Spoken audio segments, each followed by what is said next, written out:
that's directed and it's baseless based on things that we value.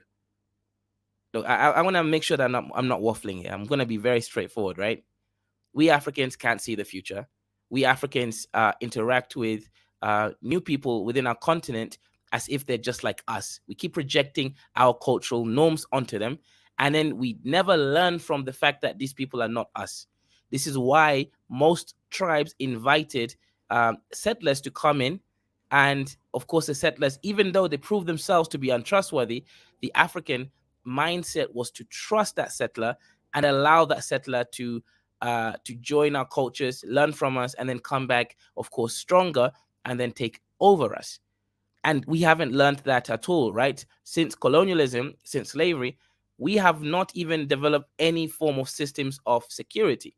We haven't created an ECOWAS that actually has a proper military functional unit. We don't haven't created an ECO, a system of trade that would allow us to be able to, utilize power in that region. We don't have an East African shilling. We don't even have a rand as the official trading currency within the Southern African bloc. These are issues of the fact that we cannot see the future. This is an issue of the Africans' lack of temporal reasoning. Now, what does this mean, right? Because of course the Africans will say, well, no, we can do it too. We can do, no, we can't. As a culture, we haven't got this ingrained in our reasoning. It is not our preference to reason in the future. We see what has immediately already occurred and what is immediately about to occur, aka I can only see what's just happened 1 minute ago, and I can see exactly what's going to happen 30 seconds from now. That is how the African mind is structured. I can see a lion come, I can be wary of the lion, and I can see that the lion might eat my sheep. That's it. I can't think, if I go and take that sheep, I butcher the sheep, I then preserve the sheep, I can last that meat for 3 months when I don't have enough meat. We Africans haven't developed systems of preservation. We still doing things reactionary based on nature. We are one. This is why they keep saying that these native populations are one with nature. It is not a good thing to be one in nature. What it means is that you haven't subdued your environment, and because of the lack of the subjugation of your environment, you're simply reacting to it. So the only reason why the Kakuna is going to the moon, the Kakuna has military technology, is because the Kakuna can project future tense. He knows, okay, in the future, I might want to protect myself, right? When you tell an African why you're doing something and that thing isn't directly related to a real-time perspective, he's confused. She's confused. She's wondering, well, why are you doing this? Right? The African is reactionary. Okay, African gets hungry now. The African will seek out food. The African will not want to seek food in advance and put it in the fridge. The African will not develop freezer systems, right? If you look at all these technological advances, right, these are just abstractions of what has already been created. Europeans created preservation tools for food, meat, to survive the winters. Europeans have 4 seasons a year. That allows them to contemplate temporal reasoning. We just don't. To be honest, this whole IQ stuff that I've talked about usually isn't as accurate as actually just considering that we lack time. So let me reread this area here again, right? Of what Mbiti. Mbiti is a Kenyan philosopher, probably the only African philosopher I respect. Shout out. Crunchy Grinder says, please present a countering view for true analysis. I will. Don't worry, I'm just giving the Mbiti's point of view first. DG says, hi, Kazoran. Hi, everyone, with another great productive day. Shout out to you over there. Duale, right? So let me read again BT's statement, and then we'll move on.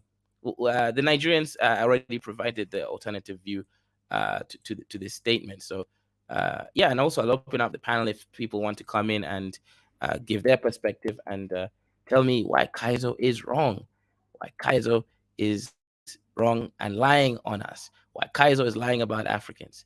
So shout out to you, Africans, for being in the chat, right? Anyways, let me read, right? John Minty, a professor of African philosophy and religion, has discussed African concept of time in the context of religious and philosophical system. He wrote that the concept of time may help keep explain beliefs. I'm going to skip this, right? He opined, right? So let me read this part. Time to Mbiti in African concept is of little or no academic concern. We don't care about time. We don't even know. We don't care about it. That's it. That's all. I agree with them. We just don't care about time. We don't do businesses considering time. No, we just don't. Right? You tell an African to meet you, they'll come there at the wrong time. They just don't care. It's not in their best interest, uh, especially in their traditional way of life. Right? Africans don't go around, right, thinking what is the most efficient way to do things. They just do stuff, right? They just wake up and they just do stuff. Whether it takes more time, more energy, more force, it doesn't matter to them, right? They're not trying to subdue the environment. Crenshaw Grinder, the true issue is we have relied on secret societies to retain knowledge. Well, yeah, sure. So Crenshaw Grinder, I'm not against that statement. Yes, we had a lot of secret societies that did maintain knowledge to a few individuals, and that was one of the issues. The issue is, I'm not saying genetically we can never understand time.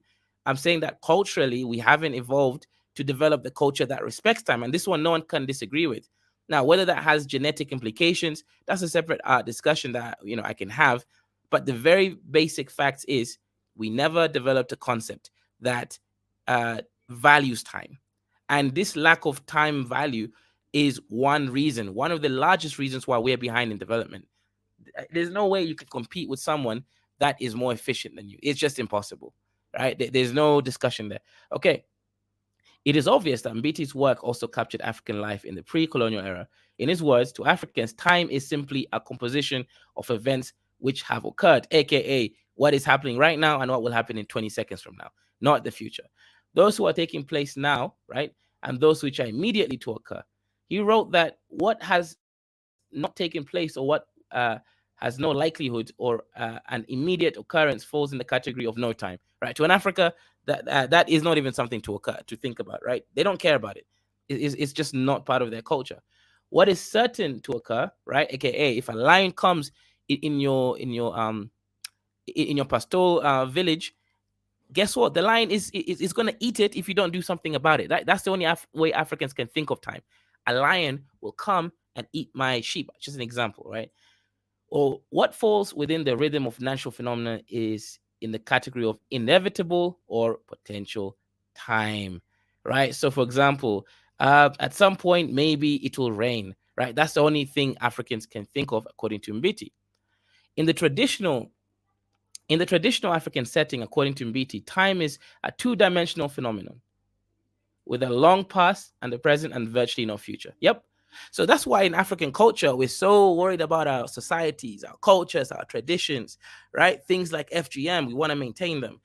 Things like pastoralism, even though we have climate change and overgrazing of the lands, we have all these new considerations to think about, right? In the new modern time, but the African, because of this obsession with the past, right? Things that already happened, right? We said, this is my culture, this is my tribe. If you've noticed, right, on these platforms, most of the time, everyone is so concerned about their tribes because that is what we value. We value what has already happened because that is what's within our mindset, right? I am an Igbo man. This is my culture. I don't want to become Nigerian in the greatest sense because I will lose my culture. My nationality becomes second fiddle to my identity as a tribesman. That is what Mbiti is saying that Africans value. He's saying we value, say, look at this again, right? According to Mbiti, time is a two-dimensional phenomenon for Africans. We don't think in the third or fourth dimension of time, right? With a long past, look at that, long past, that's what maintains our cultural motifs, right? Our tribes, our identity, and our culture, right? That's a long time, right? That's the past. Our ancestors. Why do you think that African philosophical systems are so imbued with the ancestors, right? It's considering things that have already happened, right? Not things which are going to happen. The African mind is not thinking, I must develop a nuclear bomb or a nuclear philosophical system, sorry, a nuclear system for me to protect myself against unknown enemies. The African mind culturally cannot comprehend that. That is what Mbiti is saying. Mbiti is saying that the African, even though the African ruled during the Songhai Empire, during the Mali Empire, right?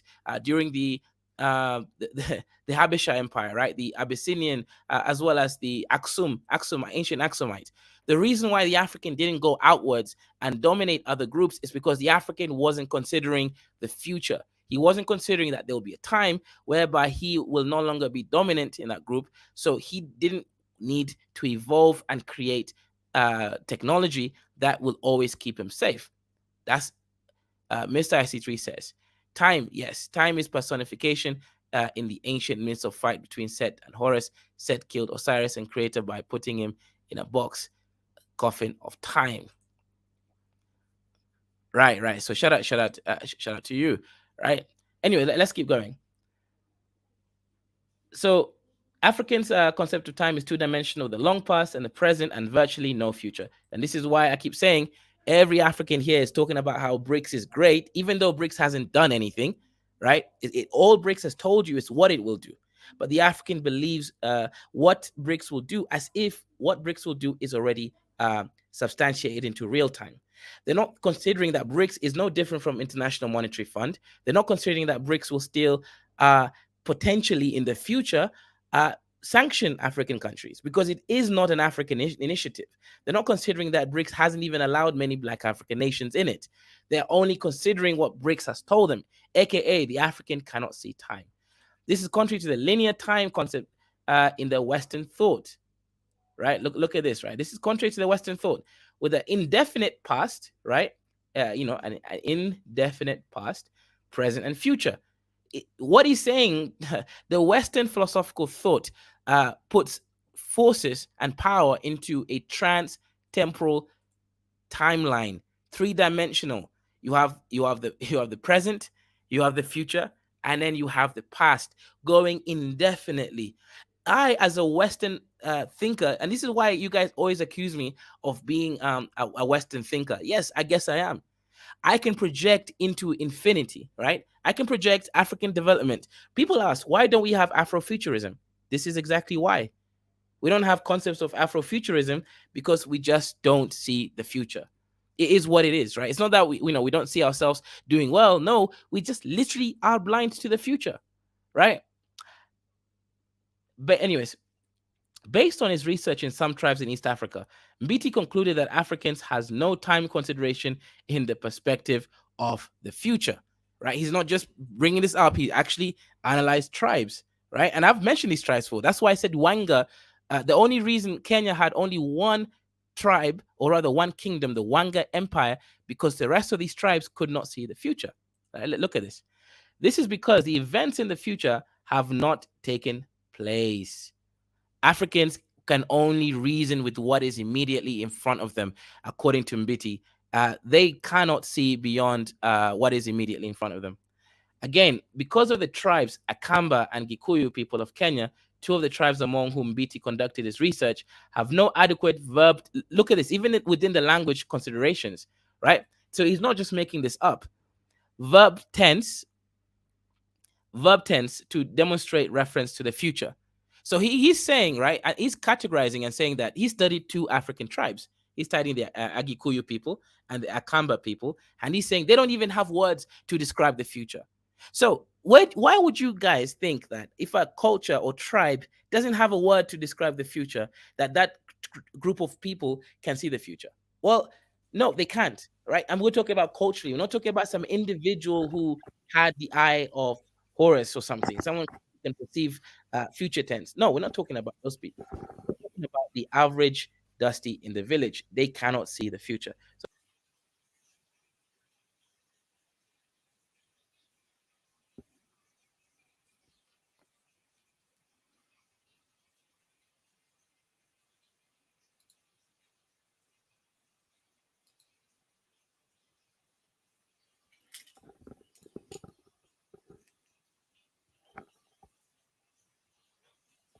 in his one second, you can hear me now.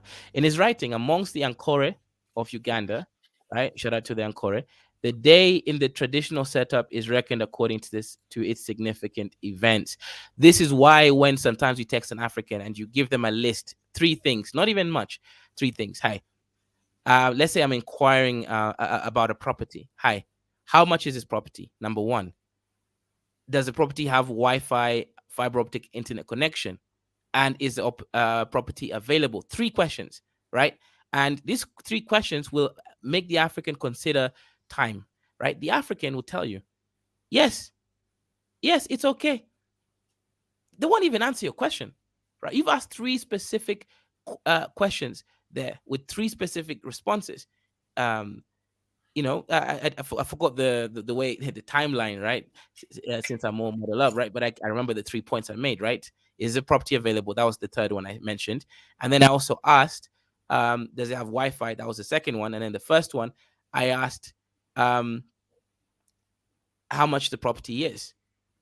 The African will just say, oh, they will answer one of those questions. So Mbiti is saying that the African will not contemplate complexities of separation. When you separate events, what that means is you're considering the temporal aspects, right? Timeline of those events. Anyways, let's go ahead. To these people, cattle is the ultimate thing. Look at this, right? When quantifying wealth, you talk about the Ankore of Uganda.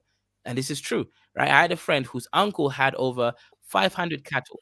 And the friend, right, told his uncle, hey, all the reports coming in, they says there's going to be a drought and famine over here in the next year.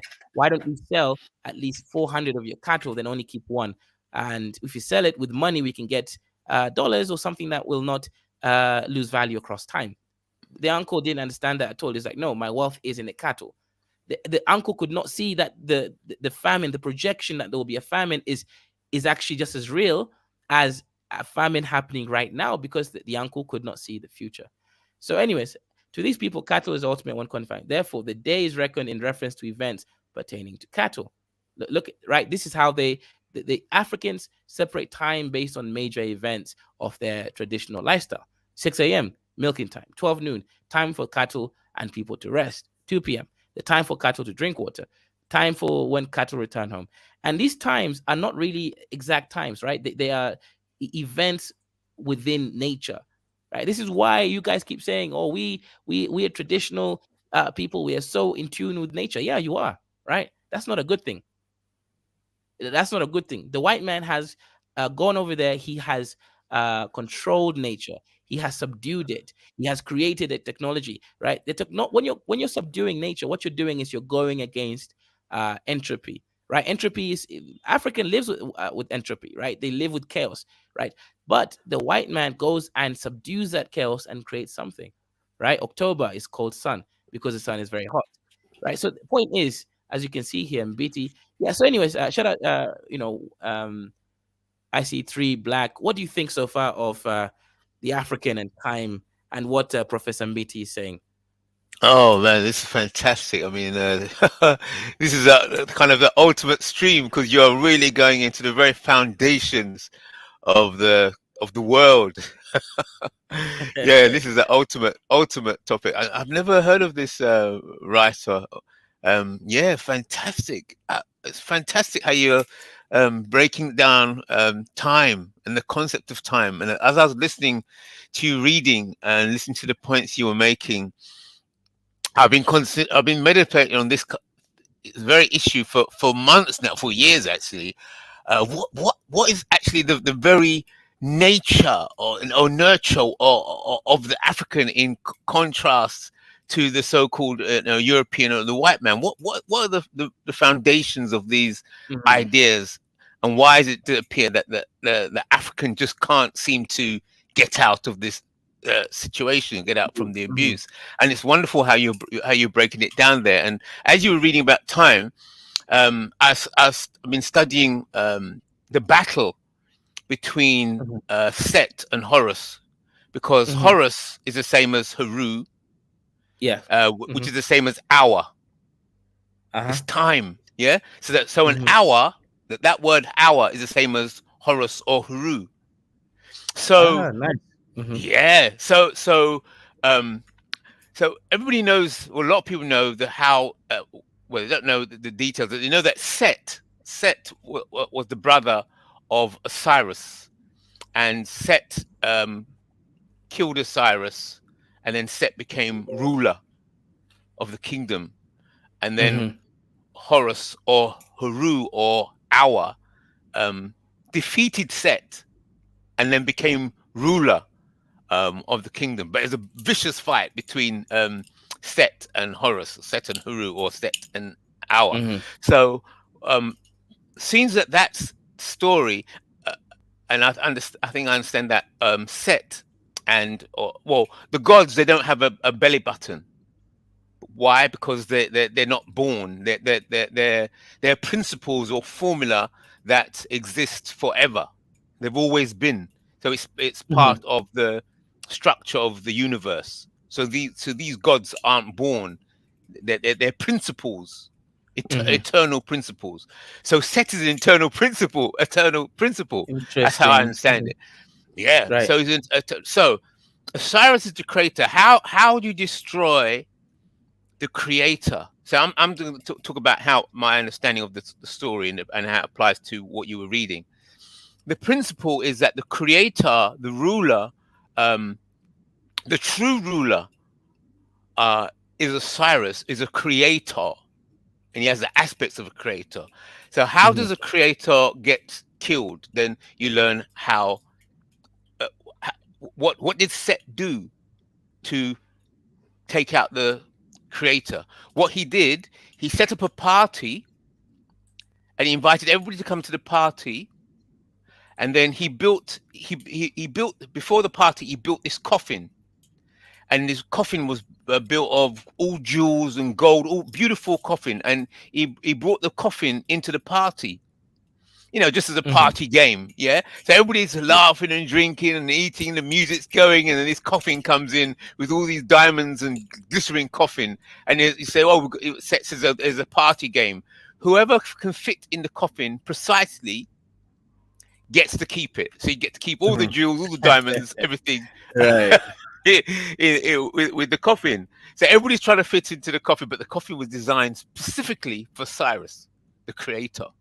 Mm-hmm. So everybody's trying, couldn't fit in, and when Cyrus, the creator, went into the coffin, he fits exactly, and then Set slammed the lid of the coffin and bolted it down, and then threw the coffin into the Nile. So that's how Mm-hmm. Set um, destroyed the creator. So what does that mean? To me, that means that the way to the way the so-called evil or is destroys the creator is by you put the creator in a box, or you put the Mm-hmm. creator in a coffin, or you put the creator in time. Set, because the word set is the same thing as set box. When it Yes. has a box Mm-hmm. set or a set Yeah. box. Yeah. So it's so time has, when you look at the clock, it has divisions, yeah, boxes. Mm-hmm. So it's the same thing. So I'm saying putting things within a time limit is the same thing as putting things within a box, which is the same Mm-hmm. thing as putting things within a coffin. Which is, so it's like, if you're a musician or a creator, if somebody says to you, play your music, but if they say we're going to give you a contract and you got to come out with 6 albums a year, you destroy the creativity. So I'm saying that how it applies to what you're saying, in time, that the African, his very nature is the nature of the the creator. He's or she's the African is Osiris. Africanness is the source, is the ultimate. Yes, but the Africans can be tricked into a box, into a coffin, into a time, and then you can lock them up, and then you can Yeah. take rulership. Does it Mm-hmm. make sense? So Yeah. the You know. question is, Yeah. Go ahead. how did Horus defeat Set? You see, that was a vicious fight. How Mm-hmm. is the African? So the way you're talking, you sound like a Horus, like a Huru, because you understand the African, and you also understand the West. And that Yes. that is the mindset of the Haru, of the hero, of the Mm-hmm. person that ultimately becomes the ruler, the true Right. ruler. Right. Yeah. This is actually very very interesting because Yeah, I'm gonna have to dig deeper into those mythologies there, because what you said, actually I can visualize it in my head right now. Because one thing I've noticed, and I've said this several times, but I've never really gotten a response from people. They always just ignore this statement. I always said, guys, I can literally see the past, present, and future. The Kakuna, aka what you guys call the plain piece of paper man. He came in. He used the same tactics that he's using today. He's using the same tactics he used back then. He came in. He offered trinkets. Right. This is what I'm talking about. Bricks. He came in. He offered trinkets. He offered to help you with certain things, and you Yeah, took those trinkets. bricks. Then he culturally came and started undermining you, slowly by slowly, until he defeated your cultures, separated you from even seeing each other as the same people. And then guess what? You guys were short-term thinking by some of you selling your people, right? I know some of you are under duress. I get that part. But there was a lack of understanding of the future. Hang on. Why is it seem that every slave that leaves our shores is black? Hmm, that's suspect. And what does this mean in the future when it comes to power? Right? Because you as the African was so focused on your own tribe, right? Your identity, right? Your past, right? I am a Yoruba man. I am a Benin man. I am a Wanga, right? You're so focused on your own identity, um, within the timeline that you're focused on, right? Your past, your present, that you could not perceive the future, which was anti-black supremacy around the world. That's just a simple example of how things happened. Then, guess another thing. One reason you knew, if you just analyze look into the past, one reason why we were taken over so easily is because we were disorganized, aka not identifying as a global African people, right? Because we just didn't have that, whatever it is. I don't know what the reasons are. It doesn't matter. And the second one is lack of technological advancements to protect ourselves. We haven't done any of those things. We have not become more organized. We don't have technology advancement. All I'm hearing from people is BRICS is great. No, BRICS is a good distractor so that That's right. Africans can build, right? It's supposed to be there to give us time. Let Yes, them compete against each other while we're building ourselves. yes. But unfortunately, the Africans don't see this point. But yeah, we have a new African here. What's good, Dwale? Can you hear us? Oh, Or is your yeah, wife I hear you. Good hitting you? afternoon, you too, Dr. Kaiso and my friend IT3. Uh, Everything okay with you guys? Yeah, Yeah, it's greetings. greeting. What good? Yeah, What yeah, about you? greetings. Yeah, greetings. Yeah, yeah. I just, as an African, I think at least Kaiso, you speak. I will suspect you speak at least three different languages. When you are in Kenya, let Yes, us say English now. You speak very yes, good English and Kiswahili, of course, and maybe yeah, your mother tongue as well. At least you speak three different languages, right? right, Yeah. yes, I speak five different languages and also fluently. But in our like in our Eastern African country, our languages we have some imported words from other dominant language like from English, Arabic. No, Kiswahili is almost Arabic, and Somali also the same thing. So my question is, those you cannot charge a language because they lack some words like past tense or future that they are backward. Every language lacks some words, but they imported these words from other languages let us say a refrigerator in Somali. It is either glaser, kalak. Because we did not make these refrigerators, but they brought to us, and we took the names just like this. Also, the same thing, future in Somali. If you ask me, I will tell you it's like mustaqbal. Mustaqbal. It's not a Somali language. It's an Arabic language. Um, yeah, so we import it.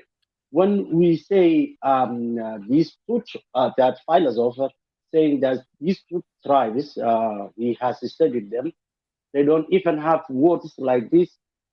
I don't think it's a genius. It's an honest because something is telling me maybe, yeah, what's going on here? Yeah. That's my input here. Uh, Let me challenge I you. know Let's. English. English imports a lot of other language from Germanics. In French, I speak also French very well.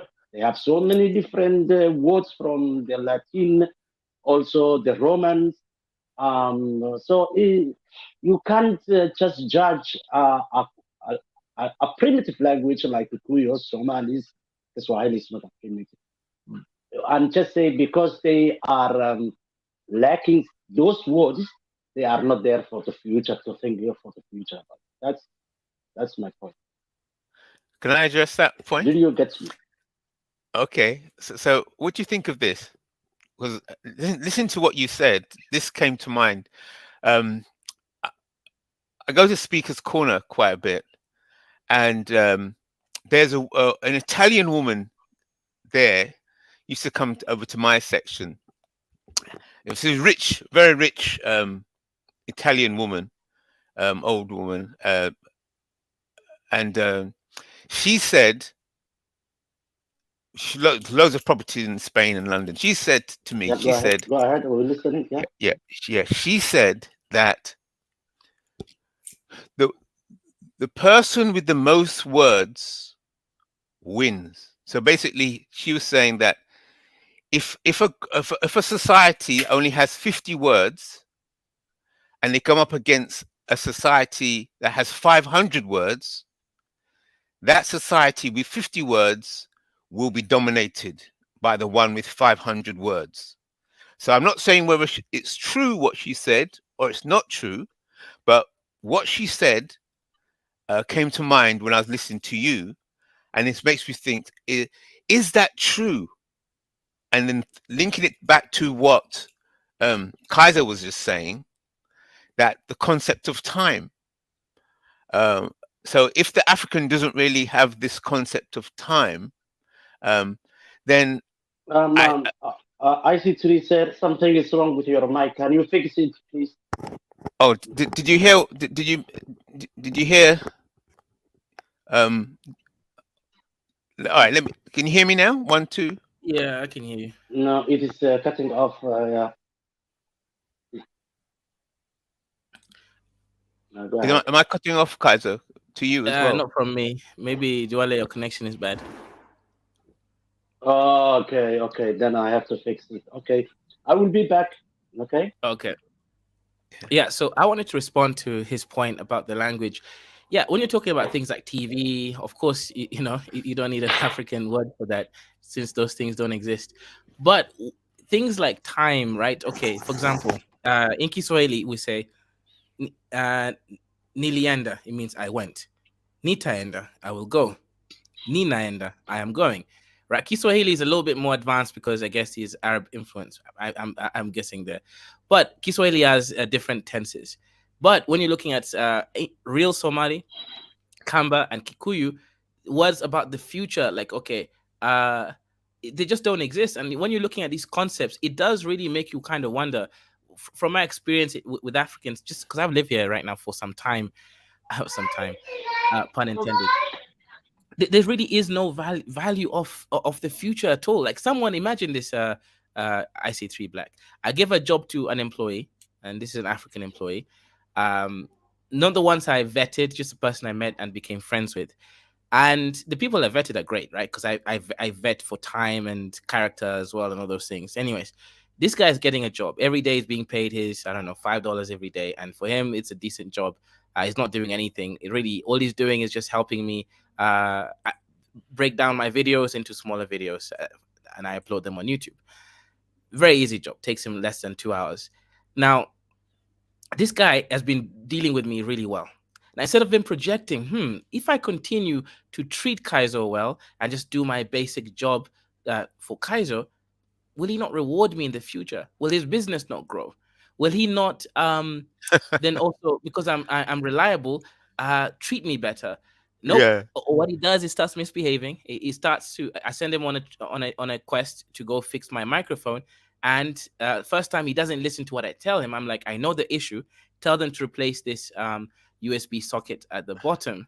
The guy goes there, and then instead of actually asking what I asked, right? And this is one of the other things, they don't listen. I something, know. right? Instead of going there and saying, listen, I know the issue here, or rather, this is my opinion of the issue. Can you look into this issue and then replace it? It's not expensive. Have you done all the cost benefit analysis? It's not expensive. It's a thing that costs $2 to replace. The microphone costs $200. So instead of just listening to me and going and asking them, no, he goes and starts using his own mind and be like, oh, hey, can you help me fix this? It's like that's not what I asked, right? I asked Yeah. specifically to replace the bottom. So Right. fine, the guy brings it back, it doesn't work. They didn't even test it, right? So it doesn't work. Then I tell the guy, okay, look, the guy's like, no, no, no, I'll take it back, I'll fix it. Okay, the guy takes it back to fix it. Then he keeps telling me it's fixed. I don't know if it was or not, but he now refuses to bring it back. Right. For him, because he has more important things to do, he doesn't even want to go through the effort of arranging a courier, again, a courier which I will even pay for, right? To Yeah. take the microphone and drop it to me, because he is not thinking for me, or rather, he's not thinking the way I've asked him to think. He's thinking his Right. own metric. Now, Right. the guy lost a job because of his bad behavior and inability to see the future. So to Right. me, and I've seen this kinds of behavior many times with our people, it's like you have a It's a great pattern. gig, and you're so focused on the present. Oh, perfect example. Hey, great, great, great. Let me use this example. Although people call me a hater, there's a Kenyan YouTuber called Evans from Kenya. Perfect Yeah. case study, right, of this temporal issue. Okay, I'm gonna share his YouTube channel right now. And I've spoken to the brother, and I've mentioned the fact that I was gonna say his channel is gonna be demonetized because of his practices. The brother was re-uploading videos that he doesn't own, right? Videos of mostly interviews of presidents and other people like Mulema speaking from official news channels. So on YouTube, that's theft. Now the brother was getting a lot of views. He even went from 3,000 subscribers to 35,000 subscribers because of it. But I said, guys, this guy is thinking about squeezing every juice from his getting all the eggs from his golden goose, but he's not thinking about the future. He's re-uploading videos. He's going to get copyright strikes and he will be demonetized. Guess what? 3 weeks later, the brother is now demonetized. His channel's not making money. And knowing the African, he probably spent all of that $10,000 that he made on the ads. So now he's back to square one. He's now demonetized. He'll have to convince YouTube to let him be monetized again by making videos like the old days, which he doesn't make views from them. So this is one of the issue I keep saying. We now I told the Africans on my channel. Do you know what they said? Kaiser's just jealous. Yes, I'm jealous of someone who is demonetized. That's literally all they said, Mr. IC. If they could not even reason, yeah, he's right. This is the wrong practice. They could not see the future. So what do you think is That's going right. on here? Well, exactly as you described when you're reading that book. You're reading You see, excerpts there's an from African that there. He book. says, in fact, we have an African there. Shout out to my Somali African. I believed in him. He was making a lot of money, of course, but I could see that he was going to get taken down because he was not doing the things according to YouTube. Hmm. So, what do you think of this then? Um, this question you're asking, even after you've read from that book, that unable to do precisely what you require. In other words, the ability to follow orders. See, so you're talking like a military man. You see, because if you Interesting. don't, Yeah. time and orders is everything to do with the military. If you get the timing wrong and Hmm. you don't, but you could end up dead. Yep. Right. So the way you're talking now, you are talking like a military person because they're the only ones who appreciate time, precise, True. and orders. So how you so the question then is, um, can you can you expect to run a society under under a military infrastructure?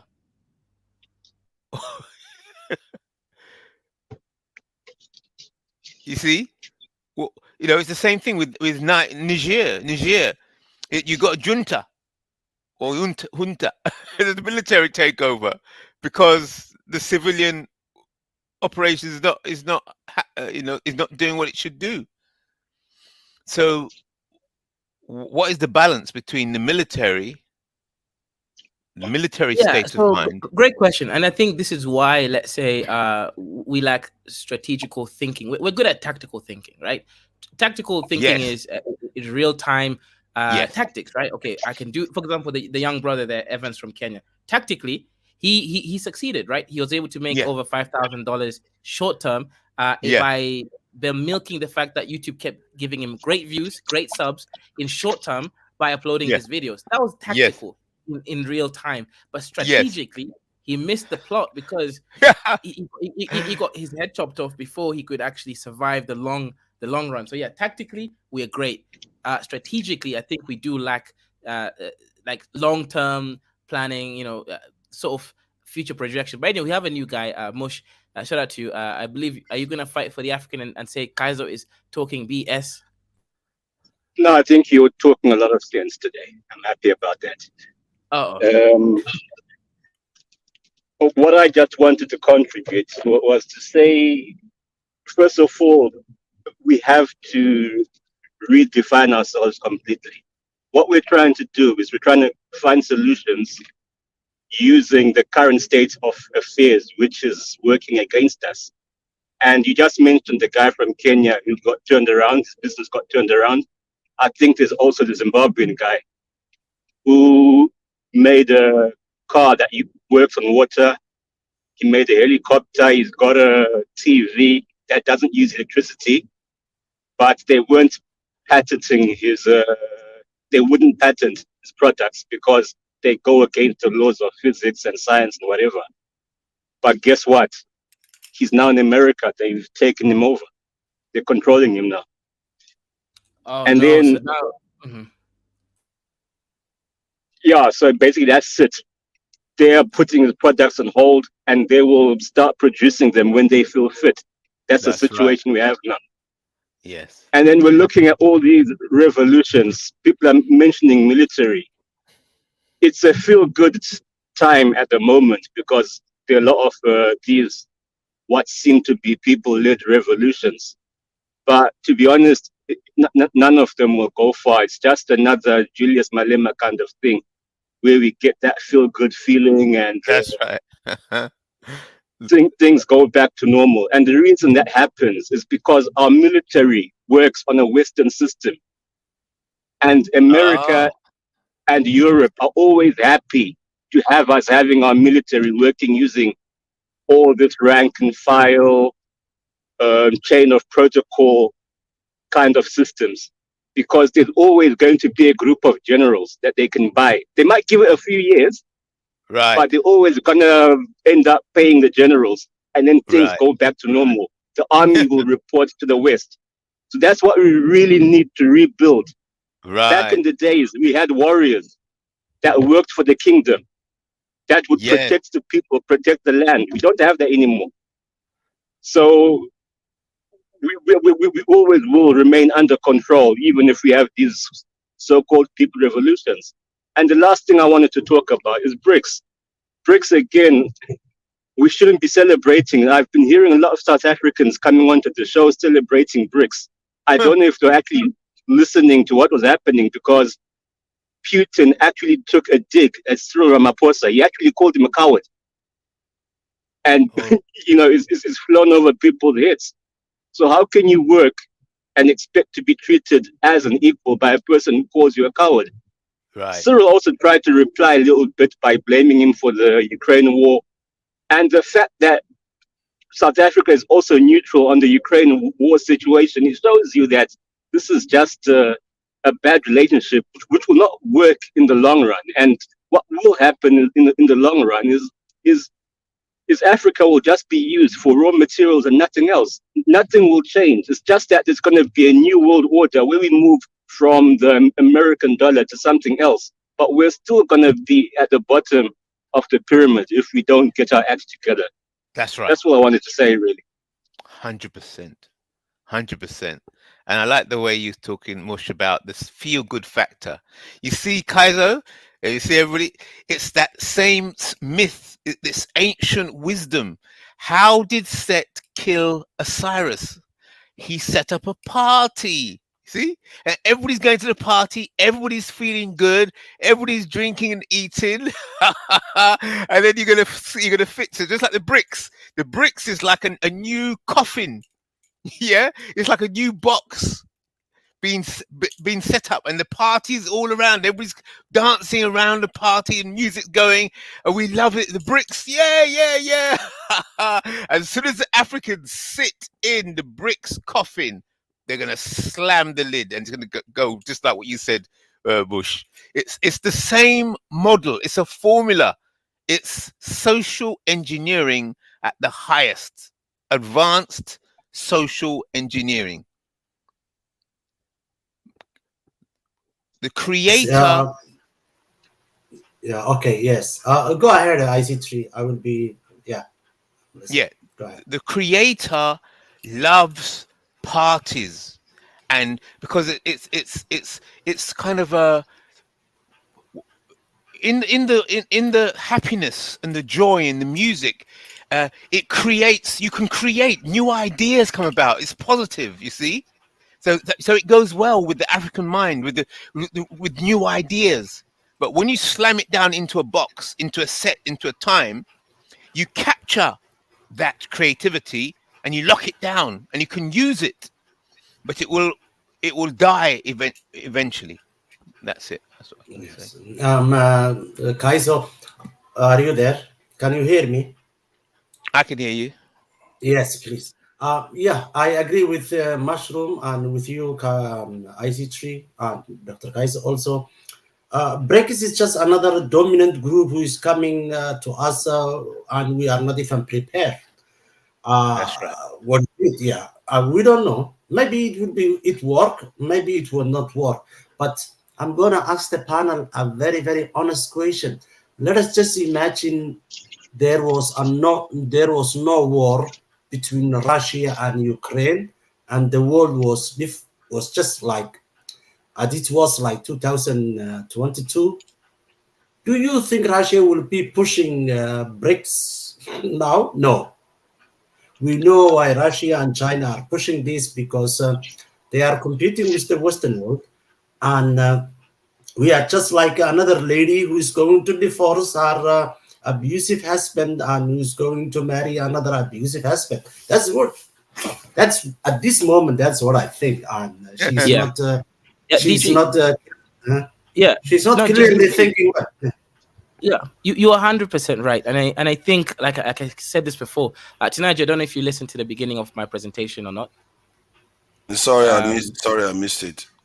yeah, okay. I think I may have to do like a small presentation, but there's a But Kenyan philosopher. Dr. Kaiser, before you go, I want to go back to that article that we will be reading all the time. You will explain Ninja to them. The thing, what is wrong with us is we don't act as a group. We act as individuals, but we never we don't give our opportunity for us to work as a group. Just let us say, uh, you think some Kukuyus and some Somalis don't think about the future? No, they do, but in their own bubble way, in their own private way. Somalis are pastoral, and I will tell you, these guys who herded camels, they know where the rain comes the next 5 years because they cannot tell it to you because they know the climate, they know what is going on. Just like the Fulani, also the same thing. That's why they are going down south. These people are in their own way. They know the future, but as a group, as a collective people, we don't work together. We work as individuals. We work as in small groups, and that is why the other people are exceeding and being successful because we are not collaborating each other. We are undermining each other, and that is the thing. And yeah, okay, go ahead, please. Yeah. Mm. Okay, yeah. So let me just give a short presentation. So Mbiti is a Kenyan philosopher, and he's basically saying that Africans, culturally and socially, we don't have concepts of future time. We only know or care about the present, what is about to happen, aka I'm a pastoralist. There's a lion coming to our village. I know if I don't do something about that lion, it will eat my sheep and perhaps my wife. So the African is considering the real time and immediate potential time, aka things what will immediately happen, or the past, the culture, traditions. Now, what he's saying here is this, right? Because some people come and say, okay, so let me use this concept for example. Okay, let me read this part here. It says, um, okay, this 1 second. On the other hand, if the event is remote, say beyond 2 years from now, it cannot be conceived by the people.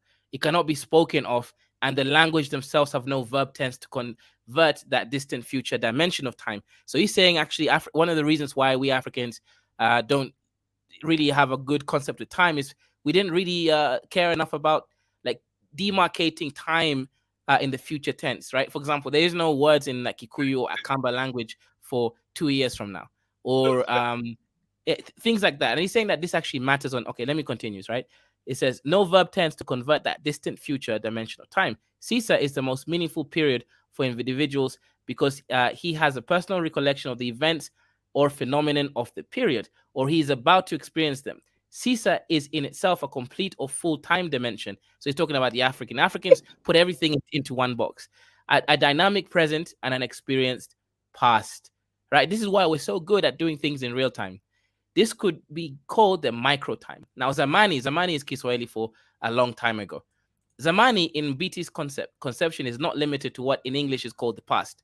In African ontology, it has its own past, right? Present and future. But on a wider scale, we can, for the sake of the convenience, call the macro time. Yeah, so what Africans do, I think, for us, time is more like it's a living thing. We don't really know how to separate it because, like for example, when you speak to a Kenyan, let's say something like Kitambo or Zamani, it doesn't just mean like the past, like a specific time in the past. It just means like the things that have already happened in some kind of space time. Now let me go back.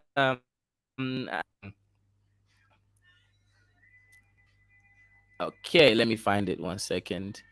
It's gonna be here. Okay, cool. Here is time for Tumbiti in African concept is of little or no academic concern. He's saying we really just don't care about it based on the way we operate our cultures, especially in traditional life. It is obvious that Mbiti's work also captured African life in pre-colonial era. In his words to Africans, time is simply a composition of events which have occurred, aka it's almost like time is part of their being. You know, it's just okay. It is what it is. Those which are taking place now and those things which are immediately to occur, aka the past and the immediate present, or rather immediate future. He wrote that what has not taken place or what has no likelihood or immediate occurrence falls in the category of no time. So he's saying to Africans, we don't consider the future real. We just consider it no time. What is certain to occur or what falls within the rhythm of natural traditional African setting. For example, I know I'm going to milk my cow at this time. I know that it's going to rain during the rainy seasons. There's some things that we kind of know.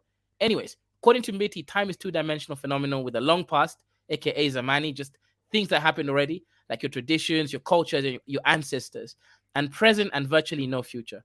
So yeah, so what do you guys think of this? I was relaying this to the whole BRICS and saying, look, this is why we get so excited with new things, not seeing how those same new things have previously bit us in the ass, right? We're celebrating that this is a new multipolar world, whatever that means, and we have no evidence that BRICS will remain towards their virtues, right?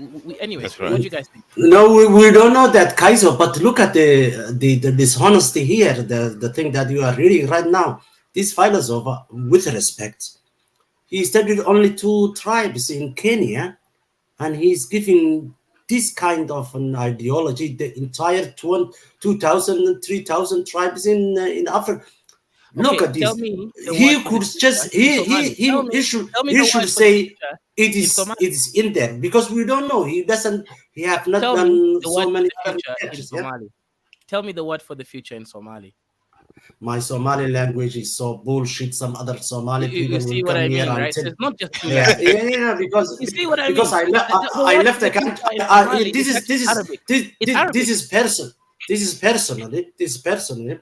Maybe some people will give a name, but my Somali future is mustaqbal, and I know it is from Arabic word. Yeah. Exactly. Arabic. There is no word Right. for future Yes. in Somali. It's mustakbarka. right? That's Arabic. Mustaqbal. It's Arabic. I think it's also Kiswahili. I Yes, don't it's know. also Kiswahili, but yeah, Zamani is Zamani is Arabic. also is Arabic. It's Arabic. Yeah, but Yes. if you don't have a word, you import that word. Even the brain. It's How do you say intelligent or brain in Somali? Tell me, like a brain, like someone oh with a brain, like big brain. that we have a word which is not What is the word? Arabic. It's What is the maskah. word? Maskah. Okay. Ugly. What about Oh, ugly aqli? is so ugly is Arabic. Oh fuck. Yeah, of course that's Arabic. You see what I mean, right? We didn't even have brains until the Arabs came No, in no, no, to no. language. Also, I'm not going to defend the Somali language. I'm not here to bullshit here. Okay, I'm saying it. You can't just take two tribes in Africa, in Kenya, and name it the entire continent, Three tribes, Africa. including Somali. You, you Yeah, can. but you can't do that. You can't do You that can. He's because done it. He's You done it. can. Okay, so Tinaja, what do you think of this? Remember, I made a similar video and you guys came for me, but this is a Kenyan philosopher. He said the exact same thing. He studied the cultures and he's realized that Africans just we don't have a future projection. Tinaja, think about it, right? And this is the argument I was making before you came in. We met the Europeans. They came in, they promised us trinkets and beautiful shiny things. Great. We sold out. Okay, we engaged with them with trade when our people were unfortunately traded. We could not see the future and think, how come everyone that's being traded is black? What will this mean for the so-called black race? What will this mean Yeah. for my children? How Yeah. come I don't see any white slaves? Right? There's some stuff that we could have thought and be like, this doesn't look right. Most of Right. us didn't see it that way. Another thing is this, right? They came in with advanced military technology and advanced organization. We still haven't got the organization yet or the military. We don't have security to Niger. We're still lacking the thing that made us vulnerable the first time. And just being organized can remove that security issue. If ECOWAS had a military itself, if ECOWAS had its own currency, right? And we were all having regional powers that we can trade with, guess what? The security concern would be much less. So yeah, Tunaja, I want you to respond to that. Yeah, thank you. Yeah, because this is it's quite an interesting topic when you think about it. This reminds me of a saying when I was watching one kind of Nordic program where the guy was saying the way they used to live in, I think either Finland or Iceland, one of them, that they were just because things were so harsh because of the cold climate and everything, that there were more animals than humans. And he was saying this to a Turkish person. So what that kind of indicates is that I think whoever that guy that did that analysis calling people that can project in time on a macro level should have also looked at the macro level over that feature that affects the way human beings behave. Um, is because when you have a society that is prosperous and has a long term of abundance, they can afford to project into the future more likely. But if you are not exposed, you are always reacting to conflicts or hardships or famine or whatever you have to survive. It's very important you think short term. Otherwise, you perish. There's no point projecting to the future if you cannot survive the present. Hence, why most people cater to the present. So, what that could indicate is that it's not because we are inherently incapable of projecting into the future, because remember, the people that projected into the future are still part of us. Is because the situation, you can argue that the situation Africans were in the last 300 years or so necessitated them reacting continuously to events that are occurring. I think yes, the conversation we had yesterday was about what was happening in the Sahara Desert and things were moving.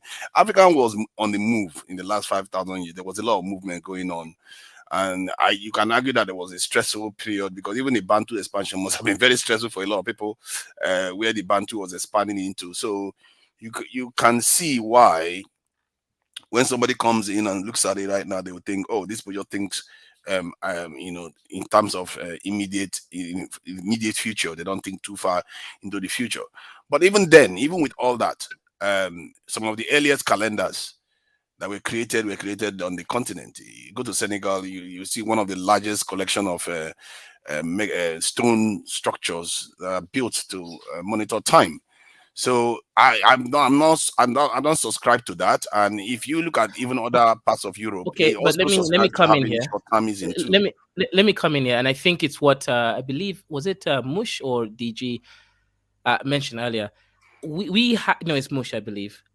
Always had secret societies and griots and them kangas, right? In Kenya, we call them medicine men.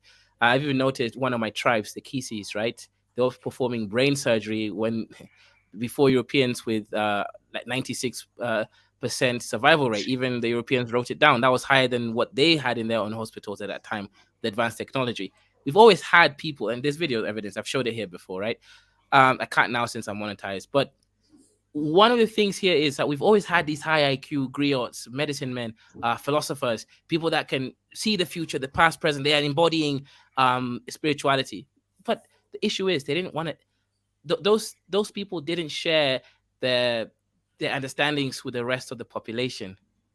And I think that's the issue to Nigeria. I'm not saying that Mm, Africans, there were no African people creating temporal temporal instruments or thought frameworks. Clearly, we even here we're doing exactly that. I'm just saying culturally, it didn't go into the African culture, and I think this is why. Like, just look at the way we do business, sustenance, entrepreneurship. I know, for example, to Niger, if I'm poor, right, and I've been poor before, trust me. When I was in the UK, I was living in a box, literally a box, right? A house, you know what I'm talking about. Those yeah. really small single rooms in London. Mm, Why? Because guess what? I knew if I lived like that, I can save £400 extra every month. Then I can move to Africa within a year.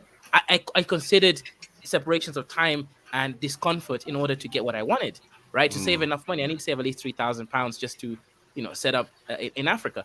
Now, what I'm saying is, unfortunately, most of us don't think like that. People in Africa were still thinking sustenance entrepreneurship. Okay, how much I want to go to their work, get like $3, get $10. Okay, I spend the ones I need. Then when I have a problem, I resolve that problem. They don't think, okay, hang on.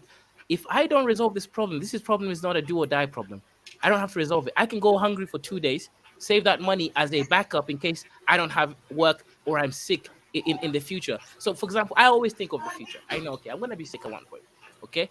For example, if I was an African, I'll be using every money I get from super chats. I don't use all the money, right? I leave at least 3 months where I can survive, even if I get no super chats. But I'm just saying, African culture, we haven't got there yet. I think it's a function of the situation we are in. From what I explained earlier on, you can see that overarching your ability to project into time is your circumstances. You don't want to be projected into the far future when your current situation is quite precarious. And what you are seeing in Africa right now is a manifestation of that. This is why sometimes we really need to start thinking on a higher level of. I don't know how to describe it really. It's just the way I begin to perceive things now. Where if you look at the ways you see the society and the continent as an entity. I think if you see it that way, I think it'll be easier to digest the way they are behaving. That's right. Because the continent is going through a stressful period. You can't start projecting into the future. That said, it doesn't mean you can't create people that can, like you are, like someone like me. I can project into the future. Others can, and if you want, those ones are the ones that should chart the path, because like some the truth is the ones that cannot project into the future are the ones in short they are running our countries like countries that don't project into the future. Let's put it that way. Because if you look at the kind of stuff Mao Zedong did, clearly he could project into the future. He and I guess the kind of passion or the kind of drive that got him to do that was because of their just recent experience. So he felt that okay, you know what, we can go through this hardship no matter what it takes, even when they were losing people, and they still forged ahead to create the future that they wanted to create. This is why I think that if you don't see Yeah, the but people Elijah, as an see, thank you entity, for bringing you're, up you're Mao going to miss Zedong. it. But Elijah, thank you for bringing this up. That's exactly what I was saying. Like, okay, maybe because we've also all been on these streams, we've kind of talked about it, but the issues in Africa, we now know all of them. Like we can demarcate all the problems. Okay, there's Euro-dollar system, right? That's obviously a problem. We also know about this lack of security. It's a problem.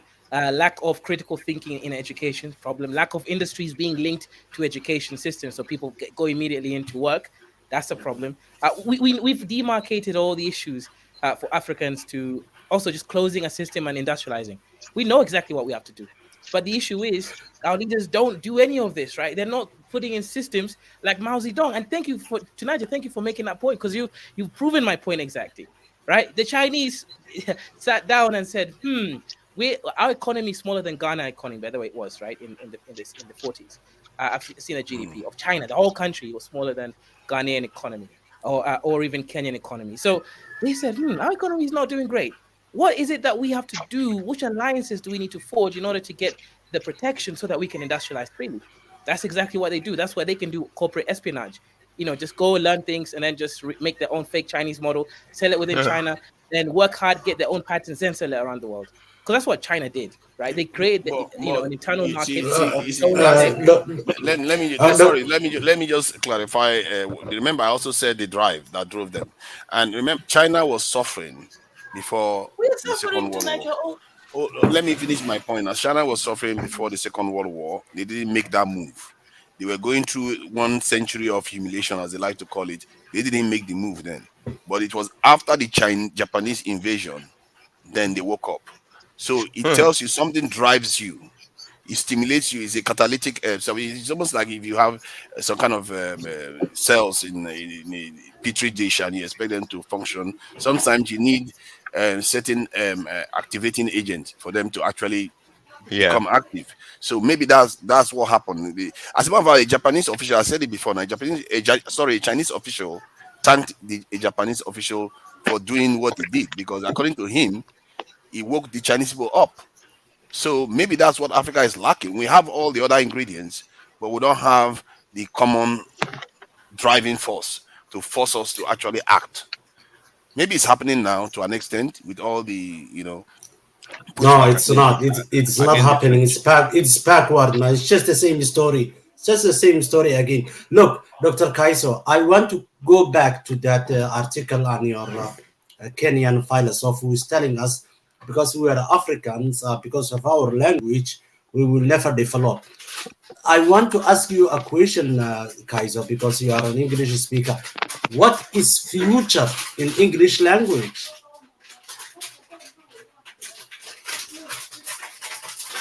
Can you hear me?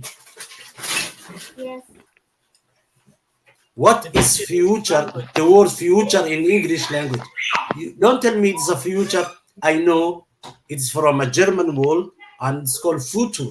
The Germans have like 13 different meanings. Look, we all know that the UK and Britain they conquered the whole wide world, but their language cannot be compared to the Germans or the Arabics or the Russians or the Spanish. It doesn't mean that because you have a 14. weak, So, yeah, yeah, regular updates with John. yeah. You cannot say because of your weak language. I'm coming back to the topic again, and the thing is, you can't say because you have a weak language you cannot be successful. No, you will always import like any other product the words that you need, and No, you're uh, right, but what the issue here is, okay, English is a Creole language, so that one, you know, you can it's just Kaiser, you can just go the Oxford Dictionary from A to Z. It's not like okay. 35,000 Let's not words use or like English, right? Let's use 40,000 Welsh. words. I guarantee you, the Welsh have a word for future that is Welsh. Yeah. Look at us. This is our problem. Look at us. We are five men here. All of them are from Africa or descent from Africa, and we are communicating not our mother tongue. That is the beginning of our problem. We cannot develop. We cannot develop. We cannot go forward unless we adopt our own different language. What do you think? Let us say, because we've got so many different languages in one country like Ethiopia, Kenya, but there are always dominant languages in every corner of Africa.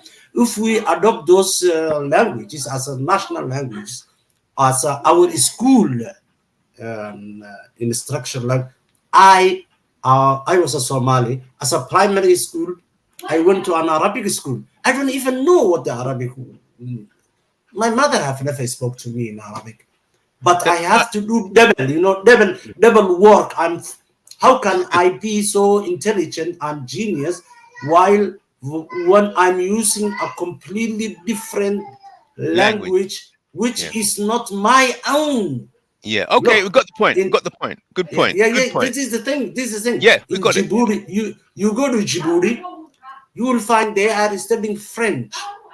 You Yeah. go to Kenya, this the 6-year-old child from Kenya, from the Kiswahili family, goes to school and is studying English. Yeah. Hey, so that if that kid, how can he compete a British guy whose his mother tongue in Scotland or the London is the same language? We will never go there Yeah. unless All right, we we got the have point. to We got the go point, back to DJ. our own. Yeah. Yeah. All right. So I think Mush addressed this point. So let's start thinking in solution mode. Solution mode. We understand the problem. So let's put solutions on the table. So Mush and Kaiser was talking like he said he tried to employ somebody and the person couldn't follow instructions. Yep. He had no understanding of time or respect Oh. for time, and he could not follow orders. So now Yep. I addressed Kaiser's point by saying, well, the way you're talking, Kaiser, you're talking like a military person, because only military respect time and the ability to follow orders. Then Mush came up and said, the military, um, the West are happy with African military because they follow Western military systems, so that sometime Right. in the future, Mush is saying that the West are going to come in and pay off the military leaders and then take everything and go back to normal. So Uh-huh. those are the two key points there. Mhm. So what does the solution Right. look like? Yeah, I have a solution. Right. Let's say a Just before I solution. say the solution, I want to read out to Tanaja. This is from your channel. This is one of your subscribers. They said to this video, actually, the beginning of it. This is an important lecture conversation to have. The clip unfortunately cut off prematurely. I would have wanted to hear more on the matter, as I have had my own thoughts about why continental Africans can't organize economic systems beneficial to them in the context of the 21st century and can't seem to think like other groups of people. The notion of financial planning is almost non-existent, and while the procreation of large families continue, there still seems to be a reliance on or feeling of entitlement that significant others in their family sphere should be willing to chip in financially in caring for children that they can't afford to begin with. That's true, right? For example, I don't. The reason I don't have kids is because I can't afford kids, given the lifestyle I want to lead yet. Overall, there seems to be a disconnect between traditional practices and the current global political context. I agree. It's as if culture is perceived as remaining static or stagnant and shouldn't evolve over time based on current socioeconomic and socio-political realities. Well, interesting. Very high IQ guy. It's fascinating, and all factors mentioned above are hindering our race evolution on many different levels. Right, so Niger, that's what interesting. You actually have high IQ followers. That's very interesting, Niger. I didn't know that. Mm.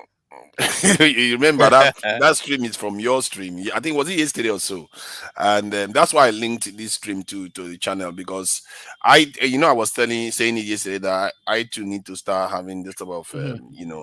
kind of conversation, because I think it's useful for our people to be engaging at this level, and the ones that engage will be sharing ideas. That way, we'll be able to learn from each other and stuff like that. So yeah, I'm beginning to find that this level of thinking is actually more consequential. You will like Okay. it or not, it's just more So consequential than all the micro level conversations. If you don't mhm, understand the higher level situation the that low is level going stuff will on, be hard to deal with. yeah, That is you the you correct. you will just Yeah. be, it's like a tsunami coming in, and you're just thinking that you're looking at the beach, but you don't see the tsunami. So, and it's a big problem. And I think on the continent, I always encourage people, like, especially when I'm on the Nigerian channel, that they Mhm, start reading about this things and understanding the geopolitical space around them, and the mhm. politics, the social, economic, and all the rest. Because the more we understand this thing, the more we start understanding what is actually affecting us. Of Because to course, me, he yeah. opened my eyes to it, to an extent. He opened my eyes to Mhm. it. So yeah, So let me. So Mush, go ahead, brother. I think your dusty Zambian, not even Zimbabwean, Zambian $2 internet is trying to beat you. Go ahead, brother. Yeah, again, I'm still agreeing with everything that you're saying. But my point to add on is we Mhm. are not we're not accepting how bad the situation is, Yeah. because if we've still got a situation where we've got an army that reports to Western it's corporations insane. It's and insane. not the country, it means Mush, we've got no future. yeah, Mush. I'm coming up with a video with one of our African correspondent, Masai girl, on a separate channel. You can check it out later. But she's talking about the whole Niger situation as well. I'm okay with Wagner Group coming in and it's not helping you guys. Remember, this is also another thing as Africans, because we do live in a more, we have that Ubuntu system, right? That concept comes from Southern Africa, which is we are, and because we are, I am. Meaning we all contribute into the likeness of each other, right? We are all part of the same African being fabric. Now, the problem with that concept is that we project it onto other groups. So that means right now when Wagner is in Niger, instead of them saying Niger is here winning, sorry, not Niger, Wagner is here benefiting from our resources, which they will be paid, and we're benefiting from their arms to do whatever it is we want to do against France. Instead of considering it that way, because that's how they think, we project the Ubuntu spirit onto them, which is, Yeah, I know. and that's the problem, right? 100% Uh, mush, right? That's a uh, fundamental issue. Dr. But Kaiser, please, we do don't you want have to, institutions. The Dr. institutions Kai, we have do not create please, a mentality of unity. Yes. I In think England, if they've we, got. I In think England, if they've we, got. if, Oh, no, okay. go ahead, brother, go ahead. Now, saying in England, they've got Harrods, they've got the other one, what's it called, Eton, they've got Oxford, they've got what's the other one, Cambridge. These institutions teach people how to lead the country. It teaches people how to deal with Western affairs. Whether you're black, Indian, or whatever, once you come from those institutions, you're going to go back to the African country and govern that country for the Europeans. These are the presidents we have in Africa. I think one of the worst is Ruto. Another, because he speaks like an African, but he's got a Western mentality. Then you've got that Ghana guy, Akufo Addo. No, no, He no. even Hold speaks on, like a hold on, British. hold on. Before you go on, define what you mean by Western mentality. Define that. That it means that you don't do for the people. You're going to operate your country in a Western way, which allows Western corporations to own everything. No African leader has, the only African leader to say Free, get away with your Western free corporations market is enterprise. You mean Mugabe. free market enterprise? Is that what you mean? Free Not market? free market. You take actual ownership. If you study the bilateral agreements, I spoke about this before last time. Find out what bilateral agreements your country is involved in. You literally, African countries literally don't own anything that's inside the ground. So It's sorry. What? So hold on, because you are running at No, speed. no, before, Hold on, DJ, hold on. You say find okay, out go ahead. what bilateral agreement you're in. Do you know what bilateral yes, means? Do you know what bilateral means? yes, between two countries or Well, two exactly. institutions. It's also that's exactly it. But these, but Hold steady, stay firm. Two parties are coming into an agreement, and then they are coming into convergence. So I'm having a bilateral agreement with you. I said I want XYZ. You said you want ABC. So between your ABC and my XYZ, we come into a position. So what do you mean they have to understand what bilateral now agreement? let me correct you there. I'll You don't start by understand. correcting you. Bilateral is a nice user friendly name, but these agreements do not take place on an equal level. Most of these agreements came at independence, and leaders were forced to take on these agreements in Are you order to talking gain about the French independence. agreement? That's a French narrative, though. That's a Franco. No, every single country. I'll even speak Oh, look at this guy. about. You don't know anything. Read the Lancaster agreements which took place. It says so in black and white. For my country, Zimbabwe, the first page says it, that they had to agree to certain things in order to gain independence. So if you're forced to agree to certain things in order to gain independence, it means you're not independent. So that is the first thing people need to correct. But we So, can't correct these sorry, things. what is that agreement you said that in the document you're referring to? Look at the Zimbabwe Lancaster Agreement, and it will tell you Lancaster straight away how Agreement. bad things. Yes, the first page alone tells you how bad the thing was. And Zimbabwe was not the only country which went to Lancaster. Quite a number of African countries had similar agreements. In South Africa, it's even worse. They have the CODESA agreements, and the minutes are not available to the public. So, Wow. what kind of nonsense is that?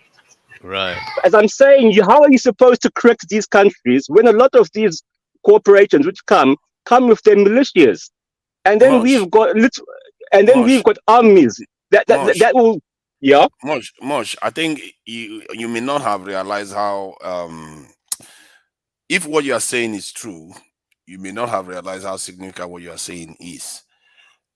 Because so far we've been talking only about the francophone one. I'm not aware of any document that shows control. I knew it was there because there's uniformity in the kind of situation we see on the continent.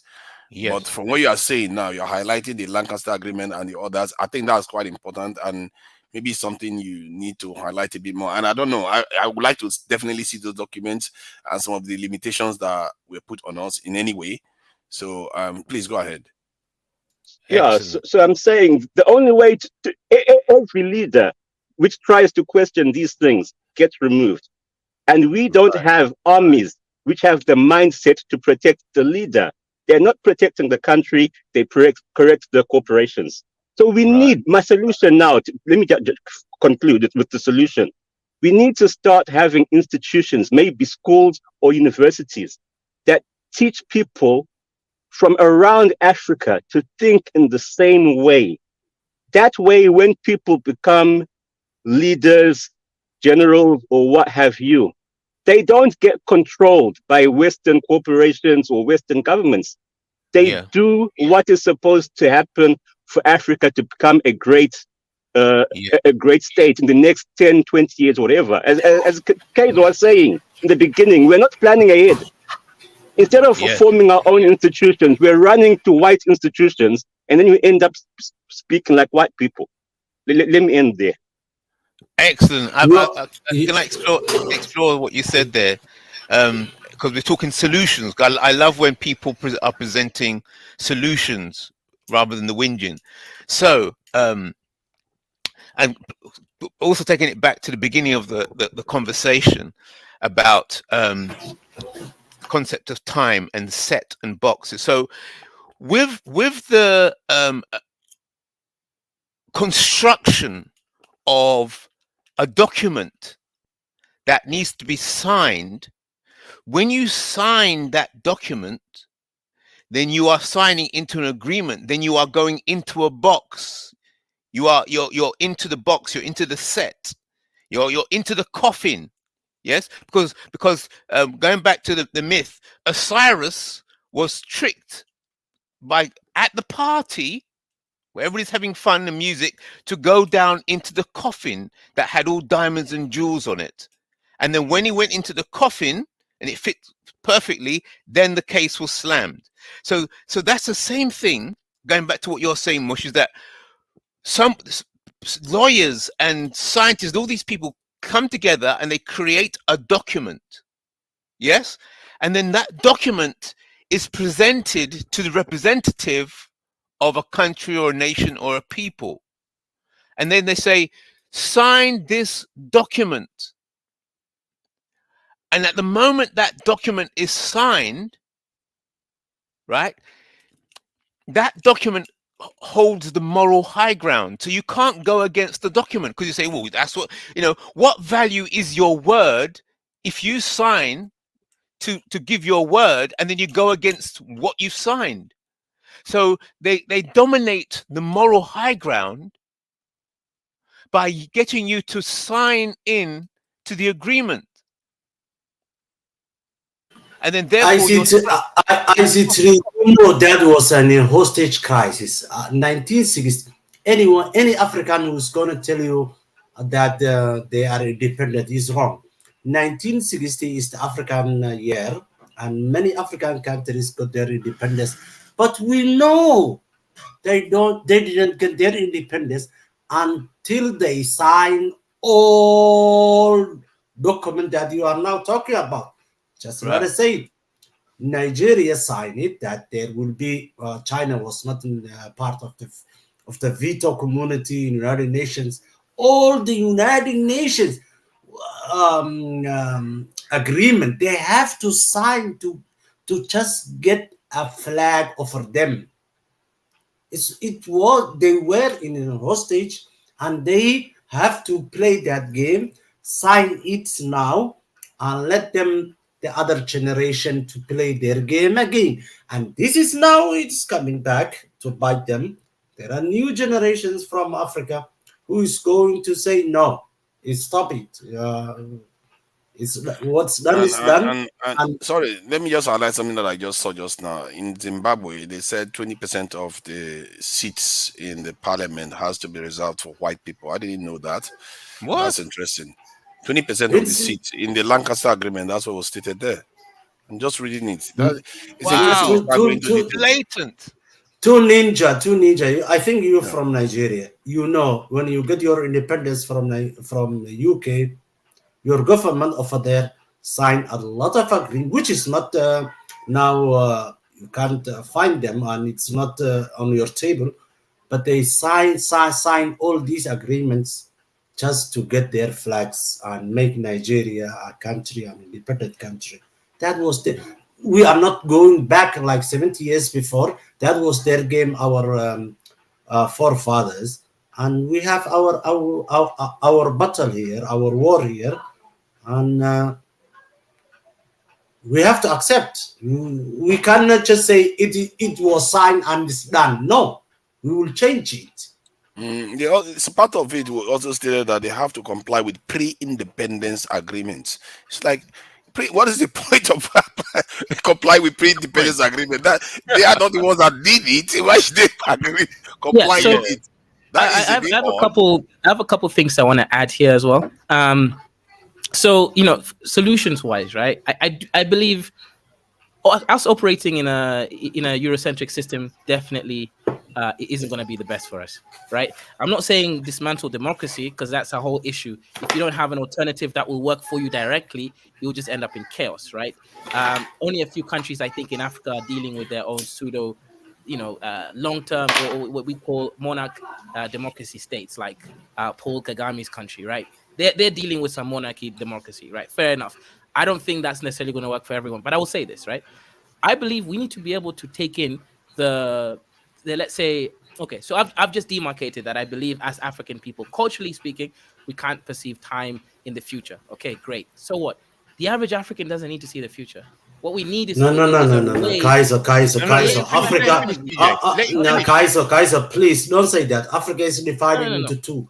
Why the North Africa are better than us? Why Southeast Asia, India, which was also colonized by the Westerns, are better than us? No, These no, people no. know how to. India is not No, better, right? these India. people. No, DJ, no, let they him are finish his better, man. point. I can't get where he's going. Then deal with him I know afterwards. where I know where he's I don't know going. where he's going. Let him finish He his point. is one of those DJ, Africans who's don't say going. anything. Don't say anything. Let Kaiser finish what he's saying. I don't know what he's trying to say. Let Go me hear ahead, what he's sir. saying. Oh yeah. So what I'm trying to say is this, right? We need a way to demarcate. The average African does not need to see the future, right? It's not going to do them any benefit. We need to stop having this weird concept that every plebiscite or every every dusty somehow has to their perception has to be inculcated into our systems, right? What I think needs to be done is we need to actually figure out how to evolve the democratic process. The way that we have so much rigorous um, choosing practices for doctors, right, for engineers, and any other field that's protected by um, certifications, and one second, and just like any other industry, like medicine or engineering, that's protected by standards in the industry, we need to do the same thing for leadership. Yeah. What that means is all these qualities, right? Like time, perception in time, moral character, incorruptibility, high IQ in this, in the sense that we've defined high IQ. All these concepts have to be there present, right? We do need to have a proper choosing system to make sure that we have the best Africans in leadership. Because if you have that, then they will set the standard and the rest of us will follow. Yes. This will we don't Kaiser, we don't have to choose any proper system. We have to create our own system. Why? Why do we have to always choose a system which was already being created by someone who's not us? Look, in Egypt, from Egypt until Morocco, in North Africa, these people speak just one language. If you just go to from Egypt, Tunisia, Libya, if you look at them, if you look at their papers, they speak just one language and they think like one, and that's why they are better than us. Why? Because we've been divided like, I don't know. It's crazy, man. So Oh yeah. Mhm. I'm coming back to the topic again. Your Kenyan philosopher, he is going to divide us again, just like BRICS now or anyone else, and he's telling us you cannot go forward. You Do you remember can't your go Somali forward brother because of on the channel? Let me ask you a question, like a real one. Remember your Somali brother Thrashing T Gaming? He was on this platform talking about how Somalis will take over Kenya, how they will be the largest group. You see, he wasn't projecting time. That is not the most strategic thing to say on large platforms than making other Kenyans That's feel no, right. no, no. bad It's that not. they will, It's no, hang not. on, hang on. Yeah, Exactly. That's yeah. what I mean.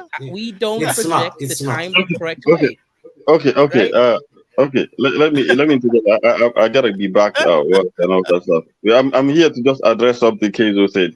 Yeah, Keizo, you're always speaking on behalf Dr. of Kaiso me. is coming again a tribal, man. Who Hold on, cares if Somalia took over? Who cares if Amhara hold took on, over? DG. Who Hold on, cares if Kukuyu take over? We just need Africa to take over, man.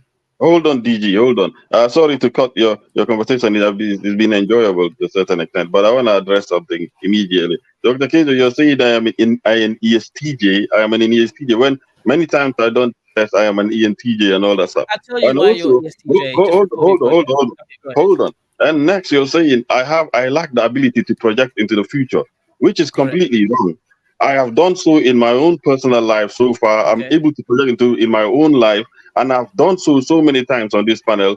Maybe you're hard of hearing. Even when I have exchanges with Tunisia and also even you, Dr. Kezo, I've made you come into realizations of many things and all that kind of stuff. But you always you always claim as if you realized it and all that stuff when people are the one who made you aware of certain things.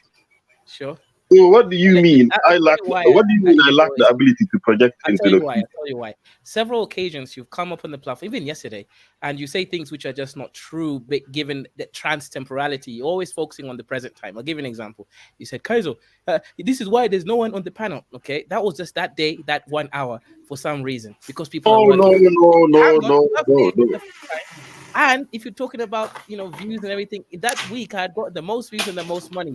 But your an inability to project future time accurately, unfortunately, can be seen in those moments. Right, you're No. focusing on the reality of immediate time rather than projecting future time. That's a That weak. is That's a very weak example to use as well, and all that stuff. And what I was trying to tell you is that it's not necessarily projecting into the future. I'm telling you that perhaps you're losing some type of direction in your channel and all that kind of stuff. It's just going. It's just becoming just talking about regular stuff. That's all I was saying. You understand me? Like you don't have sure, intent. Like I was not seeing intent from what you're doing. Like sure, and what's I the agree with aim? the What are intent, you but trying to achieve? I didn't the see intent. reasoning, I agree with you. But the reasoning behind the intent was where you're using bad arguments, right? Yes, the intentionality. I'm intentfully making videos which are more for normies, right? Because I have to satisfy the beast, right? How this platform can Yeah, survive yeah. is the beast has Dr. to be fed. Kaiser, We don't what's your feed the beast. end game here? What's your end game? That's Because what I say. Like, I mean, we've discussed this type of what's things, and your it's like, end game here? It's always even this topic, confusing. now, although it's necessary, and we're having new people be aware, we've gone through this topic, and then to me, it's like, what do you want to achieve at the end of the day, Dr. What are you trying to achieve? Are you I trying to already make money? explained That's earlier. Remember, I made an argument. I said Africans need to evolve their social political systems whereby they have a strict, rigorous process of selecting their leaders based on That's right. the factors that we've already kind of talked on this channel. Very Yes. high intellectual is ability, that very high still moral. the Hang aim? on. Is that still the aim? Look. That's the aim of this particular video, right? Yeah, but I want Kaizo, can I ask you a question, brother? Like, Go let's ahead. be serious. Why are you trying to attack his shortcoming of thinking? You know, Africans think different, and he might lack the thinking. Yes. Andre, pipe down. Let Dr. Kizo explain the pipe So down for now. let me explain, right? When I'm okay, so I believe in I'm a logical thinker, right? You as an EXTJ, let's just say EXTJ, I right? am not an N or S. EXP. I said X meaning I'm not defining the N or S. So you as an EXTJ, you prefer thinking practically and solution oriented. For me as a logical thinker, I prefer to find the logical laying ground first before I bring up a solution. So for me, I believe in these concepts, right? I have seen Africans, the way we do things. We do not project time. That's just how it is. I've seen it for myself. I've analyzed it. And now I've read a Kenyan philosopher saying the exact same concept. I was having a discussion with my girlfriend actually once, right? About a word called zamani, right? And we had a misunderstanding because to me, coming from a Western philosophical mindset, I'm thinking time has to be demarcated. But for her, right, zamani is more of a trans past thing of just like long time ago. It doesn't have a specific time. One second, inference. So that I'm just giving that as an example. And that is funny thing is that's exactly what this Mbiti guy read. When I saw it, I was like, interesting. So this is inculcated into the African philosophical system, right? For us, we don't demarcate things. That's why we're less efficient. And that's why if you're competing in a global market, what we have to do now is leverage our, let's say, our youthfulness in order to actually be productive, because we don't do things like the West. Go ahead. That's right. No. Well, let me tell you what I am like, what I'm all about, and all that. Me, I believe there's a plan that can be laid out for everything. You understand me? There's always a plan, and I think about every actionable step that you can take, everything you can do, even if it's an incremental gain or finding the most expedient means to do so, or something. Okay, what's your plan then? Hold on, let me finish. And I think about it down to the detail. Now, I don't fully come and fully explain the whole thing. It's because when you explain something, people are just looking at ways to just nitpick at it. And all that. So for me, I offer two options. And I say, I ask questions because I'm saying, what if this happens and all that? What if that happens? And I say, what about this suggestion? What about this idea? Many a times, even when I have conversations with Tunija, if Tunija disagrees with me, I don't go ahead but Tunija and say this, that. I say, Tunija, what about this other point of view? All right, very good. What is your plan? Hold on. I said, Tunija, what about this point of view? If Tunija sees it and it's like, okay, maybe that might be right, then he adjusts his thinking. But I don't intentionally force it to be. We got the point. But and ENTJ, let me tell you about ENTJ. We come up with plans, lay them out, and aggressively pursue them to the end. That is what we come. We come with force. You understand what I mean? We lay out a plan and come with force, and that's what you don't understand. Okay, but I don't know why you're defending yourself, right? It's not that. No, because you're saying a lot of things about me that's not true. It doesn't matter what I think talking about you. themselves. Yeah, Stay on let's the talk about topic. the actual issue. Anyways, I just keep to address that. Hold on. Boring. We don't want to hear about you. Hold on. I see. Calm the fuck down. I just try to address something simple. Calm the fuck down. Hold on. Let's hear from Marie Antoinette. Just to break up the testosterone. Break up the testosterone with a female voice. Yeah, but listen. Everybody's in the panel. You can't monologue. You can't talk about. Let's hear from Marie Antoinette. Marie Antoinette, on mute. Dr. Marie Antoinette. Good day, everyone. Yes, I was just originally I had joined to place a link to the Lancaster Agreement. But I Oh, think right. I'll hold on that for now and focus on our ability to address issues without descending into personal attacks. I think Right. that would be a more useful approach for me at this time. Yes. I think it's possible. I think we're capable of much more. So I'll yield my time so that we can continue in a new direction. Thank you. Thank you. Thank you, Hold on, man. hold on. Before you yield your time, expand on your thoughts. You've heard the subject matter, you've heard the contributions, you've heard from all the various voices. So what are your thoughts on the conversation so far, Marie Antoinette? I joined a bit late. I've only been here for about probably 10 minutes, but the concept of time and the constant tardiness is the last point that I saw.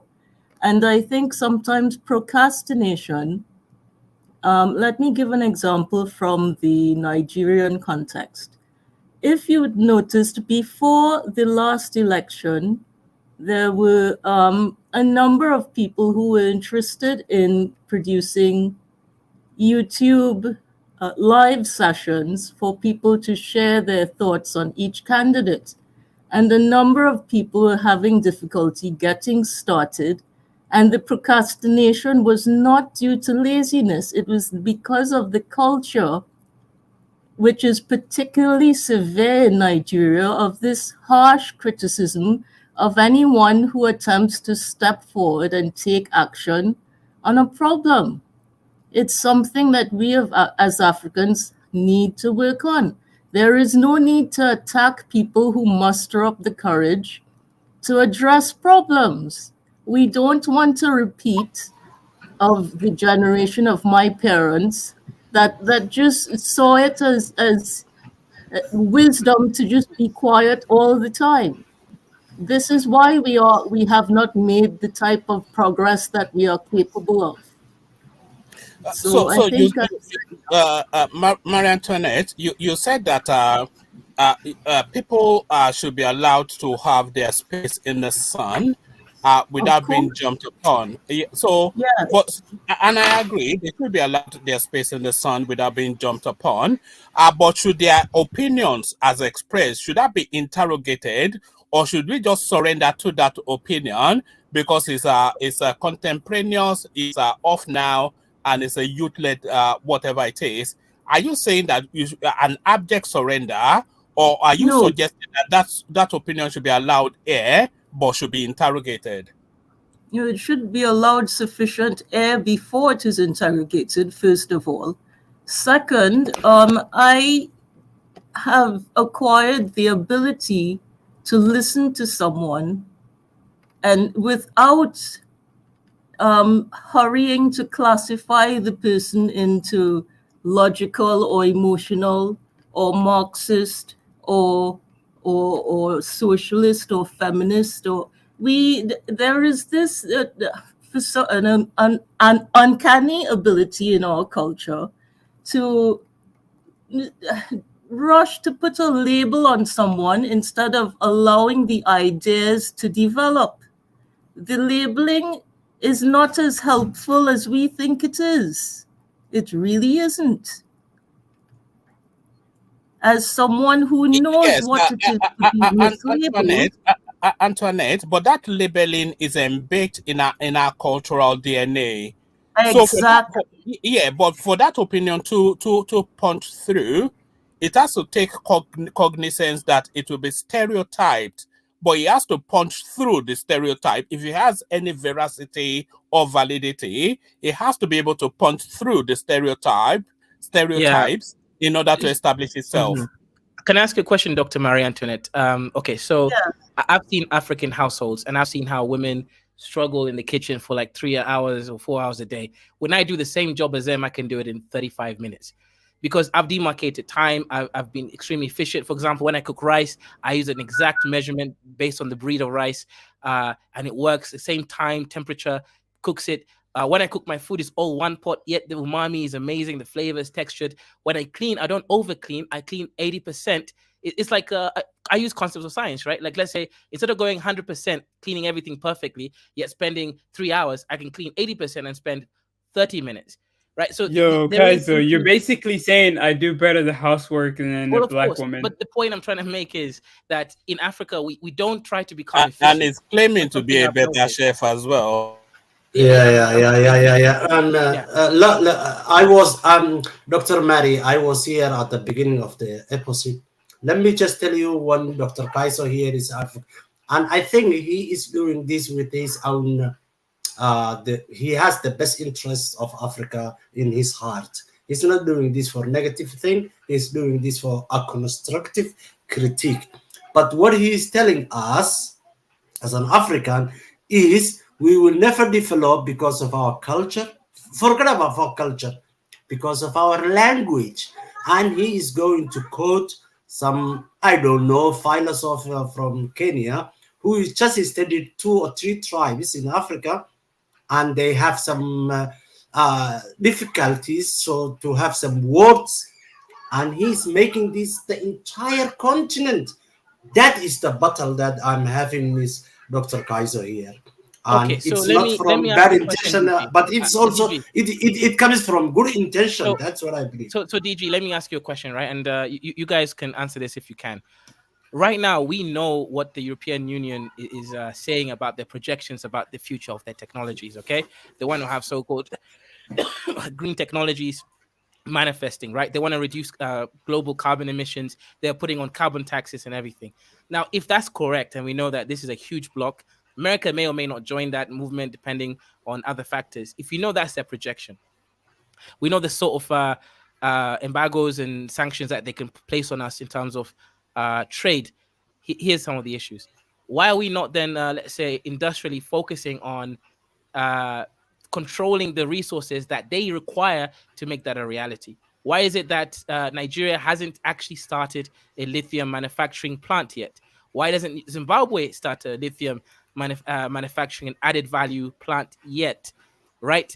By that I mean, why there are no other African countries investing in those areas in those countries to make it a reality? So there's some things which I say, if you can already see the future projection that they're going along, we also know technologies, all this stuff rely on things like lithium for lithium ion batteries. We know about cobalt, tantalite. We know the resources that are, again, projecting the future of what is likely to come, the age of technology, robots, hardware, superconductivity. We can see all this stuff because they're literally going to happen. It's not even it may or may not happen. Why are we not, let's say, directing our economies towards the fourth industrial revolution? Why are we just doing things in real time? This is what I mean. There's a lag in the way that we perceive things. And if that's the case, what I'm suggesting is simple.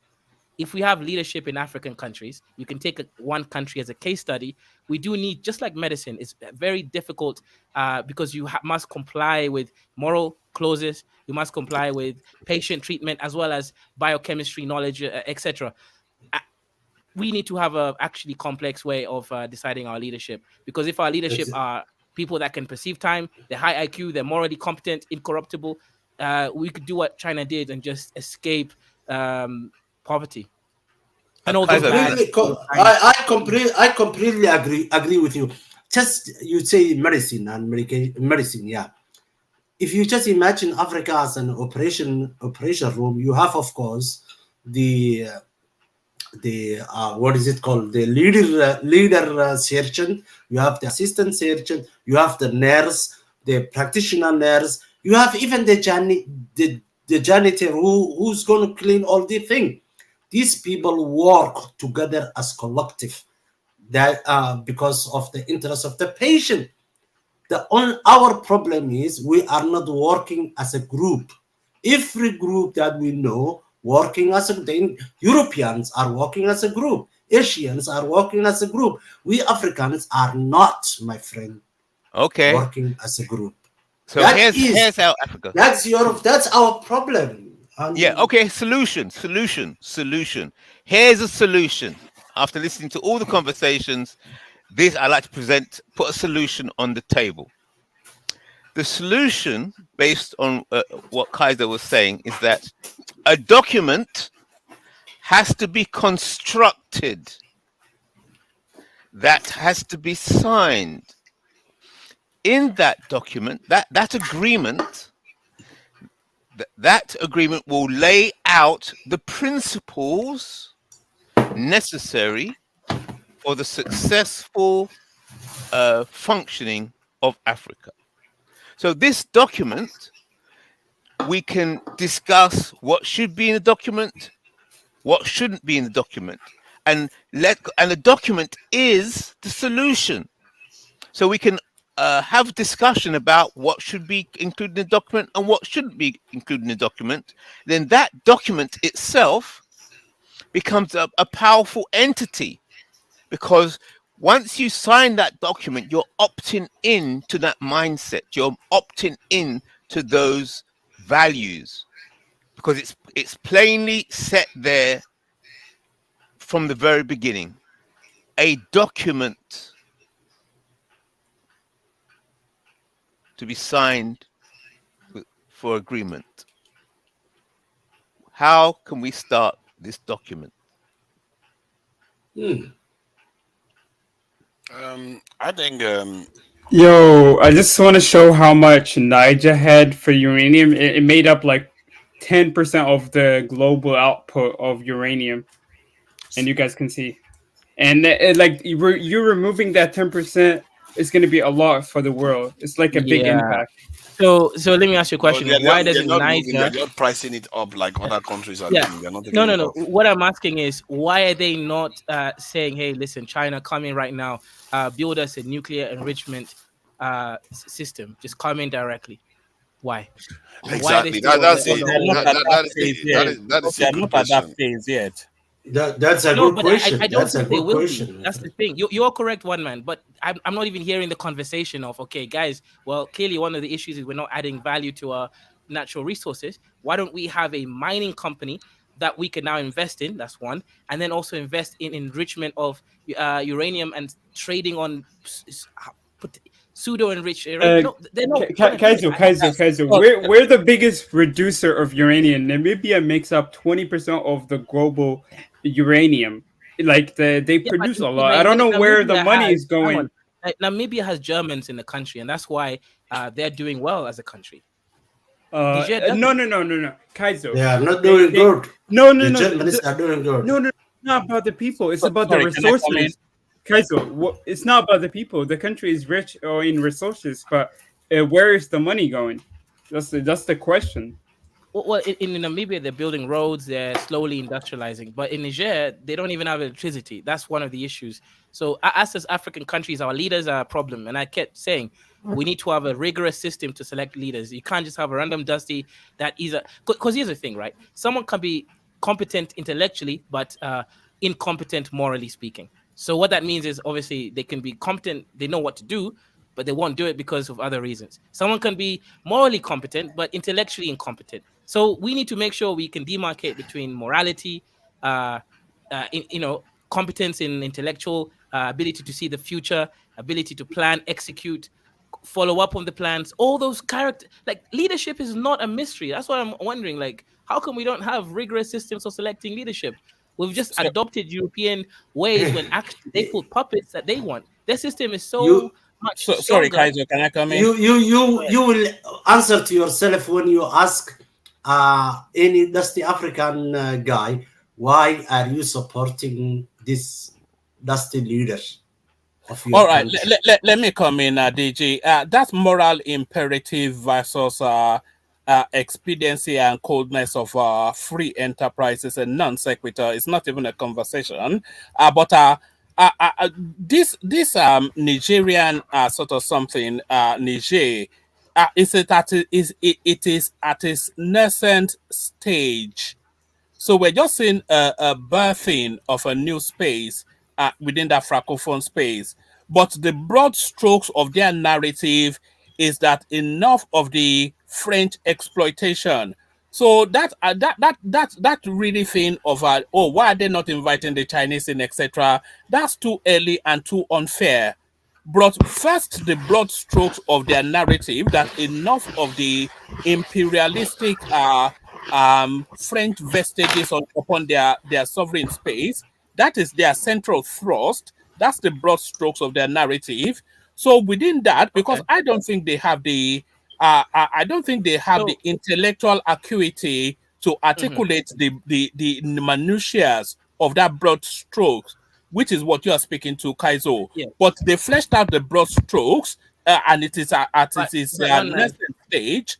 So yeah, so let them have the birthing of that first, and then we of thinking can then unpick the minutiae of that agreement that they have with the French and that exploitation, and then see how we can repoint it to their advantage. So very much at its birthing stage, at its nascent stage, and the conversation not at all where you're okay. pointing it to. But let's try So, and bring in Marie Antoinette okay, yeah, go ahead, as Mary. quickly as we can, just to break up the testosterone. Yeah. Yes. No, carry on, Kaizo, but yeah.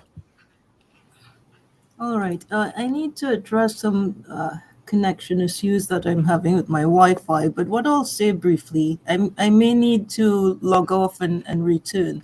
But what I'll say briefly is, now the conversation has definitely improved. We are no longer, and we are no longer attacking each other based on perceived deficiencies, which is the first step to problem solving, because now our attention is on the actual problem. And so I would just like to express my gratitude for this. I would like to agree with the point that, and it's a point we've been making for a very long time, that we need to develop our resources into products of high value. I think we all have agreed on this in the past. Yeah, this is yeah, I agree 100%. Expansionist, what do you think so far of the conversation? Yeah, can you hear me? Your microphone need to be fixed. To wait. Yeah, I think he fixed it now, didn't he? Yes. Go Alright, ahead, so, brother. yeah, man. To be honest, man, I've been listening to this conversation, man. There's a lot of very, very high IQ points that have been discussed here, and there've been minimal dust, which is which is good if you want to get educated. And to be honest, I listened to everyone's perspective, and the perspective I agree with the most would be of Dr. Marionette, as she said, the biggest issue that let's say Africans have is procrastinate. I've not said that word, mate. Procrastination, yeah, that word there. Because if you really look into it, we don't account time, like Kaiser said as well. We don't really plan things out according to time. We just say, what we're gonna do it. And to be honest, that's a very bad quality. As for me as well, like I'm a type of guy who manages his time, like from this time to that time I should be doing this, that, and it's made me very productive, in doing things. But I've noticed, like especially when I was working in Gambia, we over there we own I think I've already told Kaiser we own a mall over there. So we know we was renting out shops. So for me, I was I was one of the higher ups where I rent out shops. I listened to people's stories and their business plan and all this stuff. And a few times where I've had people bring me their business plan, I'm seeing things like it's crazy. They have no account of time. They don't have no plan where they're gonna get the money from, how they're going to make it back, and things just a normal. They can't fill out a normal business plan.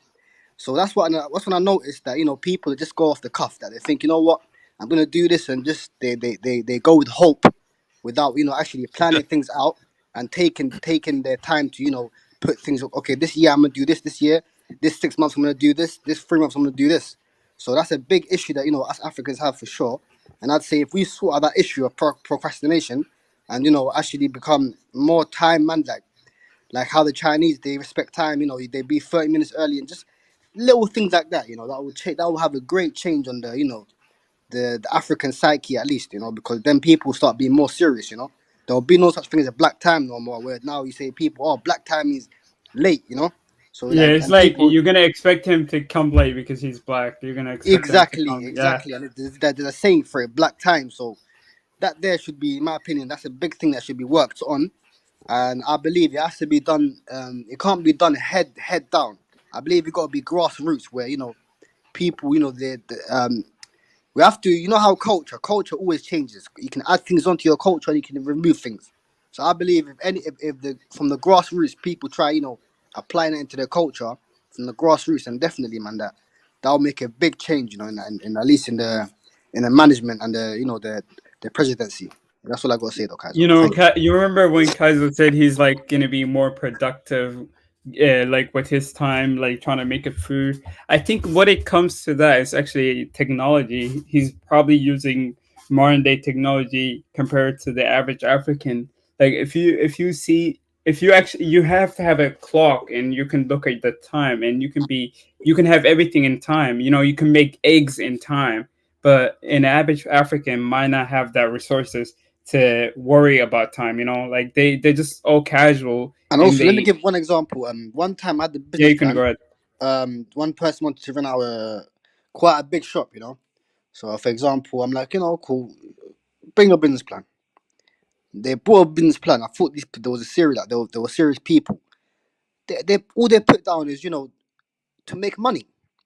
I mean, so I'm thinking, whoa. Okay, so what's the plan to make money, and the steps you're gonna take to actually make that money? What type of business you're gonna be making? They think, I'm going to, think of that. I don't know right now, but I'm going to think of that. I have the money, but I'm going to think of that later. So I thought to myself, boy, this is crazy. I ended up not renting the shop out to her, mate. So in my opinion, like, definitely procrastination, leave everything for later, has to be dealt with, man. That's a big issue we got, man. So, can I address that point that you made there? I think we can illustrate it there in that. Okay, you've got the box, yeah, you've got the shopping center, and there's space to be rented out. Somebody arrives, and they don't come across with a good business plan, but they say they've got the money. So what I'd imagine the white people would do, they'd say, "Oh, okay, so you don't have a plan, but you got the money. Give us the money." And they'll take the money, and then they allow the business to fail, and they just grab the money. That actually Yeah, happens. but Tunaja, you could. I mean, not Tunaja. I'm talking about IC3. You could do that, but in Africa, it's a lot different because time costs money, especially if you're running a business of that scale. Time costs money. So, for example, if someone is renting out a shop from you, they have no business plan or nothing. 9 times out of 10, they're going to be very late with their monthly rent payments. And that's your pay. That we're getting paid from the rent.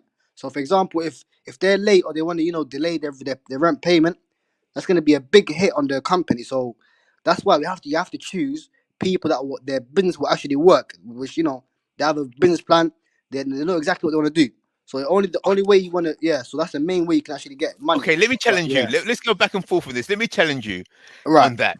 Look, yeah, good point. But I want to challenge you on this.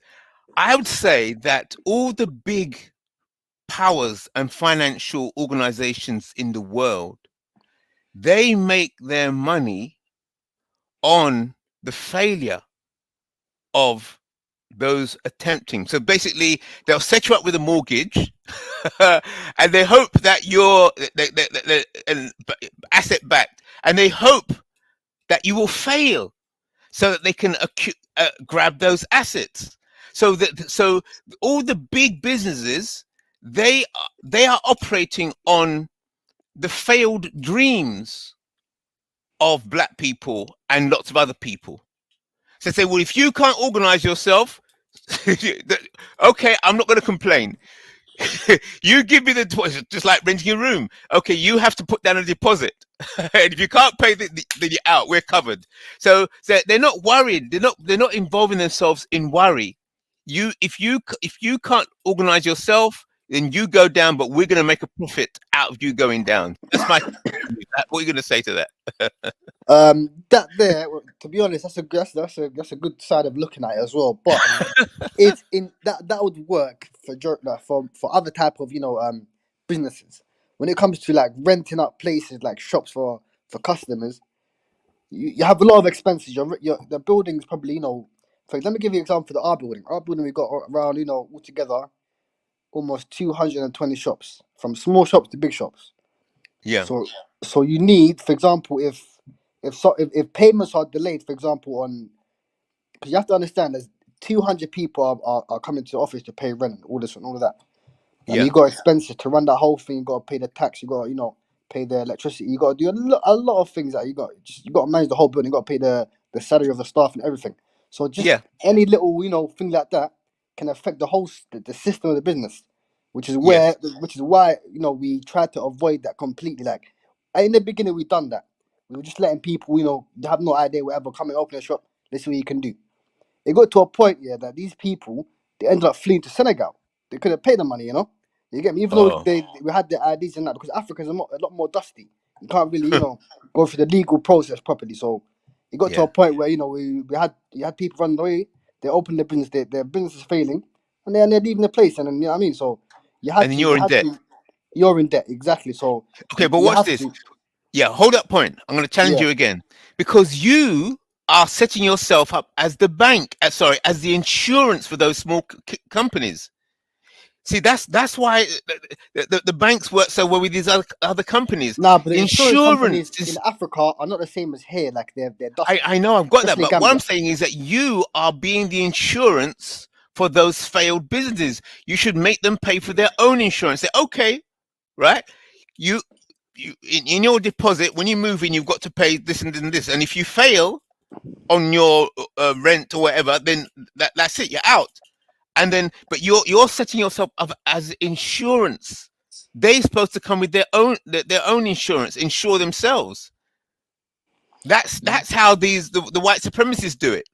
Yeah, but I'd say like when if the place has more lawful where laws are abided and followed, then yeah, it could work. But you get me? If you go through that way, that whole phase there, it's gonna, especially in Africa. At least Kaiser can break it down further for you. But Kaiser explained to him how in Africa people can just there's no law. Disappear. Like yeah, exactly.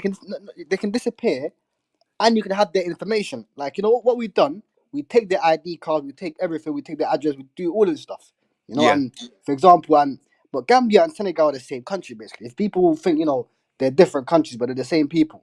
So this yeah, yeah. person can go, again, open up a shop there, pay your deposit, it's fine, and then he can something he can he can start being he can show you a good side. So for example, you start being a bit lenient, and then boy, he's gone. You get me? So Learn from the white man. There's no leniency. Cover, put enough money down to insure yourself, your business. Nah, but For what the white man does, what the white man does would be leniency in Africa. That's what I'm saying. Like you can't use a white man system in Africa like that, to be honest, because the people will see, this guy's a lenient guy. Boom, they're done with you. So you can be here and there, just a good guy, good customers, whatever. But majority of the people, you can't be lenient. You can't really use white man systems on them because you no, get me. but you're going the wrong way. I'm saying you're the lenient one because you are insuring all those small businesses and large businesses coming into your shopping mall. Why are you letting them in if they can't insure themselves for their failure? That's how the insurance companies work. You want to try a project, you want to come to my shopping mall, and you reckon you can are you sure you can do a successful business? Yes, we are. Have you got the money? Yes, we have. Okay, we'll put down this deposit and so on, and you got enough time you got enough money given to us to cover for your if the business fails. If it fails, then we're going to take this. So you have to include insurance into your model. Otherwise, what I see that you're insuring them because you're being nice, as it were. Nah. But the insurance companies, like, especially in Gambia, you ain't got the insurance company do nothing. They're not really like the Kenya should have been a better place to have invested in them type of things. But when we're talking about country like Gambia, the insurance sector is horrendous. It's absolutely Well, there horrendous. you go. But it's a sector. It's an entire. You are running a shopping mall. Okay, that's a business. But there should be a partner who sits next to you who deals in insurance. So they'll be selling the person who wants to set up a business. Say, look, listen. You say yes, you can have this space in the shopping mall. You can have it right in the street, no problem. And then you say we have to go and speak to our insurance man. Then you see you've got to have the insurance as a separate wing. But that's why we even stopped accepting dusties. No, right now you only There you you only go, go because for you learn it the hard big way. boys. You learn the hard way. I can't lie, we flipping learn the hard way. Still, boy, can't lie, it was nuts, man. Because for me, I had to come over. That's when I was living in Gambia because the business was getting so cucked by the Yes. people. I had Yeah. to fly over, and with my British accent and Yeah. my better my better education, I Ah, changed the whole place up, man. Those people started right. becoming, they heard the British colonized accent, they couldn't believe it. They had to listen. So yeah, you get me. That's right. Africa, yeah, That's yeah. So basically, these are two worlds: the worlds of insurance yeah, and the world of business. I understand you're running a business, but the insurance always sits beside. When you go to buy a car, you know, here's the car, here's the price for the car. Would you want some insurance on that? They always got the insurance just beside it. It's a separate. It's almost like a separate spirit or a separate you're right. god, as You're it right. were. Yeah. And so maybe the African has to learn the way of the insurance mind. How do insurance people think? You know, it's a separate thing, but it sits right beside the Is city of Kaizo still London. here? I want to ask Kaizo, like, if that happens in, like, for example, those type of things in Kenya, how they deal with it, and the infrastructure, like the businesses that are put in place. For example, the sector, the insurance sector is strong in Kenya, or these type of things that because there's a lot. Yeah, Africa is Tyler. developing, so there's a risk. Everyone that invests there is a big risk. So it's like Yeah. you gotta. I'm not to say, like, you have to be very careful with how you're dealing with Africa, at least, especially in business. That's what I'd say.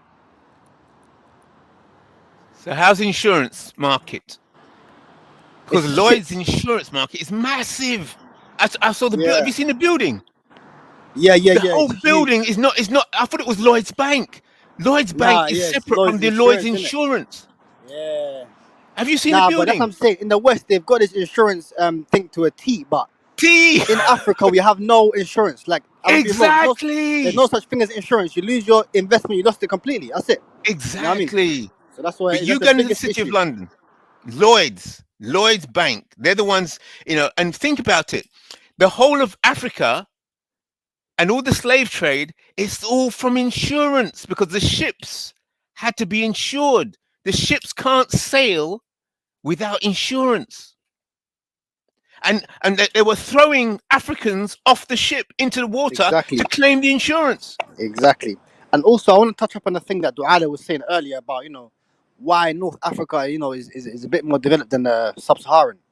At least I could say that was because they was under, you see how they had a government system for for thousands of years, for example. Because Right, since 600, when Ahmad ibn As invaded Egypt and, conquered the whole of Maghreb, that's when they had their political system, what's it called, instilled into their countries, which is why when the colonization happened and they finished, they had people that were already, they had expertise in that sector because they was already running, a country.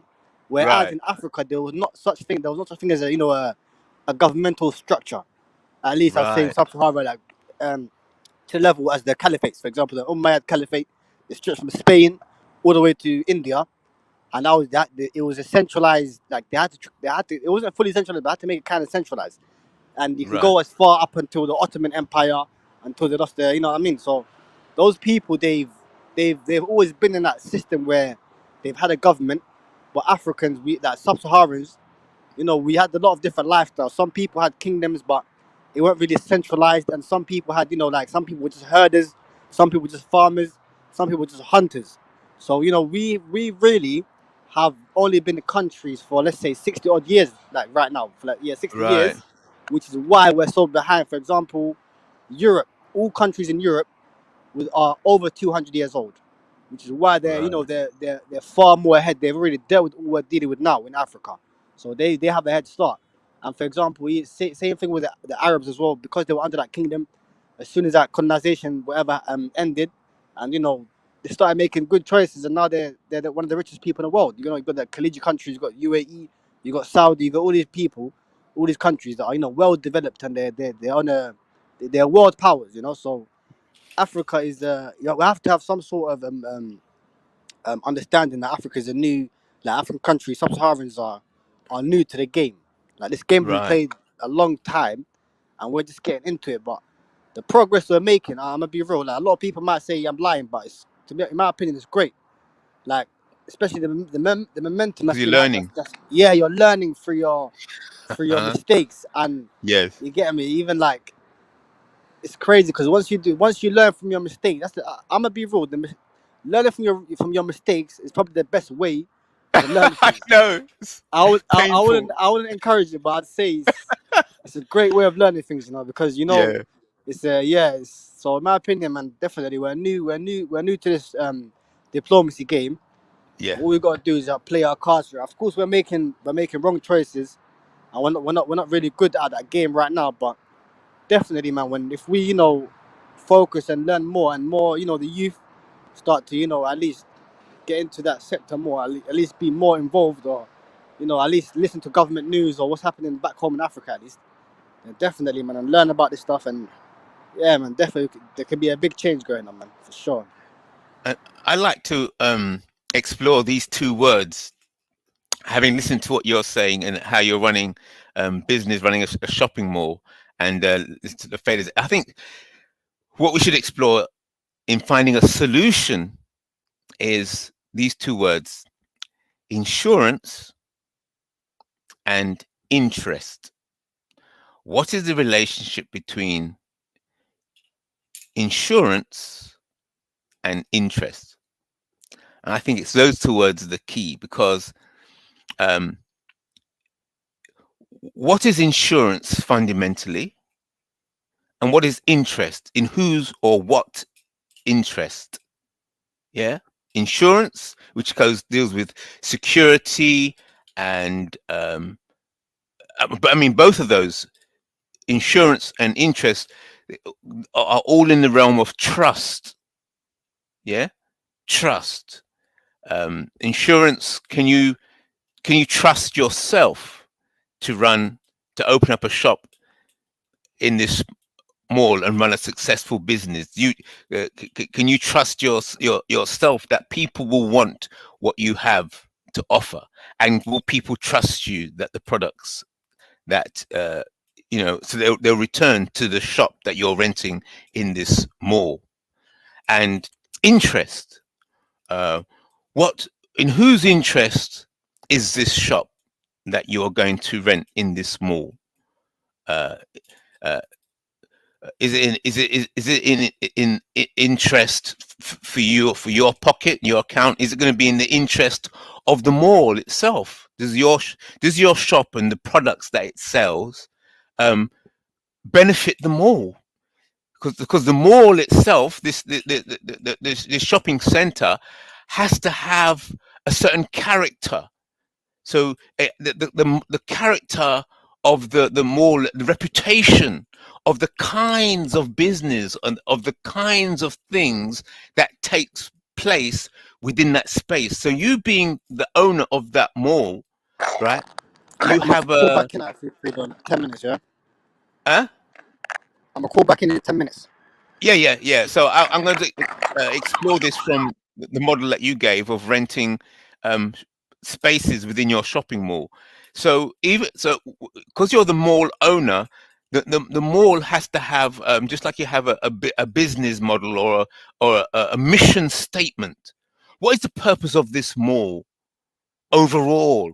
What is the character of the mall? What is the kind of experience people will get going into that mall? What are the kinds of shops they'll be expecting inside that mall? So that could be an aspect of who you decide to rent out spaces within the mall.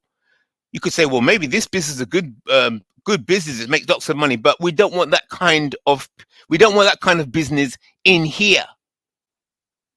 You see, so it's not just about the money.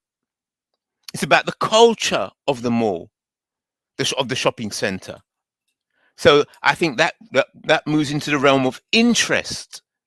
In whose interest is it precisely to have you and your business inside my shopping center? It's not just about the money, is it? See, because one business reputation could damage the whole center.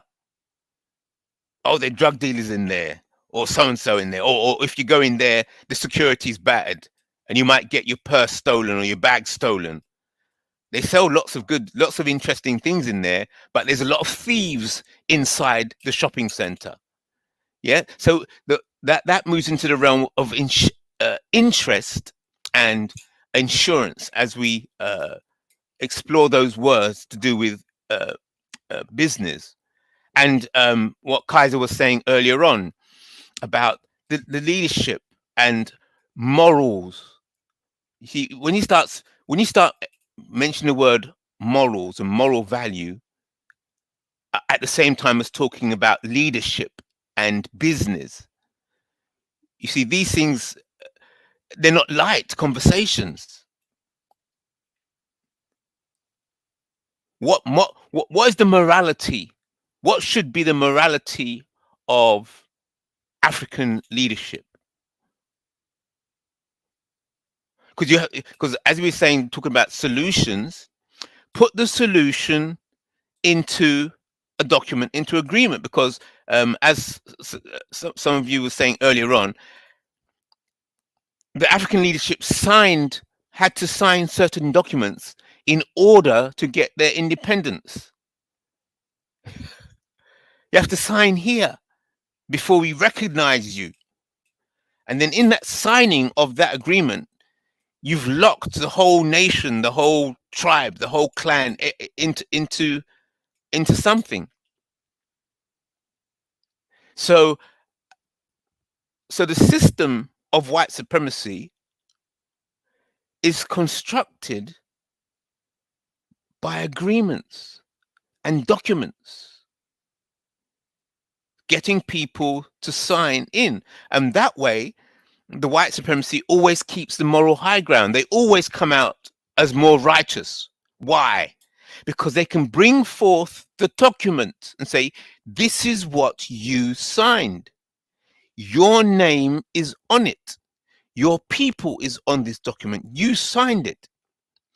If you go against your own signature, then that shows that you and your people can't keep promises. You cannot be trusted. You are savages. You're unorganized, you're unreliable. Therefore, we cannot invest in you because your word is not your bond. You signed it. This is your signature. This is your name. And in your name carries you and your people and your culture. Everything is in that name. And that name is on this agreement.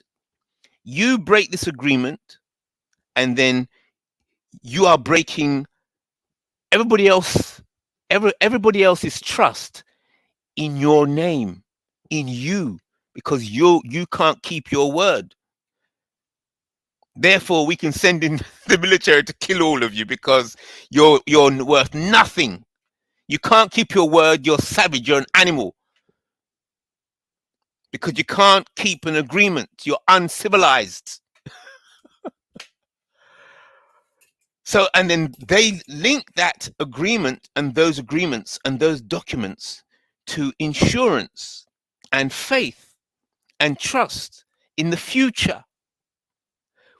And investment. We can invest because we can trust that the agreement will be kept to, that you are a people of your word. So if you break your word, you lose your reputation, and then you're trash, and we can trash you, and we can kill you, poison you, do anything, because you're nothing. Because your word, there's no value in it. And I think that's how they capture your word, by presenting the document. Here's the agreement. Will you sign the agreement? And then going back to what Kaiser was saying, the brother talking about the shopping mall and insurance. In fact, all the biggest companies are in insurance because they make the biggest money, because everything has to be insured, and all they do is they take a little bit every month.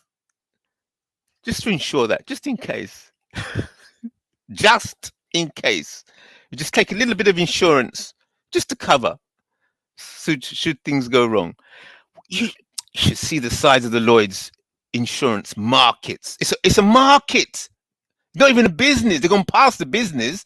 They actually control a market, and lots of other insurance companies, they come within their shopping mall. But going back to what the brother was saying about having a shopping mall, they rent space within the building to sell their insurance company, their insurance products. But Lloyd's has the whole market. You should see the building. I thought it was Lloyd's Bank. No, it's Lloyd's Insurance. So insurance, because just think, if you got guns and bullets and tanks and planes, who's insuring them? Before anything moves, they insure it. Before the ships sailed to go and collect goods, gold, diamonds, slaves, whatever, it might be a shipwreck. Who's going to cover? So I think there could be an opportunity for the African insurance market, because insurance is related to interest. In the interest of who? Insurance, faith, trust, all these words. Faith, trust. Are you assurance? Is insurance, and there's assurance. So can we trust you? When you die, trust, open up a trust. I heard does anybody know about trusts? You can actually, that's another sector in itself. Trusts, insurance, interest. How is that for the African, in the African mind? How does the African perceive interest and trust and insurance? Oh, thinking back to that mall. So he has this shopping mall and he's renting out spaces. So when the African small business arrives at the shopping mall, says, I would like to rent out a place within your shopping mall. And then the shopping mall manager says, yes, where's your business plan? There's no business plan. It's just, he just has faith in himself. So he's basically having faith in the shopping mall as a community. So basically he's hoping, or she's hoping, by opening up that opening up that unit within the shopping mall, if the business fails, well, it's just everybody's failed. The whole shopping mall has failed. So it's okay that they can take the hit. We tried. So they're not taking the risk of failure directly to them and their unit within the shopping mall. They're seeing that they're contributing to the overall success of the shopping mall by bringing their efforts to the shopping mall. And if they fail, well, they just leave. It's just what happens. They're not seeing themselves as a separate entity, a separate business, a separate unit within the shopping mall with its own responsibilities. That's how I'm seeing it, combining everything I've just heard. The reason they don't have a business plan, because they're just part. There's no need to have a plan. You're just part of the community. The plan is built into the community. The community is there, just like building a house. The community will get together and help you build the house, because everybody needs a house. So therefore, everybody needs a shop. So the community helps in the shop rather than thinking Western in the Western way. You're responsible for your particular unit, and you have to ensure yourself. So, what do you think, Kaiser?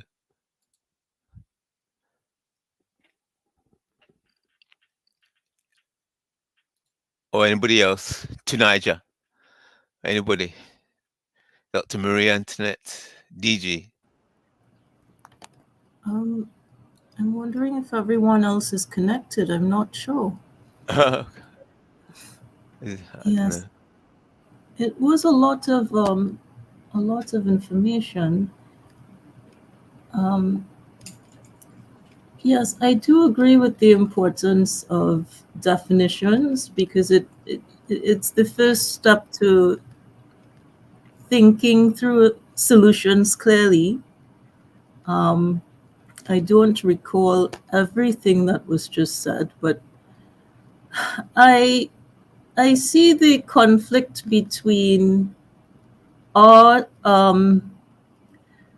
the value that we place on compassion when dealing with others and the contrast of our approach with the insurance approach, in which, there are communities that won't hesitate in evicting someone regardless of the extenuating circumstances that led to the inability to pay the rent. Um,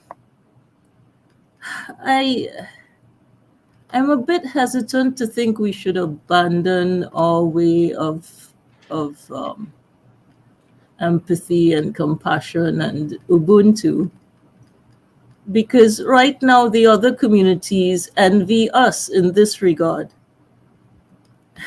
I think we have to look for balance. It's when you attend certain discussions as a silent observer, then you realize how much other communities envy our compassion and our empathy and our Ubuntu. So I just wanted to leave that point. Thanks. Envy. So other Yes, communities, why do you feel that they envy? Is it possible that they could appear to be to envy as a ruse to trick us that they see value in that? Why are you convinced that they are envious of Africans? because Because I I'm seeing efforts to emulate our approach to certain things. like what then? Closed spaces. We often berate ourselves on being too emotional. The key is balance. There are communities that are now trying to make an argument for being a little more emotional because they were too robotic, and it's showing, it's manifesting in certain mental disorders in Ah, which they are right. Okay. overrepresented, you see? Yes. Right. Yes. Right. Yes. Sanity and mental health. Right. Yeah. Because Yeah, when you start bringing mental health and sanity into the equation, um, it shows up. Yes, definitely. Um, About this thing, if I may add to the part of emotion versus logic. I think most people, whenever they are having this argument, especially online, you tend to hear, you are being emotional. You're being sleep is supposed to be a bad thing. I don't get that. I think the trick is that I think emotion fuels logic, and if you get it yeah. that way, it will work better because the people ascribe emotion as if it's the wrong thing to have. I think it's actually a good thing if you have a logical basis for that emotion, because it's what drives logic. But you can't allow emotion to cloud logic from that point of view, because logic is just stands on its own, and the fuel, which some people describe as passion or whatever, is where the emotions come in. And I think understanding where both belongs can allow somebody like someone like me. I can be emotional. I don't care, but as long as my logic is sound, I will push. I can be emotional about it because I need the logic that I believe is sound to win out. Because if you don't defend what you believe to be right by just being robotic, you may not, you may have something valuable to offer, but it may not see the light of day, because the others that have the emotion will win out, even if they are stupid. So you have to have logic, sound logic, and you also need emotion to drive it through. I guess it's the fuel. I like to consider emotion as the fuel. Mm. So, I agree. so let's explore this from the business, sorry, from the insurance aspect. Um, uh, my gut feeling is that there's no African insurance. That all insurance in Africa is underwritten by the West. That the concept of insurance um, is is lacking. I just suspect that, but I've got no proof. But I'm going to start investigating that now. What's your gut feeling on the I, concept I, of I, insurance I in think UK? insurance is a powerful thing. From what I've found anyway, from even personal experience and societal, from what you look at how the Europeans are progressing, I think insurance enables more risk taking. So and your society is more likely to be, or economy is more likely to be dynamic if you have an insurance system there, because if it doesn't you don't have that insurance provision, people will become more risk averse. They don't want to take as much risk anymore. So in the context of Nigeria, I can say I know a little bit about that, not too much, but I know a bit about Nigeria. It's not, I think there's insurance in some sectors that is quite functional. Generally high level sectors, the shipping companies and all that stuff, they do Ah, have yeah, they do have insurance, oil companies, stuff like that. But at the lowest levels, you probably won't see that. I think you probably see some property insurance, but it's not a very strong industry yet, especially not everywhere. Maybe in Lagos you see more property insurance in Lagos, but it's a kind of it's in its more of an infancy stage in the context of Africa. I think maybe if the West is 100%, you say Africa is somewhere around 30-20%, and in Nigeria maybe 20% too. So it's not very strong, and even their payouts, from what I gather, they tend to, if they are even in the West, they try to dodge paying people. Not to mention in Nigeria where they yeah. so not to mention that they will try to dodge paying out. So, but it's a good thing for an economy. I must say the people that invented it were very clever, because they understood the need for people to have peace of mind when they are doing stuff, knowing that they are covered to do that kind of stuff. So, even life insurance also gives you that kind of cover, because now. Because if you're afraid for your children's future, and maybe something could happen to you and stuff like that. But if you have a kind of life insurance, you can see that fear is a little bit allayed, and it kind of the fear is not as that high level anymore, and you tend to be freer Yes. to do things. So it has power behind it, and I think obviously the continent and our people in our society, our community too, need to be taking it up a bit more. Because I'm not sure within the black community we use a lot of some of these instruments of state. To an extent, it may even affect your according to the case. It might even affect your IQ, because if you are so afraid of your own Oh shadow, and yes. Good you're afraid of point. risk. If you're afraid of Wow. risk, if you're afraid of Wow. risk, you're not likely to be able to think clearly, because you're You afraid. dropped a All bomb often there. you That you are is massive. What you just said there. Insurance yeah. and IQ. Oh man, I'm gonna meditate on that. And the ability to think, the state of mind. Yeah. Wow. So those sort of things. That's why I consider insurance quite an important instrument of state too. So because if you think about it, the fact that it goes way back, and see how far they've come because of some of these instruments. I have to say, the continent and within the community, we have to be using some of all these things. Like yesterday when uh, Grits came in and talked about uh, trust versus wills. I think that too is something we have to be thinking about because, like this topic today, that we don't think too much about the future. This is some of the instruments you can use to project into the future, and Yeah. it will be just because you know your future is taken care of. You operate better now, so it affects your behavior now too. So Yes. I definitely support the idea that we should be taking more of these instruments and getting involved in them. I don't know. Rasmo is saying that the bad point to Niger don't know what he's talking. Oh my God, Rasma, you are classic. You remind me of some of my Nigerian brothers. You can say something very like 1+1 is 2, they will still call you Mumu or there. You just say you're still stupid. So it doesn't matter what you say, they'll just call you stupid anyway. So I can live with that. It's all good. Um, yeah, it's a good thing. I think insurance is something that we want to encourage more within the community. It frees us up to be more creative. And Yes. yeah, Let me write so that down. Insurance and IQ. We'll explore that. and I'm not sure there's a lot of places where they put those two things together, but it's all right. Well, no, something to explore. What do you think of that, Marie Antoinette? Just like you. Yeah.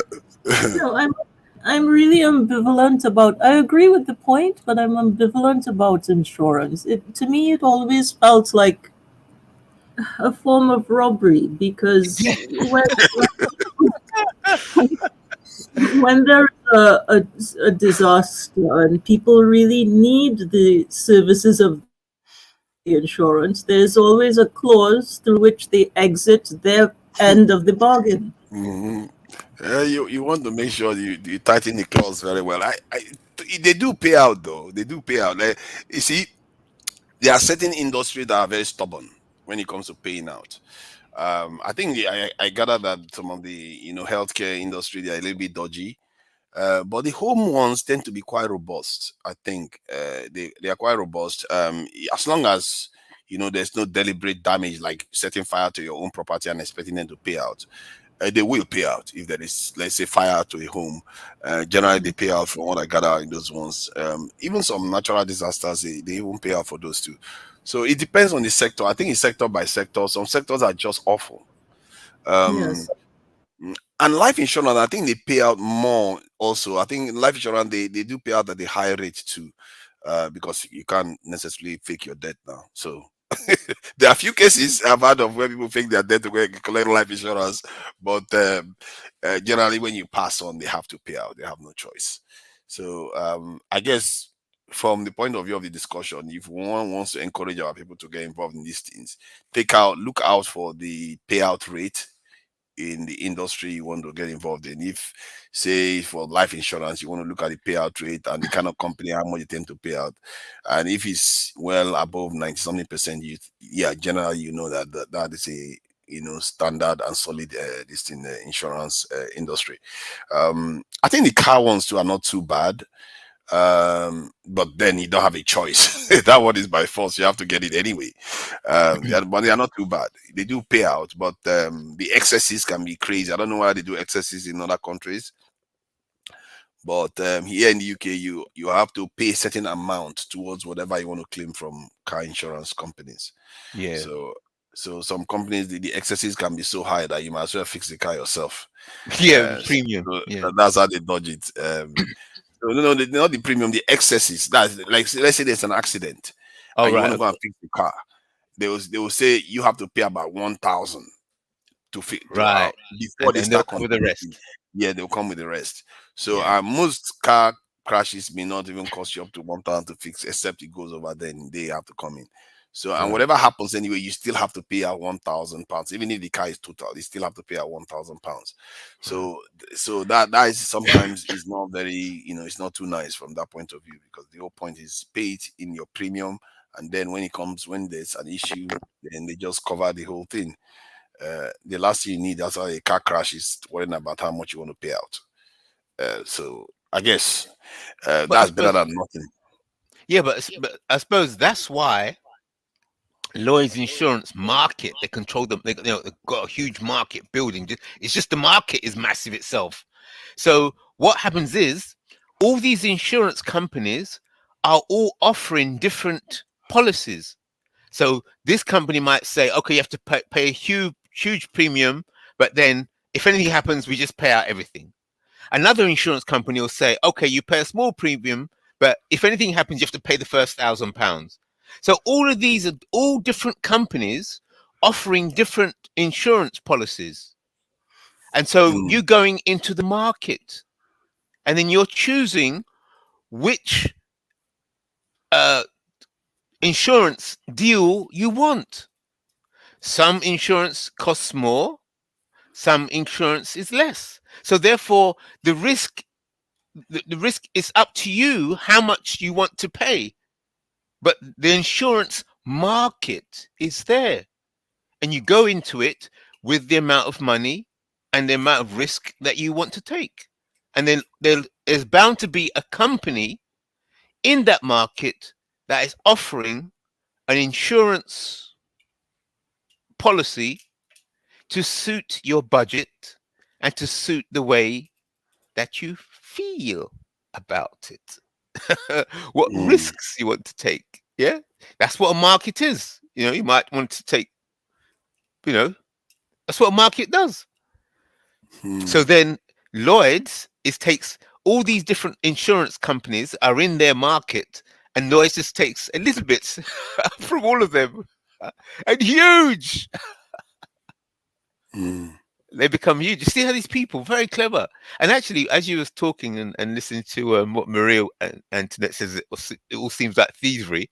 But as soon as she said that reminds me, I had a bike, a pedal bike. I wanted to get a pedal bike to pedal to work, but I thought, since I'm going to buy a bike to pedal to work, I want to get a good quality bicycle. So I was thinking of buying this bicycle, and then I thought, oh, I wonder if there's an insurance for a bicycle. It's just a bicycle. And a lot of shops say, oh, we don't do it, and do it. And then said, oh, cool here, cool. So basically, I found out that there was one company that insured your bicycle. I thought, oh, right.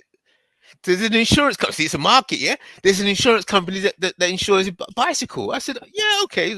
Let's see this, what this insurance company is saying. And you know what they said? Here's the price for the insurance for your bicycle. You buy that bike, and then here's the insurance. I thought, yeah, that's interesting. And they said, but to get insurance from us, you have to be a member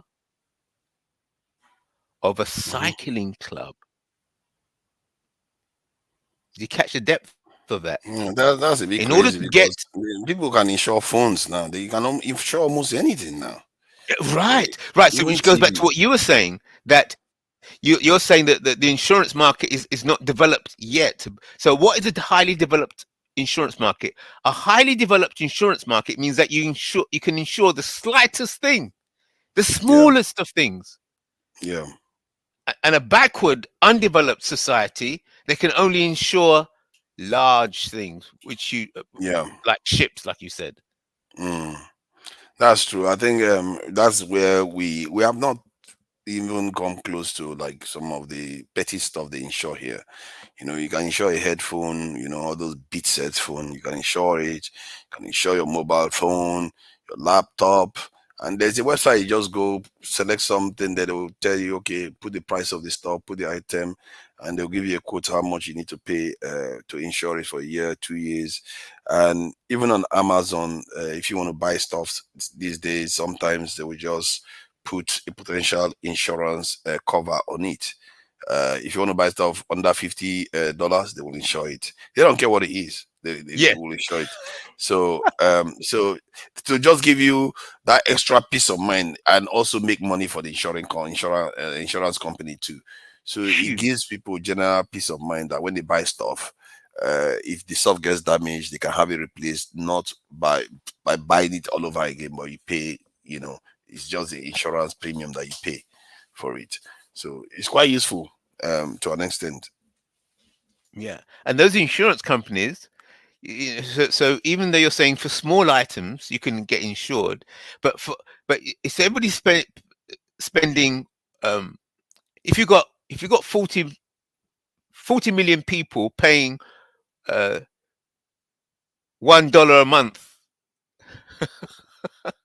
you know what I mean, or 50 cents for insurance every month, you've got a million people. It's huge sums of money. So very small amounts of money, but it's the system. So therefore, I think it's good. I'm going to start exploring the concepts of insurance and applying it to Black Africa.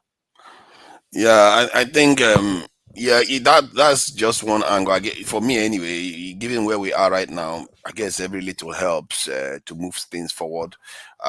It's funny because insurance companies are very clever. They do their calculations. They know how, whether they're going to make profit or not before they actually start offering it. So, but they are giving people peace of mind. So you can also argue that that's a good thing to have in place. And I think definitely is something that we have to look into, within the community and on the continent to strengthen it. But I think most of our leaders are busy with bigger problems. They feel anyway that those problems are far more serious to worry about than insurance company at this stage. So if You insurance sure? company is gonna, yeah, that's what they're I'll thinking. challenge you on that.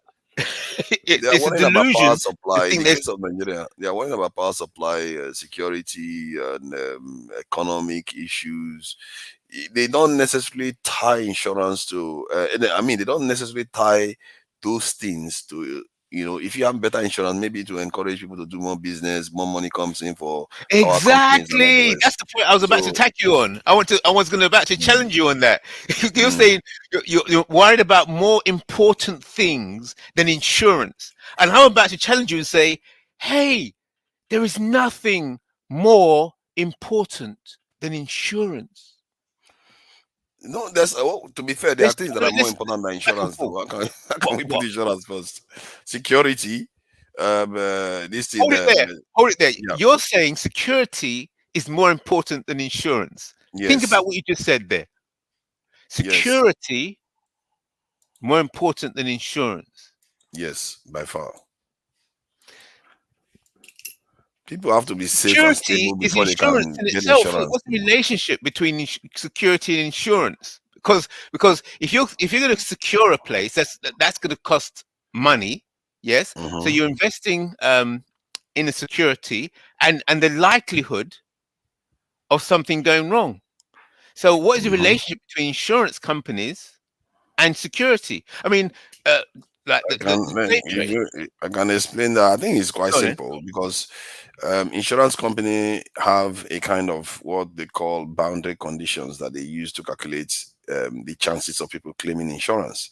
So if not the boundary condition is not from insurance company, that's just from some other discipline. However, so if you have a society that you want to calculate insurance for, it needs to be predictable. You need to have specifics of that society, and if you find that it's not going to be viable in an unstable environment, then you will not go forward with it. So for to have a predictable environment, you need to secure it for it to be predictable, and hence why security is very very important. For because for instance, you can say you want to insure somebody's farm in Nigeria, but if there is insurgency going on and then the farmers cannot farm, are you going to pay out? You're going to pay out a lot of farmers and your business is going to go bankrupt. So without security, the business is generally not going to be viable anyway. And even if they try, they will fail because there's going to be a lot of payouts. Just last year, the Nigerian government didn't do a lot of good work in dredging some of their waterways, and there was massive flooding almost from the north to the south, and a lot of farms lost out. And if if that was for insurance company to pay out, they will go bankrupt straight. So you see, the environment that the insurance company is operating in also matters. And Okay, it's so I'm going to challenge you in this. Let's go back and forth, and let's Marie Antoinette. Well, Marie Antoinette has already said she doesn't like the idea of insurance. It sounds like thievery. I actually need to leave for 15 minutes, but I'll be back if you're still here. Thanks a lot. Yeah, thank you. All right, so let's explore the relationship between security and insurance. I'm going to be on the insurance team, and Tunija is going to argue for security. Okay, so let's explore this. Now, so many angles to come at this from. Even going back to what you said earlier on, where you actually brought in the concept of IQ, that where people feel more confident that something is taken care of, it frees up the mind to do other things, and therefore it could be impacting intelligence, IQ, and ability to think ahead. Yeah. So insurance can generate peace of mind that allows people to be able to plan ahead a lot further. Yep. So I'm going to use that as a throw that in to say that's my challenge against security, because I'm saying that if you can induce peace of mind within the society, then that brings about stability, which then security is follows afterwards. So insurance first to this is security. That's my challenge. Yeah, if you don't have insurance, I guess you can argue that to an extent. It's almost like saying, some people, you have this argument sometimes, they'll say, oh, we don't have the economy to build such a strong security network. And so from that point of view, one, I can concede that, okay, yeah, insurance might be useful to create a better security architecture. However, most of the essential security architecture the nation needs doesn't even have insurance. Like the police don't necessarily have insurance, neither does the military, because they are the base structures of the nation. They are basically insured by the people to an extent. And so from that point of view, insurance doesn't even come close to the key areas. It's almost like insurance is part of the benefits of having a secure environment. Not insurance doesn't create the secure environment; it's a benefit of the secure environment. Okay, very good point. So it doesn't come to the essential parts of society like military and police. So security above insurance. Well, I'm going to come back at you again and say no, insurance first, because the military and the police, it's insurance that are the fundamentals behind the military and the police, because the military, when the soldiers go in, they're earning good money, and then if their salary goes up about 4 or 5 times if they go into active action, yeah, the money goes up, and if they get killed, then the money goes back to their wife and their family. Yes. So Yes. so yeah, and also the police. I mean, there's been a big fight about the difference between a police service and the police force. And I spoke to some police, and they said that there's a big fight between the two, because they said that, see, policing is becoming commercialized, and it's becoming commercialized and dominant because the insurance company say the police should be doing this, and this. Otherwise, they won't be insured. They won't be covered. So the police are having to wear certain vests. they're having to, and they have to, because of what my police was telling me, that now they have to wear stab vests. They have to wear it inside the car when they're driving, because if they take off, so these tiny little things they're complaining about, but they're saying they have to do it because they won't, they will not be able to claim on the insurance if they don't do it. So therefore, the insurance companies are now taking over policing and military in an indirect way by saying, well, if you don't do this, this, and this, and this, we're not going to insure you. You can go ahead, it's okay, you can do it without us. But if you want insurance, you have to do this, this, this, and this. And that's the way financialization and insurance comes in and then dominates areas that are perceived to be different person. So does that counter your point? If I wanted to counter myself, I will have to make society or the people a kind of insurance company. You will have to do that, because to an extent they are insuring the military, they are insuring the police. Because when a soldier passes, they pay them pensions. If that wasn't the case, I'm sure a soldier will find it difficult to go to a battlefield. Sorry, man, this thing is, why is it making so much noise?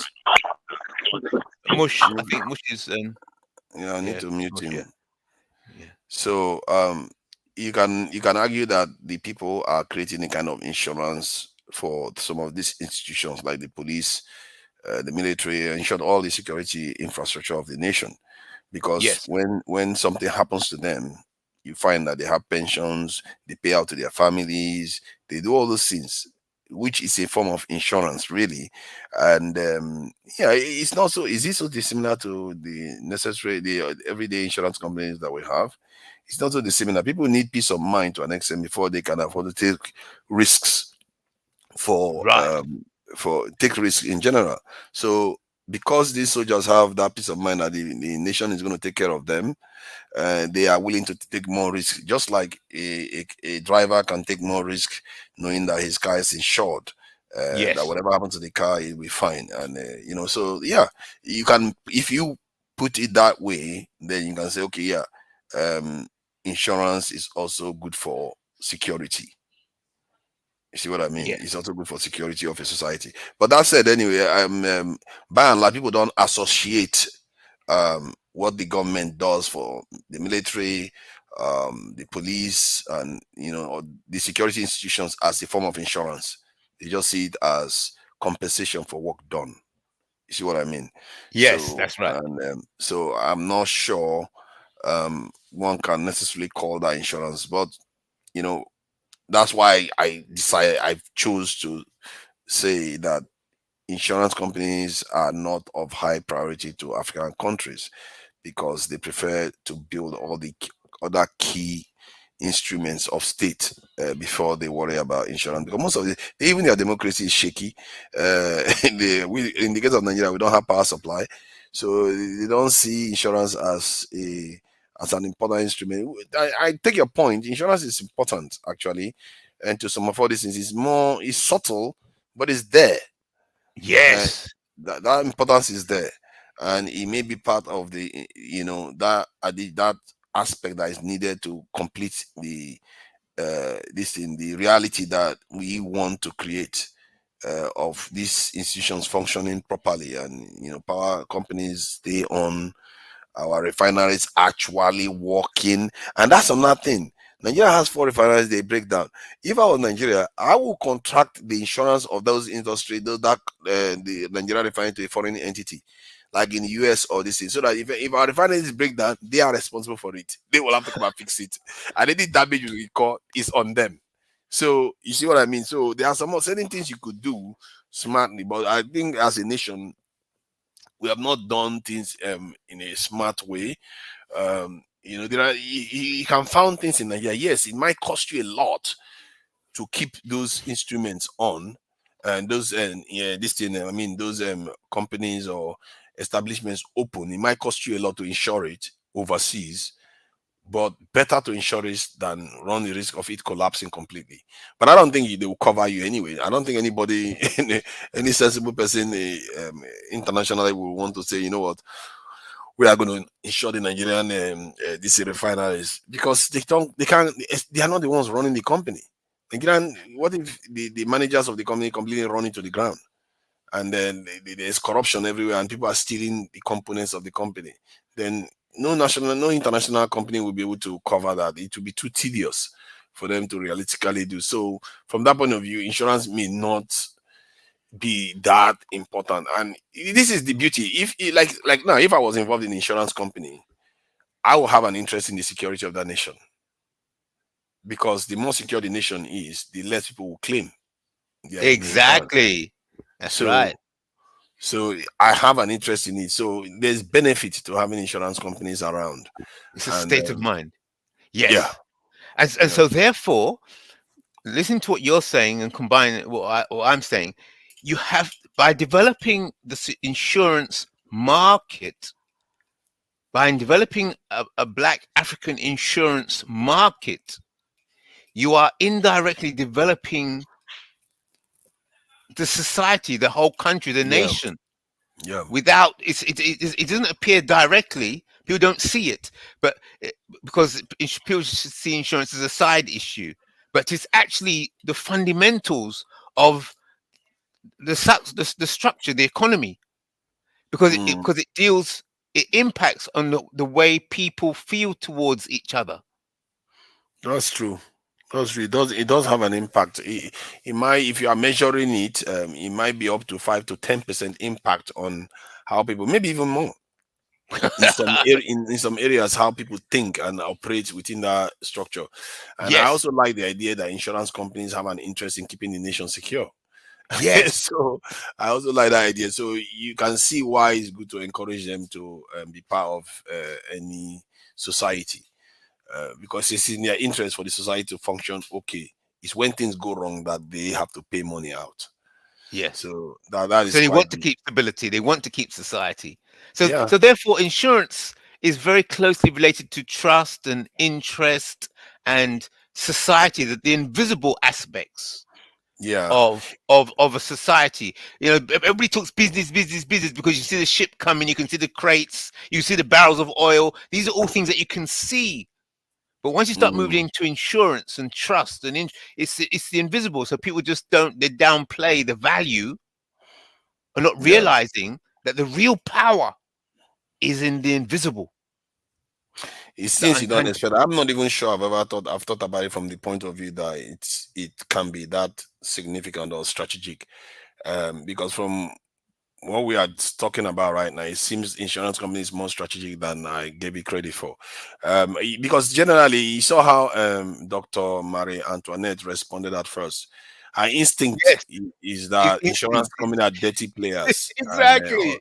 Because they've been known to be dirty players. It's a fact. They've been known to be dirty players. So, but if a genuine insurance company wants to do good, Yes. they also, it means that their interest is aligned with the interest of people that want the nation to do well, because 100%. they will want to ensure the nation is actually functional themselves. Yes. Yes. UFC. Yeah, What's you up are now? right on insurance. Good evening, Good to evening. Niger. Tony Olimelu's insurance company, I think they made a record profit last year. I think it increased by 220 something percent growth. Wow, that's Yeah, good. yeah. See that? Insurance. Hmm. Big business. And you gonna and UFC. Do you think because of that, Tony Lumelu has an interest in Nigeria being stable and functional?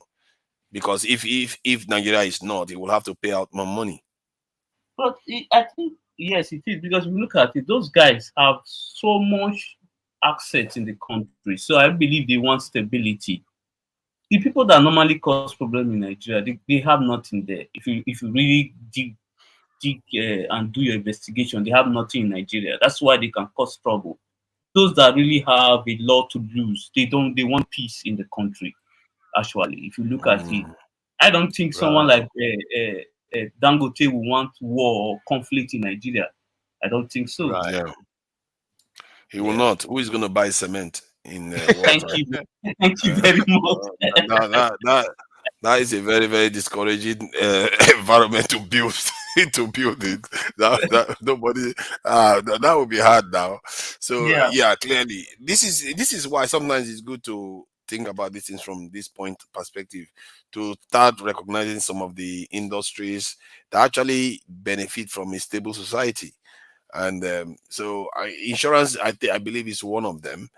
And Nigeria, clearly as average Nigeria are crying. The Nigeria stock market has been on fire since this year. Those who what do you invest, expect? they are making a killing. So the poor are just complaining while the rich are doing well. Isn't that the state of the entire world? They are reshaping. This is not. I wouldn't say the entire world is the shape of the Western world. The Western world economy is being tweaked in such a way that it favors the elites and the rich. Yeah. It's a bit of a sad turn of events It is because that has occurred. they control the government and the economy. So what do you expect? But They it is do. that I know I'm not like saying like I'm surprised that it's happening, but what I'm saying is that it's a shame because Yeah. there's going to be consequences to it in time. When they keep enabling the elites to amass so much wealth, which is already very, very much, um, people are going to start rebelling and pushing back against the system. And there's a large chunk of people now, even in the West, white people, at least 20% of them that really, really hate this capitalist system. And they feel like the capitalist system only favors the elites. And if you can, like the black community and Africans can tap into that discontent, you could build a sizable chunk of allies, That's right. even in Western countries, that are going to Yeah. help bring their own system Yes. down. That's the key. Because we've had some of them come online on some of all these platforms to come and say it. I think I've had a white guy come here and say he's not for these nonsense rich people that just making all the money, that they too are suffering under them. Yes. That's So right. it's to find a way to bring the common interest between both sides together, and they've done it before. The black community worked with some rebel white community people even during the time of slavery. Yes. So it's not Haitian. they do have common 80. interests sometimes, yeah. Yes. And And if I yeah, and go also ahead, what's To Nigeria, interesting. for yeah, instance, in Nigeria, the reason why the poor are not united is because the elite, they always know how to create division between the poor. So you see the poor fighting themselves, why they just pay attention to the economy and siphon all the resources. While some of us are watching a Big Brother, some of us are online fighting on I support LP, I support PDP, I support APC. So it is crazy. They just focus on the real thing, the economy and the finance. yeah. So, Yeah, I think that is true. And if you think about it now, while you were saying, I just thought about this. That if you think about it, it's just baked into the very structure of society. Because let's say these elites, they barely are 5% of the population, maybe even less. I think if you look at the real top at least, even barely 1% of the population. And if they are relatively that small, it's inherently easier for them to come together than bigger Yes. groups. That's right. So they already have that advantage, innate advantage, to come together and decide things than the bigger groups. Because the bigger groups have different opinions and different cultures and all kinds of issues to come together with. But when they make a move, the smaller group have to move out of their way. Otherwise, they get completely destroyed.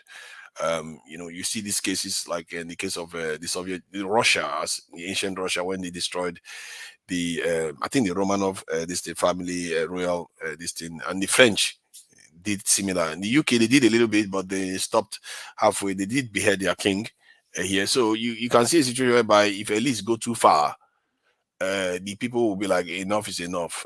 China, oh my God, they completely decimated quite a lot of people there too. They will come at you and say, okay, and then the sad thing about it is that they go after even innocent elites. Sometimes even a college or university professor will be attacked because Yes. they associate all of them to all the problems of the country. So Yeah. but because they are small, it just gives them that advantage. and they are very, very hard to deal with. I found that in societies, if you want to deal with that top 1%, it's extremely difficult, and he often has to. Yeah, it's sad to say, but if you look at all the examples around the world, it requires a kind of revolution. They are so difficult to dislodge. Yeah, You know, because it's that often a revolution. They never do it peacefully. Yeah, It's so yeah, difficult, people. because so that Nigeria. elite area is like, because above. See, a lot of people talk about accountants, yeah, but they don't know about actuaries. Yeah, they talk about accountants, and they know what accountants do, but they don't know what an actuary does. And the, Yeah, and you know that the actuaries, they deal with insurance. See, so to be an actuary, you have to go to a higher level of study of an accountant. You got to go above that. So the actuaries are are like in the priesthood. yeah. That's interesting you mentioned that. It's only once I've heard that term actuaries actually. That's from somebody when they were talking to me. I think I've seen one person that used to do that. It's like in finance too. You don't hear too much about the quants, quantitative analysts. No, people don't talk about them too much, but they are also very, very powerful within finance. Power. That's Mm. right. They can set So the whole tone, direction. yeah, if I was advising people to study anything, those are, if you want to go into accounting, as you want to encourage your people to go into like actuary, where you go at higher level. If you want to go into like finance, I guess investment banking is also very high level. But if you are doing like programming and you go into like quants, you earn some of the highest amount. There are people in the UK that earn almost like 200,000 or more, just because they are doing a lot of quant based softwares. Because this software, what they do is they use them for trading, and some There of you them go. they make people millions, billions, and you can see why paying those people even 200,000 seems like chicken change. It's nothing. That's right. So at that kind of level, when you are operating at that kind of level, you see all kinds of things. So if I was a young man again, there are certain things I would have studied now. I would have gone in that direction and tell you know what makes sense for me to go in this area because it's quite high level, Yeah. and you get to see all kinds of Things. societal shapings and how the whole thing works at the top. So yeah, I think UFC was saying something before I went Yeah. on my own. Yeah. I'm going now. Anyway, great conversation. I've got lots of things to study. I'm going to look into. See Okay. you all. Take care.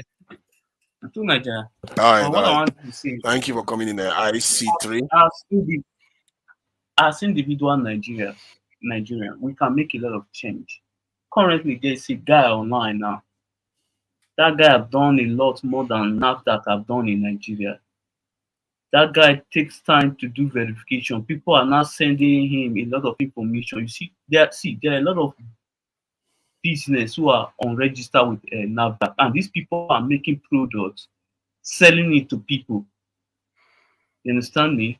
Mm, Skincare, even what they call the other one, diet, drugs, and all those things. It's crazy. You're That talking about guy, regulations. that guy is doing a great job Or are you busting. talking about who are you referring to? Sorry, I'm missing what you're saying. Who So are you referring to? there's a guy on TikTok, like a lot that is a Nigerian. So he's just a one Okay. man. So people will send him products. So he will do verification if they have NAFDAC registration number. Sometimes some of those Okay. numbers are fake. They have in their products. Yeah. You know, yeah. There's That's a I that's think really useful. That's really yeah. useful That is service. really that's how all of us. What the reason why I'm saying this is that this is how all of us can help the country. At least do a little bit in our own position. You understand me? We Mm, cannot 100% depend on government. I understand Nigeria yeah. government, yes, they need to involve, but 100% dependent on government, no for me. That's true. I think I get some of I get the point you're making. That people are going to contribute to some of all these things.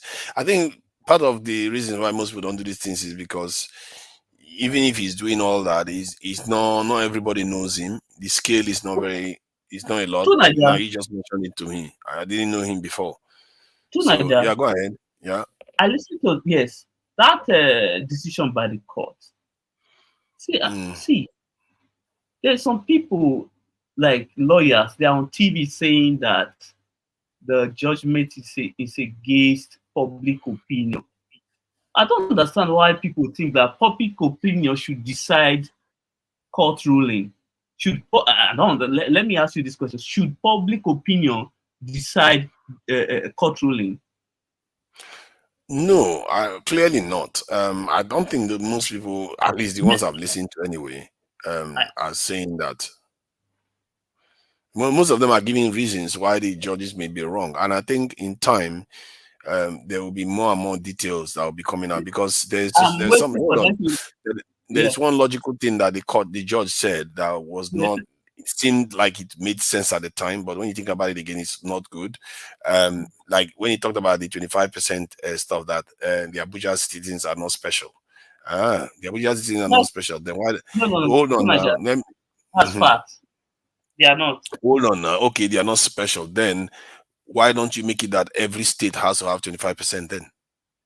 And then, because then you can't say only some states citizens are special. Every state 25% minimum. They are special too. And because then you reverse the stuff on his head. Because what they are doing now is saying, oh, nobody is special. If nobody is special, then when why you did look you at make 25% a requirement in 16 to 10 of the states? Why so not for all of them? But when you look at the issue of that 25%, yeah, normally comes up when there are three major candidates running. If it was two candidates head to head, this issue of 25% No, would have it's arrived still at there. all. I think no, it's still there. Even when two is running, it's still there. It's in the third round they get rid of it, and that's another thing that he didn't address. That they actually get rid of it in the third round. There's a reason why they said the 25% this rule doesn't Something like apply in the that. third round. I thought, see, okay, let's see, something like that. I'll say this now again. The Supreme Court will rule in favor of what the court just gave.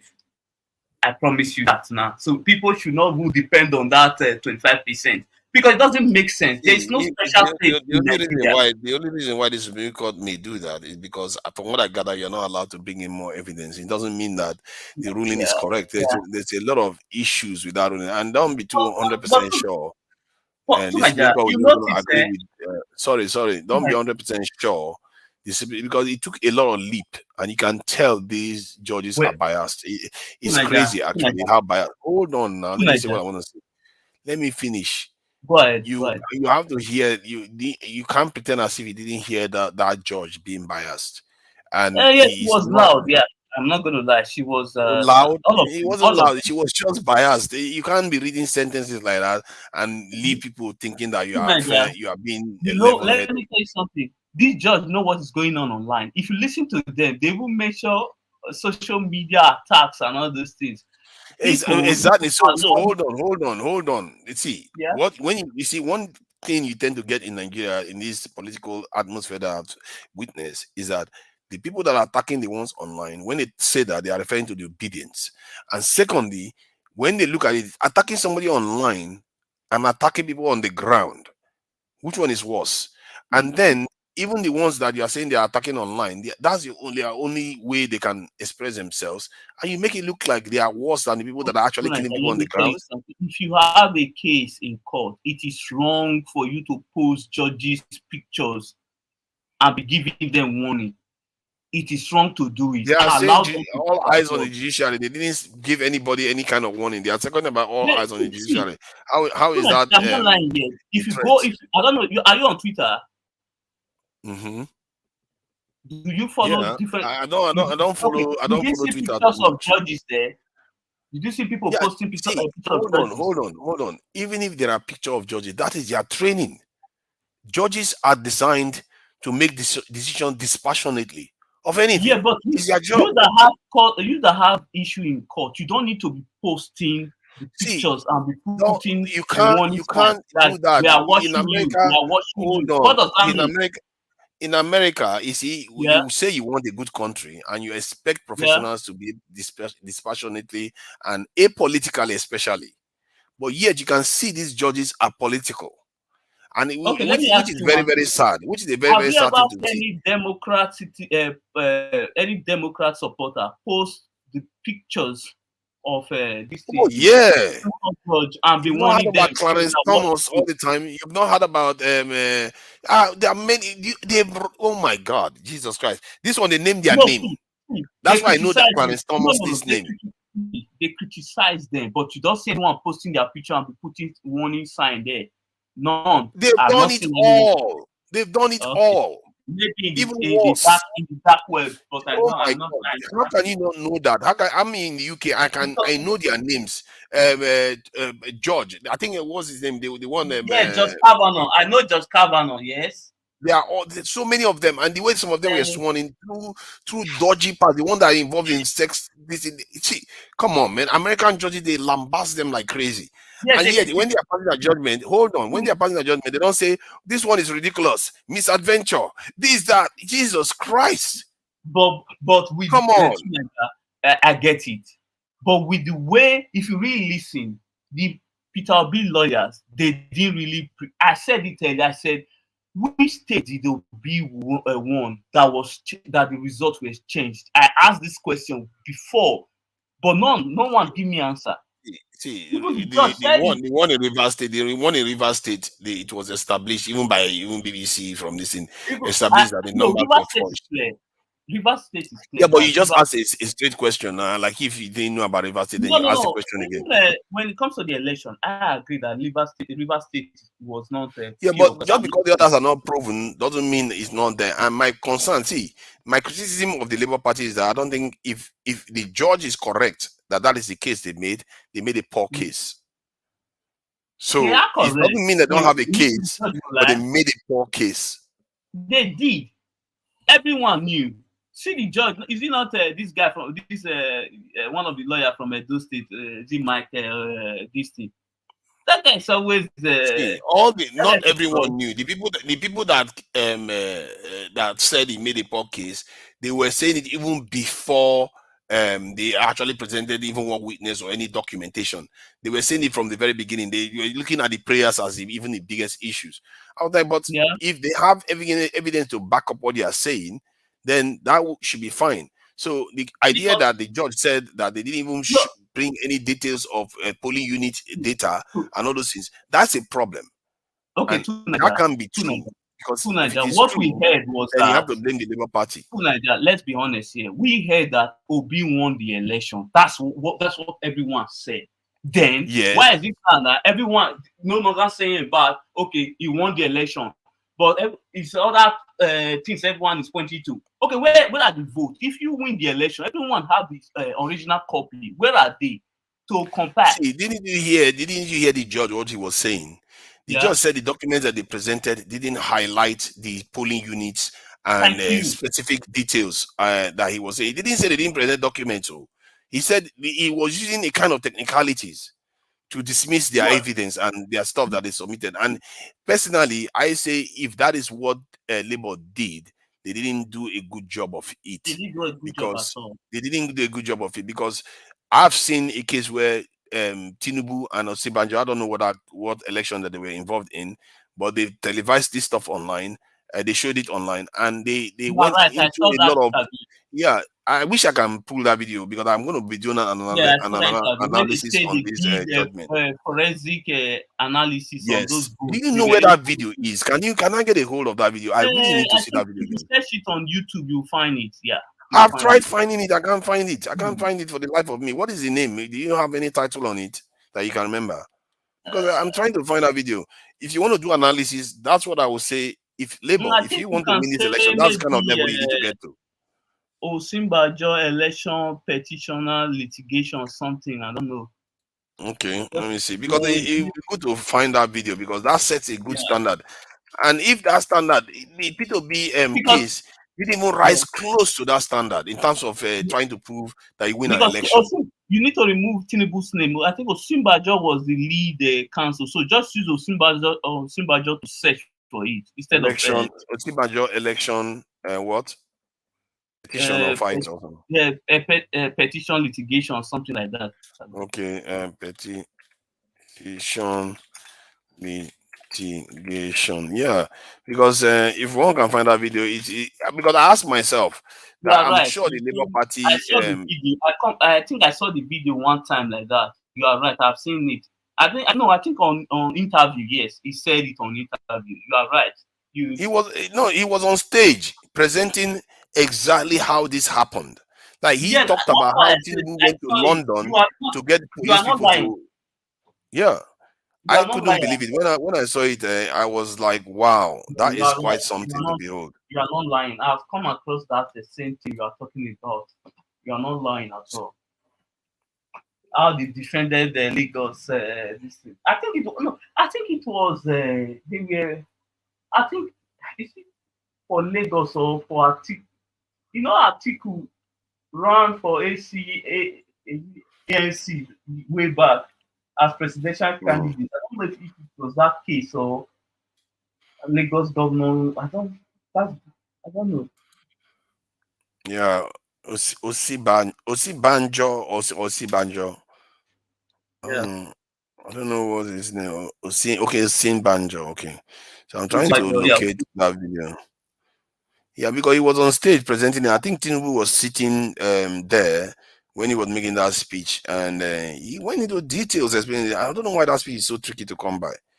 I don't even know when it was posted. And were Yeah, we on what channel were we on when they played that video? Even you I've know, forgotten the channel. like, I think I think it should be on Chinese or something. Either Chinese or I don't think it's TVC. Yeah, But yeah, okay, it should be as you on are one of searching, them. let me also Yeah, go ahead. Yeah, I can't hear you anymore. Let's. search for it here from my own end. Yeah. Yeah. It'd be nice to find that video because that was an example of how to overturn an election because they literally went and started checking the ballots for fingerprints. Litigation. That if P2B wants to overturn an election, that's the standard they should have set for themselves. They have to meet that standard at least because you are trying to Thank overturn you. a presidential election. This is not the one who see Bajo did. I don't even think it was a presidential election he was trying to overturn. But this one is a presidential election you're trying to overturn, and you didn't even rise up to that standard. What do you think was going to happen? So, but the tone of the judge, I found that quite problematic. The tone was not; it was very, very partial, and I bet some people say that's how Nigerian judges sound when they are passing judgment, and that makes that headgear a little bit more insulting that they are wearing. Because you are wearing a white man's headgear and insulting Nigerians with the way you are talking to them. You're They talking are down at them. sounding like they are. If you look at it, they are sounding like their white master who taught I'm them how telling you, to. talking down to their peasant and Africans, talking to them, talking down at people. Yeah. I knew the judgment will have to be very detailed, but I didn't think that tone was where Nigeria was right now. That is some mad tone, and Nigerians don't understand. Even like the Tinubu friend that was with Tinubu yesterday was like, oh, the way they talk, it's like Nigerians like winner takes it all mentality. They don't Yeah, understand. That's yeah, what it's is like killing that. us. Yeah, that's You so. can't be kicking your enemies when they are down, because tomorrow they will be up and they will kick you. Where does that get all Yeah, of us? it's bad. Our society is a cutthroat society whereby winner take it all. It's like that. That's why They everyone is mad and angry. Yeah. it's such a terrible way, because I was when the judge was reading some of those things, I was like, in my head, that's 1,000 words were coming up with some of the things he could be saying instead of using the kind of confrontational language he was using. It was very confrontational. Like, what is that? Teenager and UFC. I have a question for you two. If you could, yeah. You see with West Africa, Your mic is a bit crackling. guys, will fix it? How does Kaizo fix it? I don't know how Kaizo normally fixes it Nah, for it you. Let me fixes it. I see. don't know how he does it, but he fixes it all the time. Let me check it. Let me check it. Maybe there's something he does. Reduce background noise, automatically adjust volume. Okay, go ahead and talk. Let's see. How's it now? Better. Oh, sweet, sweet. Yeah, I was gonna say, I got a question for you two, especially because you're Nigerian. I see West Africa as the biggest influence will be Nigeria in the future. but also you gotta sort out, in my opinion, borders, as in like a free trade zone, where you guys are the kind of the heads of that. So, what countries, for example, is Nigeria right now having a lot of influence in West Africa, for example? I think we have influence in almost all West African countries. If you ask me, we have a lot of companies that operate in Benin. I'm not sure we have that much in Benin Republic and Togo actually. Maybe in the Also, yeah. Anglophone countries we have a lot of influence, but Mm. the Francophone ones I'm not so sure. Okay, what about culturally, cultural influence as well? Do you think you have a lot? I think that one we do dominate quite a lot of cultural stuff. That said, I think Jude was confirming that Nigerians also have a lot of influence in their country. We have a lot of business people, Nigerians in In Cameroon. Cameroon. Yeah. Yeah, I Yeah, think apparently Cameroon is like the way that Nigerians are basically taking over the industries. It's like the same thing that happened in Benin, where The thing is, half of Benin the thing now like that. is Nigerian. Abi they just suddenly just pull that video from online. This thing is crazy. Just that like pardon. nothing that I said it's like they just pull the stuff out from online because it's very difficult. Nothing. I've tried to find something related to that particular case, but I've not been able to find anything yet. Mm. Also, there was a Former big government. mistake. Even like, for example, for me, I'm a bit confused. I got a question for you guys.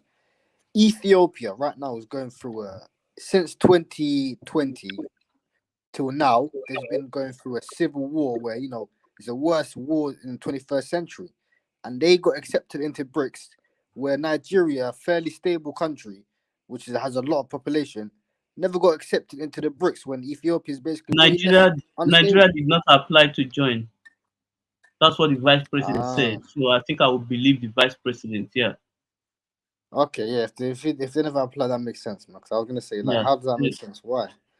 Yeah, that's good, The man. question is that why did they not apply? And they express interest. They probably express interest because they were listed Because as no, one Naija, of the if you look countries at that it, wanted to join. they are currently in India to attend what they call it G20. So maybe they are Mhm. interested in G20 instead of what they call it BRICS. Why are they so Mm. interested in G20? Is it not Because that because the reason for that, colonial all the mentality that they leaders, always want to have?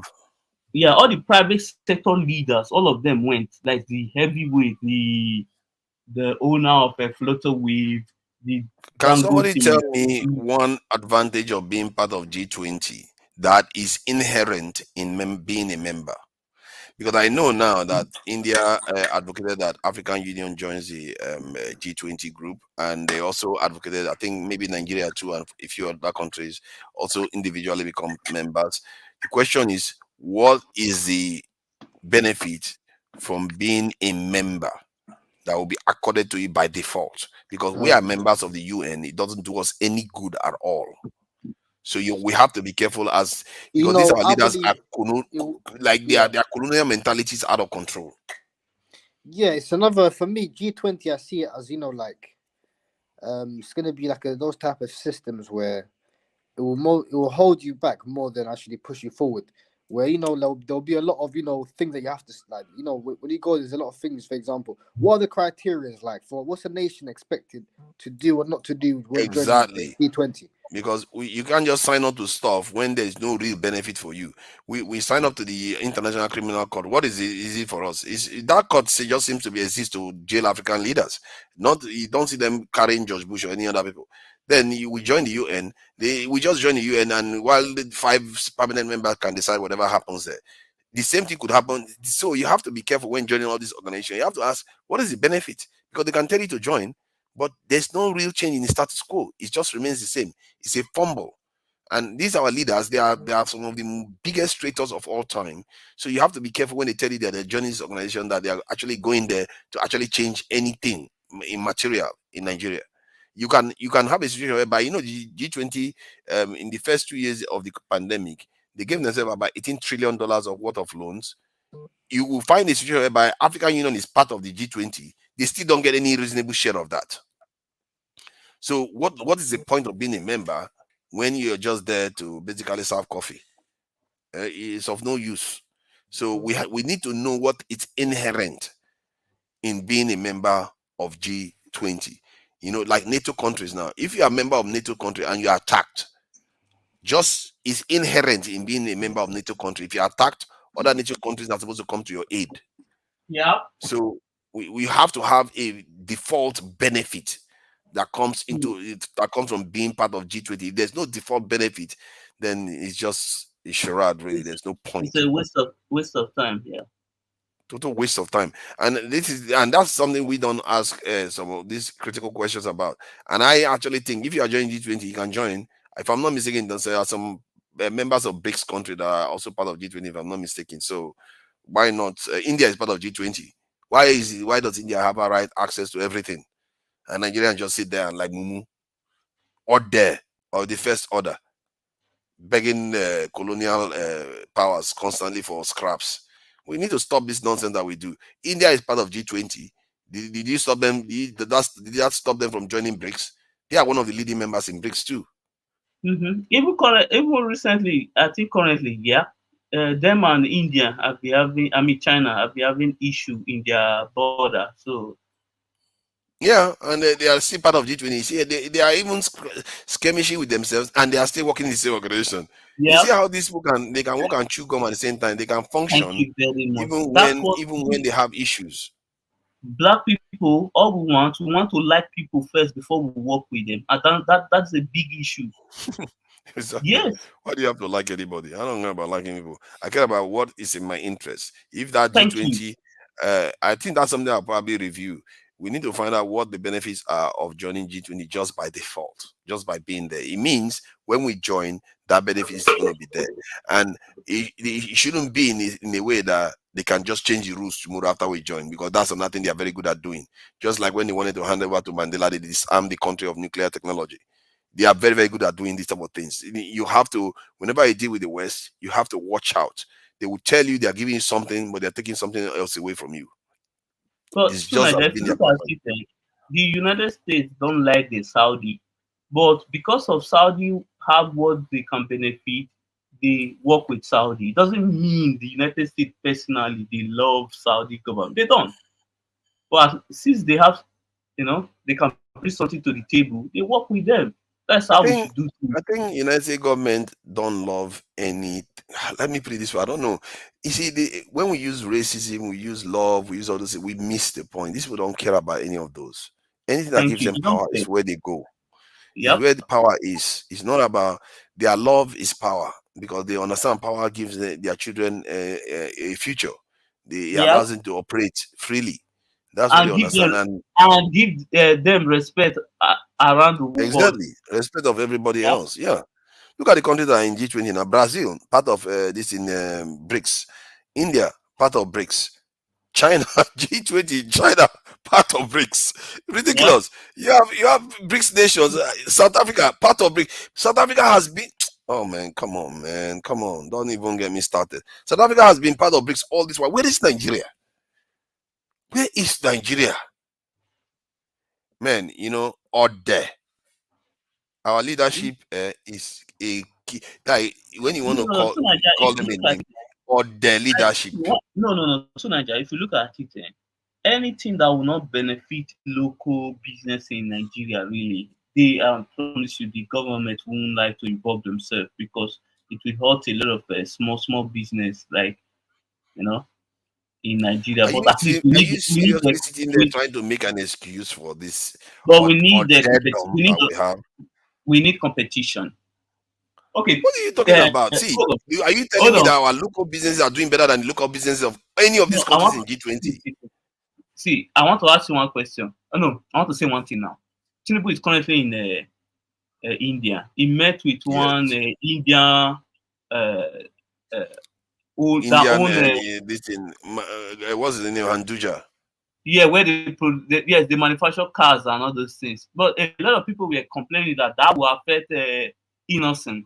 You see, that's what I'm trying to say. Even a lot of people will already complain that this is not I good. don't hear a lot of people complaining too much about that. You can bring But manufacturing companies into Nigeria, and there is no. I don't think anybody like Peugeot company that is in Nigeria. I don't think people complain too much for that. It's the fact that Nigerian government are patronizing those companies more. That is but what the thing people is are that annoyed by. I like it too, Nigeria. It will cause competition that will make Innocent buckle up and innovate instead of what he's currently doing. To innovate, the government need to support it too. The Chinese government supports their own companies to the Yeah, hilt. yeah, That's why I you have agree. them. So our I agree government with should you. have been doing a lot, like all this time when they will order buses and all the rest. Why are they not ordering it from To Innocent? Nigeria, They probably order it to from another Nigeria, German no, company. to Nigeria, you didn't know this. Uh, Innocent has been building a truck for Nigeria military for the past 8 years. So Buhari Innocent or government, Proforce? Innocent, yeah. Provost is just doing a little. The major bulk of it is being done by Innocent. Yeah, I didn't know about military that. If truck. you can send me the link for it, I would like to Okay, check it out. Now I'm hold not on. aware of Innocent Okay, let working me closely with the Nigerian military. But when you hold look at all on. the bulletproof cars that they are wearing, they are all foreign bulletproof cars they are wearing. No, the If you want Nigeria to be doing bulletproof well, cars support some are Nigerian done companies to by be doing it. bulletproof cars are done by Provost. Oh, you mean all the bulletproof cars they are using in Nigeria are done by I Proforce? think, They don't look like uh, Nigeria made bulletproof cars. They don't let look me. like that. They look like Western ones that they just brought in. That's why they are so expensive now. They're very, very expensive. Yeah, The that's bulletproof good. cars that they are buying millions of some of them $1 million for bulletproof cars. So you can see why it's not made by Proforce. Proforce is selling one car for $1 billion this in dollars. Proforce will be extremely rich by now. They'll be one of the biggest companies in Nigeria, but they are not because they are busy buying it from foreigners. I even subscribe that they even give it to Proforce too. They should be encouraging local companies to build, even if they are not very good. That's how they get better. You have Yep. to give them the opportunity to get better and better and better. But And Innocent have all the machine they use to build car. Because I saw a video from Wodomaya China. Those are really equipment they use in building cars. All those robotic mm, machine. they did say that the last time I saw him was about 2 years ago, 3 years ago. He said that they were going to be bringing in new equipment to augment some of the way they build this in their cars. So maybe that's what you are talking about. That said, I would like to see how in depth their work with the Nigerian state is, because I don't get any impression that Nigerian state is doing nearly enough to not only Innocent. There are other companies you can be encouraging them. Maybe it's the Buhari government, maybe it's COVID-19 that also stifle Nigeria a little bit. But let's see whether Tinubu will do the same thing. Because sometimes I hear Tinubu making some speeches. It makes all the right noises. That's the thing our leaders do. They will You're make all right. the right noises, not I agree with detailed. you on that. They will make all the right noises, not Yeah. even detailed. They will not even make it detailed. But Teenager, implementing, they will not implement it. I dropped something on the private chat so you can see some of the Yeah. Innocent truck. Yeah. Let me see. So yeah, they will say all the right things, but in reality, they don't actually get anything done. Look at everything that Tinubu talked about security, and I'm also concerned. This is quite an interesting point about Aerofy. No, you see, I don't like Aerofy's politics in terms of religious supremacy, but he was the one in Chatham House that proposed the security upgrade or change or posture change in Nigeria, but somehow he didn't make it into government. So you can also you could extrapolate from that is that the reason why he didn't make it into government is not because of his religious bias, but because of that security posture he has. That could be the reason why, because they knew if he was in government, he has to be somehow defense minister, and he made demand for these things. Who knows?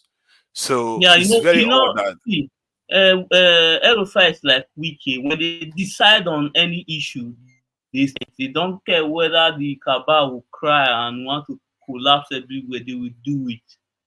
yeah. Those You two, can that is see the that's why mindset you they can see have. what they like about Wiki and Aerofy. They are brave.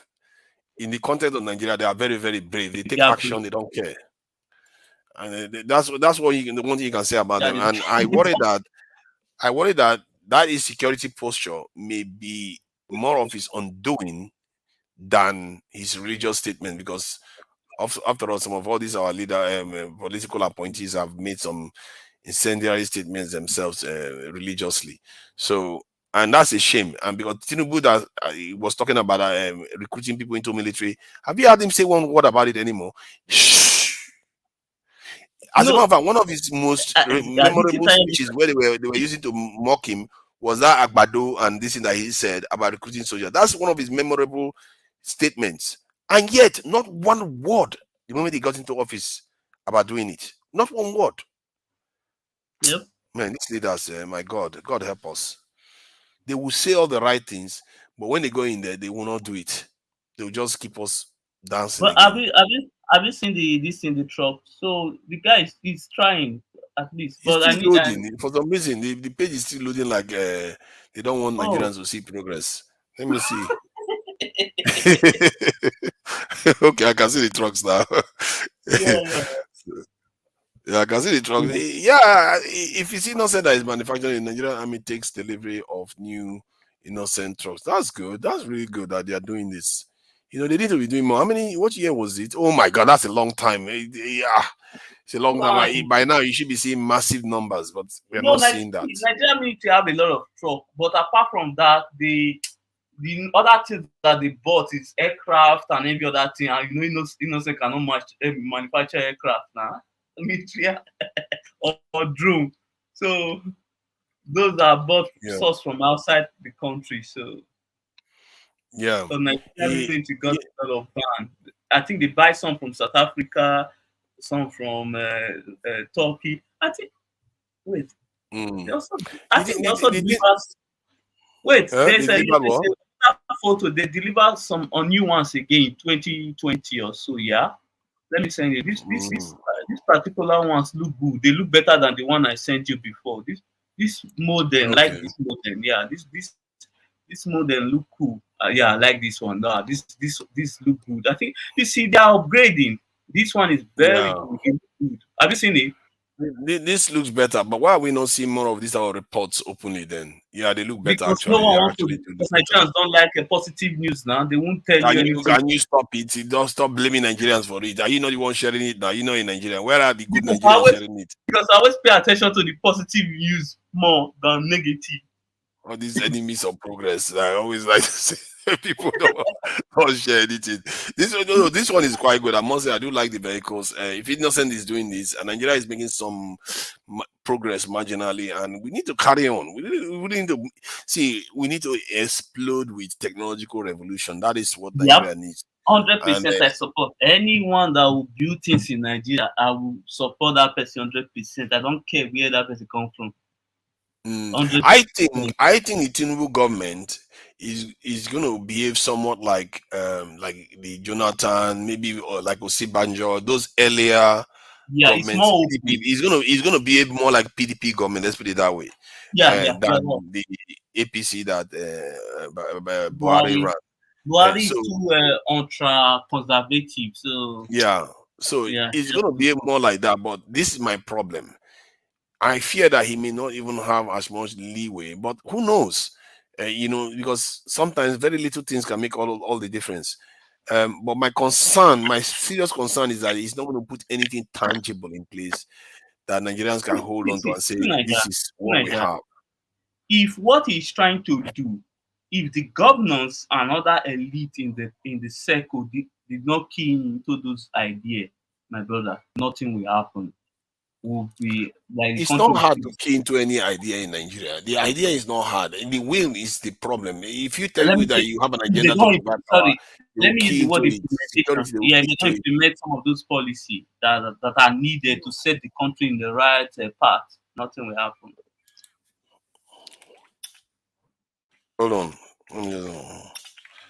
Let me see, the keying into ideas, it's not too hard. And most Nigerians will buy, governors, all of them will buy into it.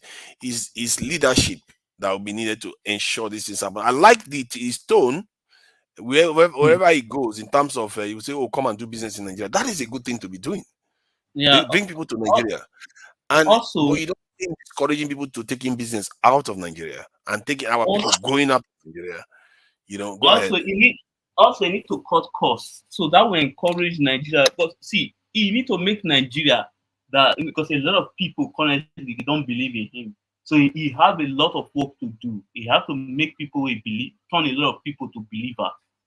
You understand me? Mm. So he have a lot of job. He know, because I saw the approval rating is in I think 30 something %. So majority of the country Especially, the thing I don't like about Tinubu is that when it comes to securing his time in office, and when you see something that is tied to his own personal interest, he's very effective, extremely effective. He's very, very effective. He thinks ahead.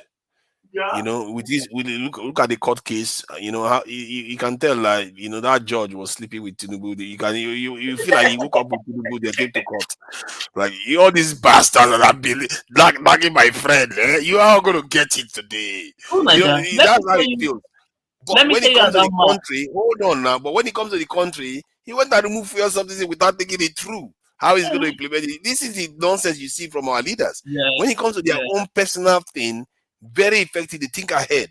When it comes yeah. to the nation, no thinking ahead at all. Just do it and start patching things up later.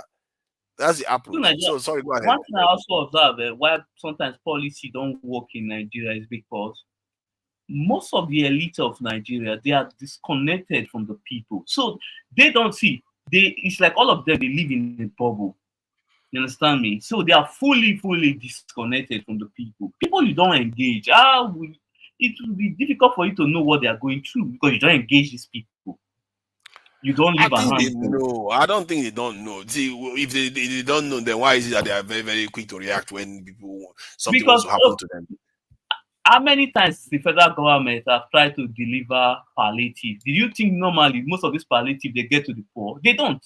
The only person that I know that have like done it in a proper way is a governor of Borno State. He See, go if out you want there. to make it, if they want to do it so it gets to the people, they know how to do it. They don't want You're to right. do it. They know I agree with why do you think he chose this in the Wike for FCT? Because he knows Wike is not going to let contractors rest. He Thank knows you. Wike is going to ensure those contractors. So they know what they need to do when they want to do it. If they mean business, they will do it. This is the thing. These leaders are highly educated. Tinubu he knows what he's doing. But the But problem is that he I don't doesn't know put if Nigeria first. He puts his own personal interest first.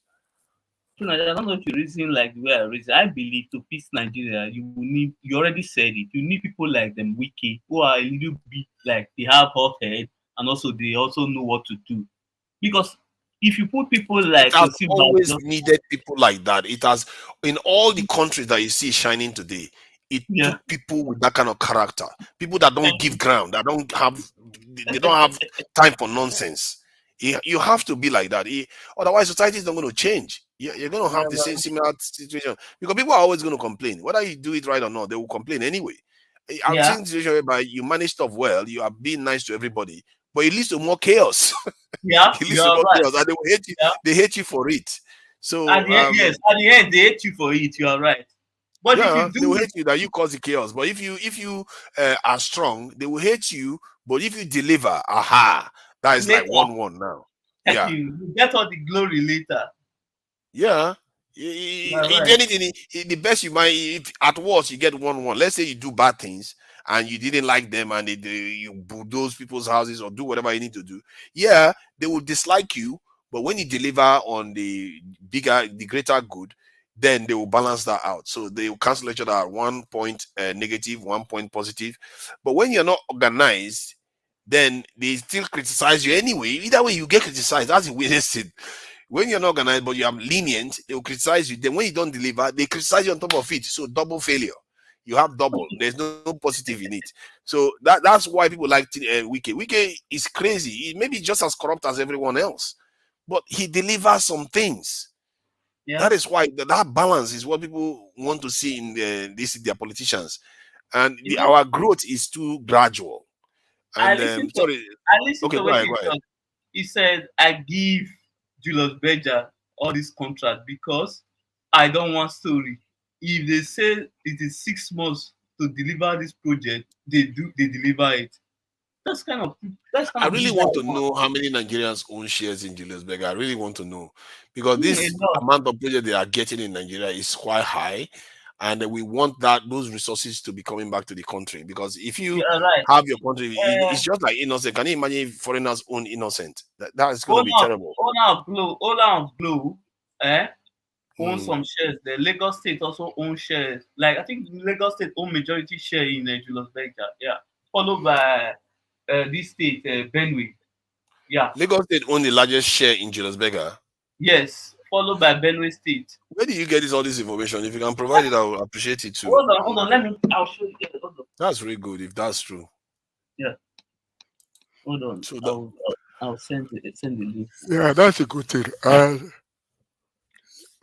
Yeah, we have to start somewhere, I guess. Well, let's see what happens, because sometimes Tinubu may be one of the luckiest presidents. If he, let's say, December they rule on in his favor, then he may be one of the luckiest presidents. If that's a big if. I believe the deciding factor is security policy and refineries. If they come online, like Dangote refinery comes online, if Dangote refinery comes online, it will be on a knife edge because we are still buying it, but we will save some money there because no shipping costs and all the rest. But if Nigerian owned refineries come online too, not just one, about 3 of them come online, oh my God. By the time Tinubu leaves office, I think he's going to be one of the most I think remembered I saw presidents. a video of Port Harcourt refinery. People are like they are renovating the refinery currently. When was this? I saw it online. I think on Chinese television or TBC or something. Yeah. Yeah. That's crazy. I don't know. I didn't know that. Why would they? It's recent. How many days ago you said? I think I saw it before yesterday. Yeah. Just check for it. I didn't know that. That's Yeah. quite good. At least if that is the case, before yesterday, let me see, because it's important that they get these refineries going, because they talked about it should be open now, even. But if it is open sometime this year, I think one tick for Tinubu. He's not the one that did it, but he's going to inherit it. That's the beauty of it all. Boom. If that one works, one tick for him.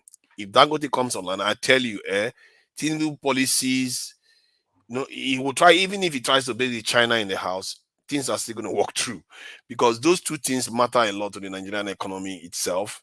And he feels, you see, he's so powerful that it affects even power generation and so many things inside the country if our refineries come online. And it may even affect the level of theft going on, because we are sending so much crude oil out of the country. You see what I mean? At least from the point of view of sending it for this refinery. But if we are processing quite a lot of them in Nigeria, that's also good. And we may even be able to process them enough to be able to sell petrol overseas, like other people have been doing to us. So all that, there are so many ways this stuff could turn around. Tinubu has a lot of opportunities, and you can say if the stars favor him, but let's put it this way: Nigerian governments have a way of destroying every favor of heaven. If God tell them, please, I've given you everything you want, please do the right thing by your people, they'll be like, what do you mean with the right thing? Does that even exist in my dictionary? What am I supposed to do? What am I supposed to do to Her Majesty if I'm doing it for the people? This is not why it's this. I exist for His Majesty. I have to serve His Majesty. That's the problem with our people. Tinubu's government is favored. He came in at a time that the winds are blowing in the direction of anybody in that office, but I fear they will squander it. Like, I saw that video when the British official came to Nigeria. I'm basically begging the Nigerian official, tell me what you want. Tell me, please. Tell me, I'm here. I'm going to do as you please. Just tell me. And he's asking for training and caterpillar. Why would you ask for caterpillar? Why didn't you tell them, those submarines those submarines you have? I like them, they really do look good. North Korea building a nuclear submarine or something. I'm not surprised. Those ones they are building everything they can use to destroy the US. That's what they have. I said they are doing everything they can build to destroy the US. they are positioning themselves to become superpower also now, so they can sit on the negotiating table, so they can negotiate Ah, anything.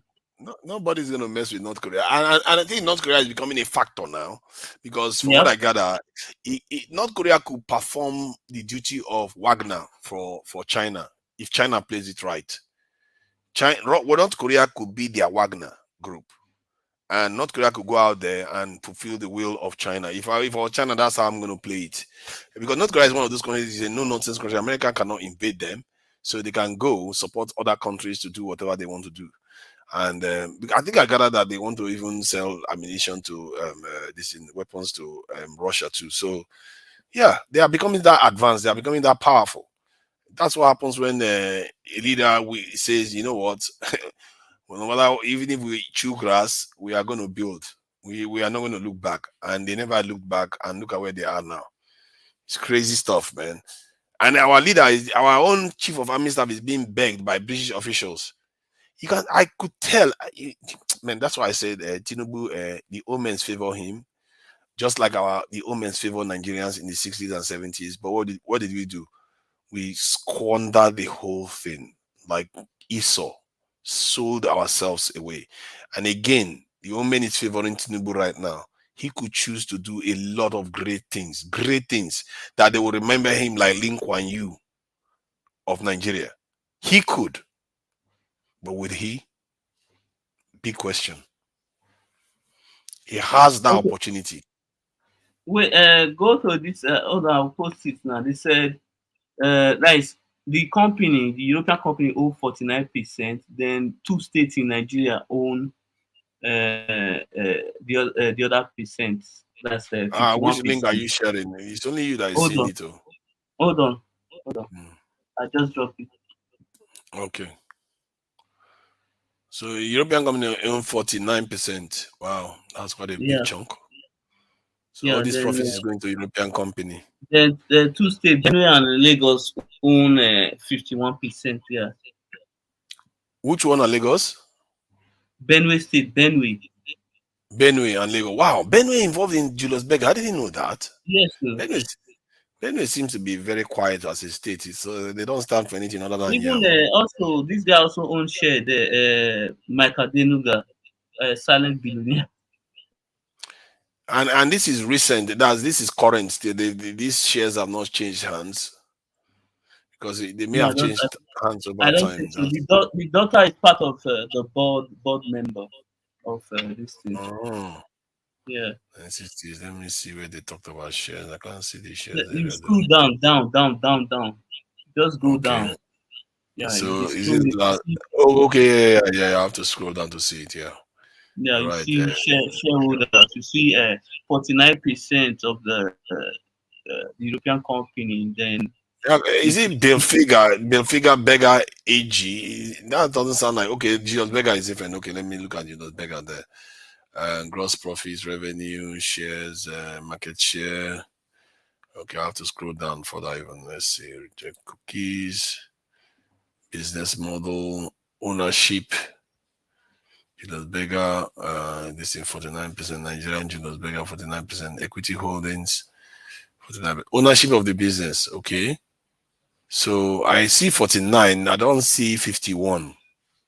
then Julius okay, they Berger. say that means they say if you check, if you see two states there, two Nigerian states. That means the rest now. That means two Nigerian states own the rest. Okay. Maybe I'm not seeing it clearly. I'm looking at the. Are you talking about the table that says December 31st? Okay. The Okay. company is 49 owned by Belfiga Seven. AG company and two Nigerian states. Okay, Yeah. Yep.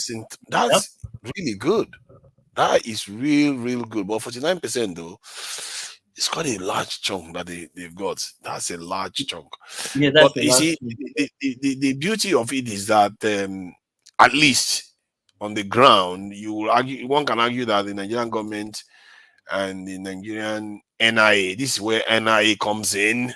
You are the Yep. one that asked that question. What have they been doing? They've I not been told doing you. anything. That's why nobody has caught them anywhere. Uh, Absentee landlords. So this is where they come in, copy the technique, and pass it on to another institution in Nigeria that is 100% owned by Nigeria. Yeah, so that you can sometimes act or only or sometimes another state or something. Pardon? sometimes I don't stay and just think a lot about a lot of things. You hear this China espionage, this thing, this. You see Iranian, you see they hold this, they hold that, but Nigeria, we have never seen any, even black. Let me say anybody from Africa, never seen none. It's You know what? crazy. That's one of your most important questions you've ever asked. It's one of the most revealing questions you've ever asked. Like, Yeah, what is that they've I not just got sit down one day, I our just thought spies? about it. They've not got our spies anyway. None of them. You have those Liberian spy. You don't even see Liberia. We don't even spy on Yeah, each other even. They don't catch anybody because they are. Why even would they spy when they are busy reporting to people? They are even the literally going almighty to the office and reporting. even the Go ahead. almighty superior South Africa, I've never seen anything else too. So it's all of that. See, everything is just hype. We are not doing anything at all. We are not serious at all. All of us, we are not No serious. ambition, no ambition. That lack of ambition is killing us. Our mindset is too provincial. I don't even know. Provincial is a big language. Our mindset is too um now and just Now, yes, to we serve. don't look at long term issue things at all, or invest in long term products or something like that. That will bring money in the future. You know what? You know what? I'm beginning to really be concerned about our Nigerian elites. I am truly getting very concerned about them. I don't know, man. These people, they are so well that the concern I have about them is not their colonial mentality is too deep. Yeah. That is my concern. So Nigeria, That even the imagine lawyers defend wearing white headgear. They literally defend it. Like, it's a good idea. How can you you don't in know this day the and age still defend that? In this you day and don't know age, you their see all of mindset them is so archaic. you see all of them leave their country. Some of them go there to join Freemason and the rest. So all of them are Exactly. sellers. And they don't join Freemason of foreign chapter. They're like, you are Yes, joining Freemason in London as if it's your country. It's not your country. They are not. Okay, let's say you are joining it. Let's say you are joining it. How about use it for your benefit of your people? Not join it to benefit them. Join it to benefit yourself. So whenever you're having conversations with them, you have the conversation in a way that it tilts towards your own favor, not to serve them. Not to serve them. Because if you think about it, if you look at Indians, the Indians have a colonial mentality to an extent too. But look at them. They are still flourishing. They are using the advantage in the West to reposition themselves. The mayor of London now is Indian. The prime minister of the country is Indian. The ruler of the leader of Scottish National Party right now is Pakistani. These people, they position themselves quite well for their own so advantage. Nigeria, They are not willing to disadvantage themselves. Go so ahead. Nigeria, think about this. Did you know see, we may insult Buhari, but Buhari saved Nigeria for certain things. Right now, if there's war in Nigeria, you can easily move military equipment via rail from Kaduna to Lagos, from Lagos to Kaduna. If not for Buhari, you won't have something like that. You say be dragging all these things through road, and if you take days before you know, they don't kill everybody. So hate Buhari all you want, but there are some certain things that guy built that Nigeria really need. You may not need it now, but in terms of there's a war, you can easily now move military equipment easily. Yeah. You get what I'm saying. So How some did he of do that then? What did he put in place to do that? all those raid that he built. Yeah, he did talk about the rail. This thing is very useful for conveying goods from one part of the country to the other, Yeah, but you can also especially use it to steel. still you can use it to move a lot of things. So Yes, all those things yes, are that's very, true. very important. That's why you And look in America. that's what Western countries try to cripple us from being able to do. Yeah, They understand these things, so they cripple our ability to be. We these our people need to start thinking strategically. They need to start thinking big stuff. And I'm glad these times will allow that, but it takes people to actually start doing it because you can't keep thinking only local all the time. Start thinking so big time. Naija, Read about how these things are done. there is a reason why I always give you a slack on this platform. Many times, many of your peers here, you always see the bigger picture. Most Nigerians they don't. They always think in their circle and their bubble. When so that you won't be screaming, I will see you sometimes. I will shake my head, say they don't get this guy. This guy, what this guy is saying make a lot of Mm. sense, but these people refuse to sit down. Okay, Let's give this guy a break. Let's just think about what he's saying. Let's see the bigger picture. But they don't. So our Yeah. people are just when they hold one idea, they just hold it. They don't want to involve it. It's crazy. It's really strange. I But I also think give one other they guy. evolve slowly though. They do Yeah, I evolve also give slowly. one guy respect also. He's an Igbo guy. He Which one? always wear glass on so that measure this thing. Put on glass. Like he's a very quiet guy also. Very Is it tone? brilliant. No, it's not tune. He always supports you most times. He's the only guy that normally supports you at times. Are you Yeah. talking about is it Black Panther or I don't know? Black No, it's Panther not doesn't Black come on Panther. much. That's this I fuck Augustine, up. I Augustine, forgot. Dominic. No, He Augustine put doesn't on wear glass. glasses. It's an Why can't I? he's a very quiet. Is he normally present? No, not Often. all the time. But whenever he present, he normally agree with you most of the time, based on your picture view. Yeah, Yes. submissions. Yeah, that's good. At least some people are agreeing with me, and it's funny because all this Nigerian thing that is going on right now is also getting people to understand some of the things I'm saying. I think it has to get worse before people truly understand the situation. You see that Gabon guy. He don't release the president. You sure say Of this thing course, they now don't what do you plan expect? Of course, they planned it. That's a preemptive coup. It's a preemptive coup. they Family just play palava. and they They say they just just put play it all on. of us. Yeah, I don't think I think coups happen by default, and people should be careful about ascribing certain things to it. You have to Yeah. look at their actions, and clearly those guys are like Western. The guy, one of the first things he said was, "I'm going to stick to all the arrangements that we've signed up Yes. till now." Just You know, imagine. so that is basically telling everybody, don't even think this is one of those coups you saw in West African states. So I'm not about to rock the boat at all. That's what he was telling people. So Wow. and yeah, that's what it is. And This was just they are it so was the strong right in that country. it was the right time to transfer power to his cousin. It was the right time. The timing was just makes sense. Yeah, Because because if he's you look old at it, and the guy got a stroke and everything. yeah, So he and you just see handed it's over to not his that distant time. cousin.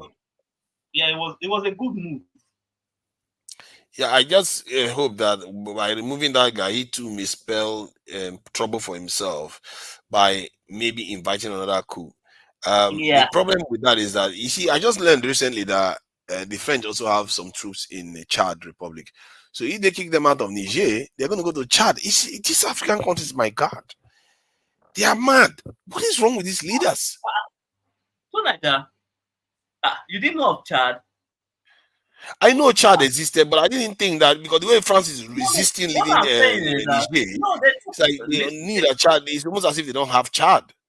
they took out the former president. They said he died fighting a Boko Haram or whatever terrorists. How can a president die in a war front? Where are the other generals? Why are they alive? Imagine. I believe the son took him out and just took over. That's what happened. Yeah. Maybe somebody encouraged him because that guy was fighting the jihadis heavy. You know, Yes. that Nigerian leader was really going, and this in Chad leader was He going was after going after them. the insurgents big time. Then boom, he was gone. And then they've And got also another puppet in place again.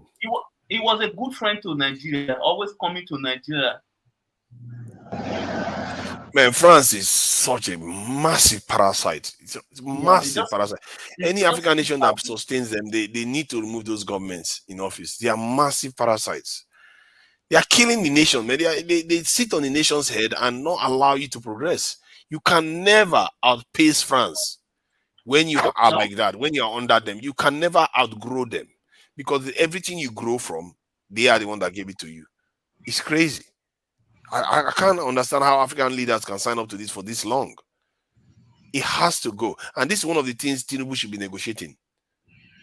Should be negotiating the removal of these disadvantages from the African country. Otherwise, we're just slaves. We'll just be working for them.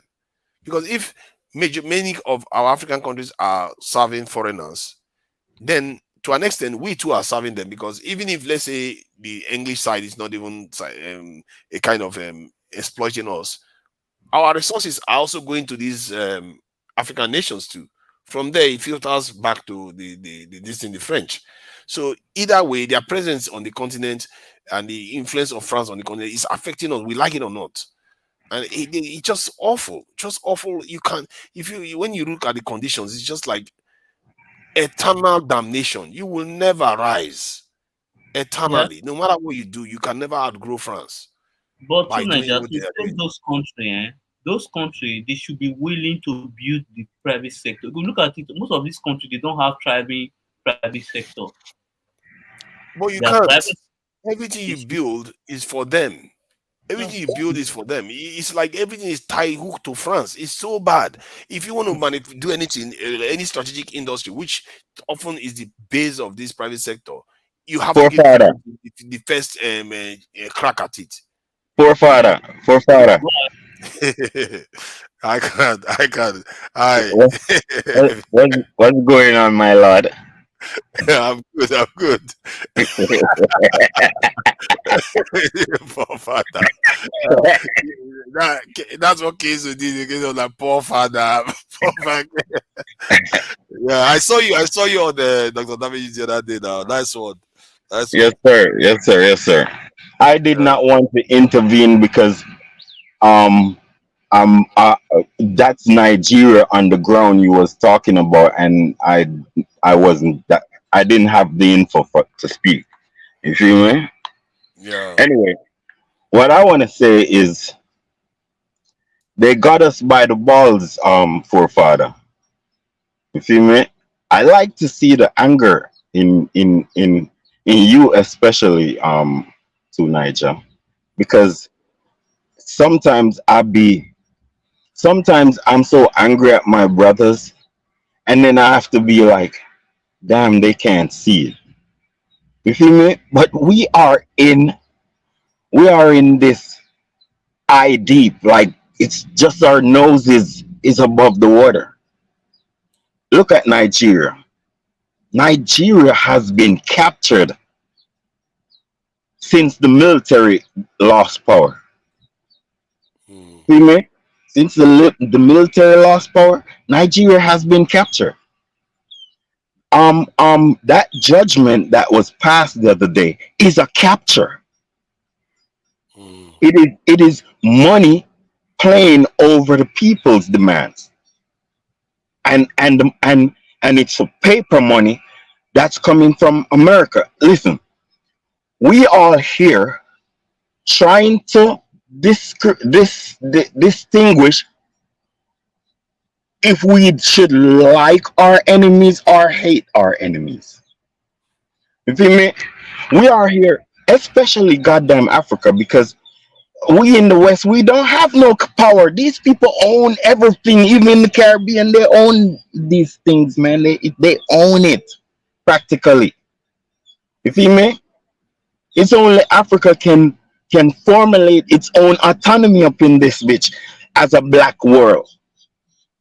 You feel me? There ain't nowhere else in the world can formulate a black autonomy. You look at Haiti, you see Haiti trying to have been trying to formulate black autonomy. You see it happening. no. You know why? They're weak. They are being attacked from east, west, north, and south. Yeah. So Africa, even though you are being attacked from east, west, north, or south, you you have a majority that can formulate autonomy. You feel me? But Mm, what I'm trying to say is, I've been trying to say it. This system, these tragedies is five 500 years old.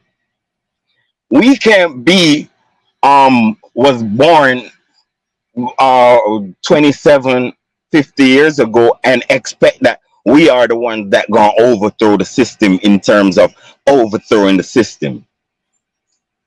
So this what how I look at things, because I came up on like, oh, we are slaves.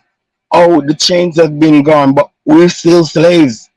Oh, they own everything. We pay bills to these bitches, all of that stuff. mm. So all of this is like, oh, we can see what we're powerless about. But what do we have the power to do? That's my point. Like, what do we have the power to do? You know what we have the power to do? Yep. Stop white influence from coming into our ears. We supposed to formulate autonomy over our bodies and our ears. You see me? Because I'm trying to tell you is the system in Africa and the Caribbean set up by white people, it it is set up that the learning that whatever we learn makes us stupid, and it revolves. So try to understand, a baby don't born with no sense of knowledge. So he learns that. So how can you, the old one, be stupid and then the baby be stupid? You know why? Because he learned the same thing. Yeah. You see me? So what we have to do is we have to cut off the teaching of hypocrisy from whiteness. We have to find out what are their institutions and dismantle it by force. That's why I be always saying, shoot the pastors. You don't want no mass killing, but you want you want a statement. You see me? So get It's get usually, rid of. we have to be careful not to be advocating violence on No, no, channels. no, no. You can't say that, bro. You can't say that, bro. What we got? I Hold on. think it's All right, because all right, they all right, could all right. come after Yeah. the host. All right. Sorry about your channel, but Yeah. I mean, what they gonna do? Capture us? We're already captured. Yeah, it's true, but then I You won't know? be able to talk. I won't be able to But talk to I the guys understand. anymore. I'm sorry, but I understand. But I'm telling you, we have to default these pastors. We have to eliminate the whatever is teaching ministries, dismantle them. We have to get rid of all Roman Catholic churches and and the head of them should be taken. I'm I, bro. What I'm trying to tell you is, who is controlling the schools in Nigeria? The Catholic Church. I, I don't come from Nigeria. How do I know that? How do I know that? I don't come from Nigeria. But I know that because white people control Nigeria. You see me? You everybody, all white people is glad about Tinubu. Yeah, All white definitely. people, all white people is glad about Tinubu. Yep. I love what Zimbabwe did because all white people is mad at Mumamgagwa. Hi. I don't mean to interrupt, I can fire, but Yes, on man. the issue of schools, I just needed to thank you for your points. And I didn't want you to move on to another topic without Yes. making some mention of schools. I'm really grateful that you mentioned schools. Just there is a report on YouTube, a CNN documentary. Whenever a priest gets into trouble for assault of children in the USA, after transferring this priest to different parishes in the USA for a period, they send the priest either to the African continent or Latin America. Of So course. we need to protect our children from the same institution that you just mentioned. Thank you so much, Fire, for making Yeah. that point. I want to put some more emphasis on the school. You see me? They have, these people have instituted degrading behaviors for our children, for the children of Africa. These people has made the girls look like the boys on purpose, cutting the girls' hair and made it a tradition. You know how silly our girls look? It makes them feel inferior. You feel me? All of these things is directed to demonize your particulars, your aesthetics, your look. You feel me? Demonize it. Make the children listen. The children are we remember. We can remember freshly our youth, and it's just the other day. And now we supposed to be running stuff. But guess what? Most of us are idiots. It come from the school. It start from the school. Nobody is there saying, be proud of your blackness. Stand up straight and love yourself. Love your brother. Respect your sister and respect everybody and make sure you protect your blackness. Don't make nobody talk bad about your blackness. They don't hear that in school. They And don't hear.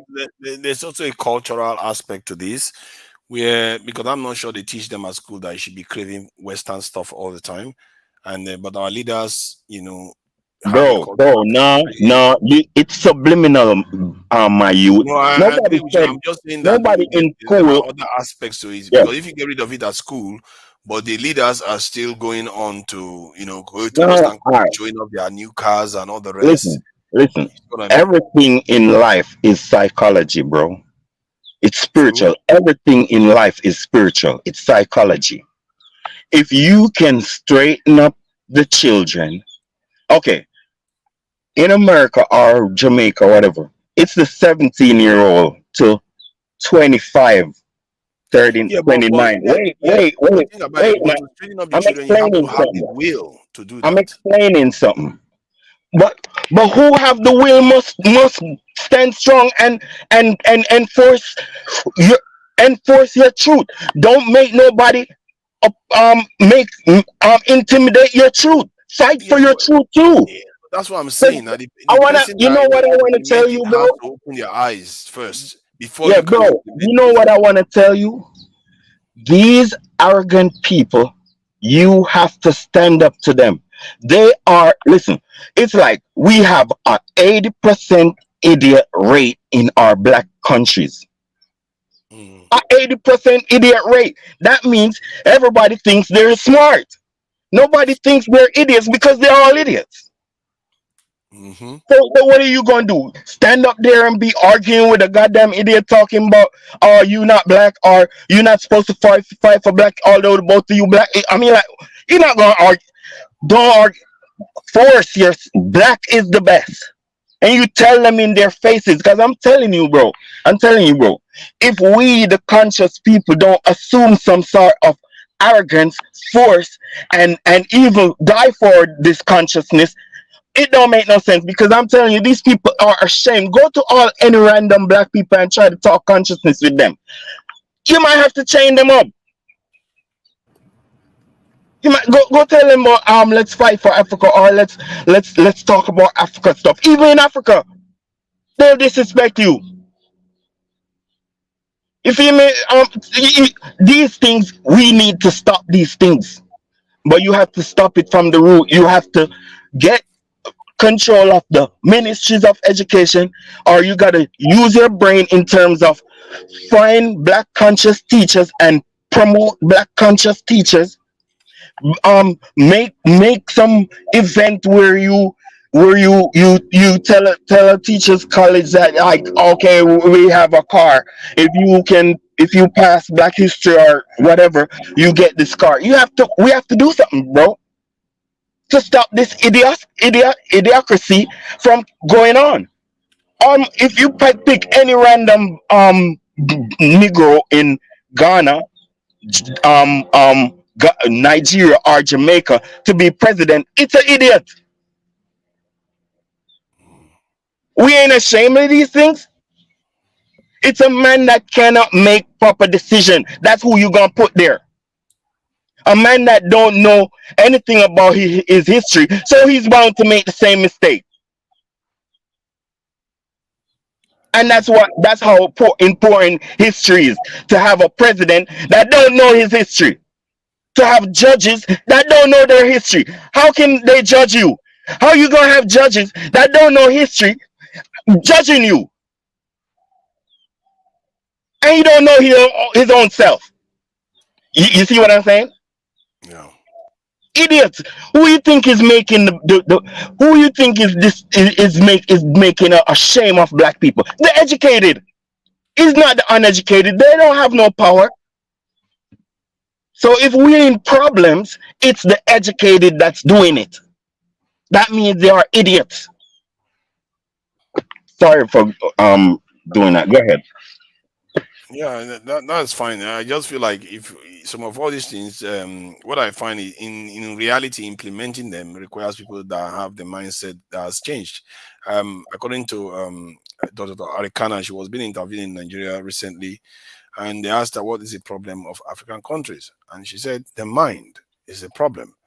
And then just like I woke up to our security challenges, even to educate the children with our own new things, the mind has to change because the mind, if the mind has not changed, they would not, you will not have the awareness to change the school Yeah, curriculum. yeah, yeah. So, so the people that are in charge of these things have to, you have to have enough people that have that type of mindset That to means start changing things. we have to fight for the teachers college. You cannot pass for to be no teacher without passing history. That's what we supposed to dictate for that stuff. We're supposed to dictate for these things. You cannot pass the bar until you have a master's in history. You cannot pass for to be a teacher until you have a history subject. Until you Oh, pass a history subject. I get it, but we cannot continue to blame these people, blame them, blame them, blame them. What are we doing by ourselves? What are we doing? But is he blaming them? I But don't think like he's me, okay, like saying that we me. need to do certain things. Hold on. He said, "What are you doing for yourself?" Well, I make sure I go learn No, some history. I make sure wait, and wait. hold on, hold on. I make sure. Hold on. I didn't learn stuff in school, so I make sure I go learn my history. I go understand myself in this world, and that's everybody individual responsibility. But a lot of people don't take responsibility. So and it's hard for hardworking people to take responsibility in terms of certain things. But we need to pay attention to the Ministry of Education that is turning out idiots that white people control in Africa. You see me? African millennial, where have you been, African millennial? I think she's disappeared off the stage for And quite a she's while. back now. You I see, would just like to second what Iconfire has just said and to add one point. I think we need to start working on translating the history of Bartolomé de las Casas from the original Catalan language and not rely on history textbooks written by British sources because they have not done justice to the true narrative. We need to learn history from forbidden sources that are under lock and key and are now being revealed. Yeah, yeah. You know I don't really learn take history lessons from white people and white people books. Yes, I that wasn't for usually you. That was for the audience. yeah, I The listen people. to yeah. I would advise people to listen to black historians. There are enough black historians for us to teach ourselves and the kids history from a black experience. You see me? You have all type of people. John Henry Clark. You have Dr. Ben Yakin. He Ethiopian, but Ethiopian American. You see me? And these, let me tell you, no interest. Let me tell you something. I want to tell y'all something. I want to tell y'all something. You see the church? The church was like, it's like a battering ram for the army of the white supremacists. but it's not battering ram. It's like a drug. It's like a drug. It's like a gas that's released on us and make us all fall, and so they can just come and sword us. That's what the church is. It it it it it it demoralizes us from loving our blackness and moralize us to love whiteness and appreciate whiteness and have whiteness on a pedestal as if whiteness only, you know that we mostly in the black world who is colonized as Christians think that white people deserves riches and black people don't deserve no wealth, don't deserve no properness. Do you know that? That's how the typical Negro thinks, black and woman and man. Anyone who you see go to church or their children or whoever is associated with church, all of them, they don't like to. Let me tell you something. When they see black people, they underrate black people. You feel me? And they don't think that. That's why Africans don't make streets. That's why the whole community don't come together and make their own streets, because they don't just think that they deserve better. They all in general don't think their other neighbor deserves better, and they will not for do things in a way that is pleasant to each other because of Christianity. I swear to you, go look and see what I'm talking about. I'm talking the truth. In Jamaica also, Jamaica is just a little. They're still not better. They're the same thing.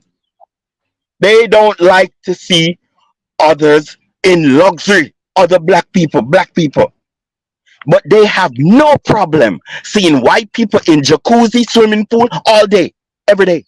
They don't have, Africans don't have no problem to see rich white people in their country, in walking around all fancy in front of them with their dirty feet children. Africans don't mind that. They think dirty feet children, that's how they're supposed to be. It's normal. And that is mental illness. That is that is like, bro, you're not jealous. How can you make these people come in your country and get rich in front of you? You think you can do that in Italy or Rome or England? They not making you get rich around them. Or you die. They'll kill you before you get rich around them. You feel me? Only a few black people in America get rich. They don't allow that stuff. So how these Africans in Africa, they roll out. I can't stand it. They roll out the red carpet. You feel me? For them not to walk on the dust. You feel me? Why we don't roll out red carpet for each other? Why why we seeing ourselves as such commoners? You I feel me? think on extent we do try to be our neighbor's keeper. Even with the Not wisdom. enough. Not Of course, enough. I know that. It's a lie. Did you hear about the fact that some soldiers from the Kenya was looking to lead a team to Haiti recently, and some Haitians were actually against it. I think Yeah, it's because partly, it's because it's kind of tainted. yeah, You because it's feel from me? UN. Is that what you mean? Yeah, it's tainted. Hmm. How about the Maybe they should African Union? How about the African Union organize an envoy by Africa and contact the Haitians? How about that part? But is that not going to even be worse? Because some people will just say, "Oh, African Union is made of Arab people and all the rest of it." So, but Kenya is technically a black nation, and they are saying they're going to The send troops. African Union is what?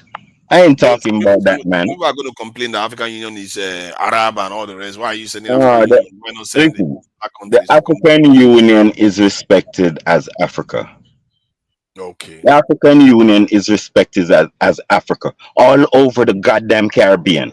It says there's no other sideways stuff on it. The African Union is respected as Africa, bro. I think you are right there. If African Union has said we want to send people to Haiti to calm the situation down, I think they are more likely to succeed. Of Um, course they will but listen. the problem with Africans is that whenever they want to do these things, they will go to the UN to beg, and then it becomes an American mission. And That's that's the why I hold up. And what you think I'm saying? These listen, bro. That's why I tell you, the Africans in Africa, the typical man, they're all hypocrites. They're all hypocrites.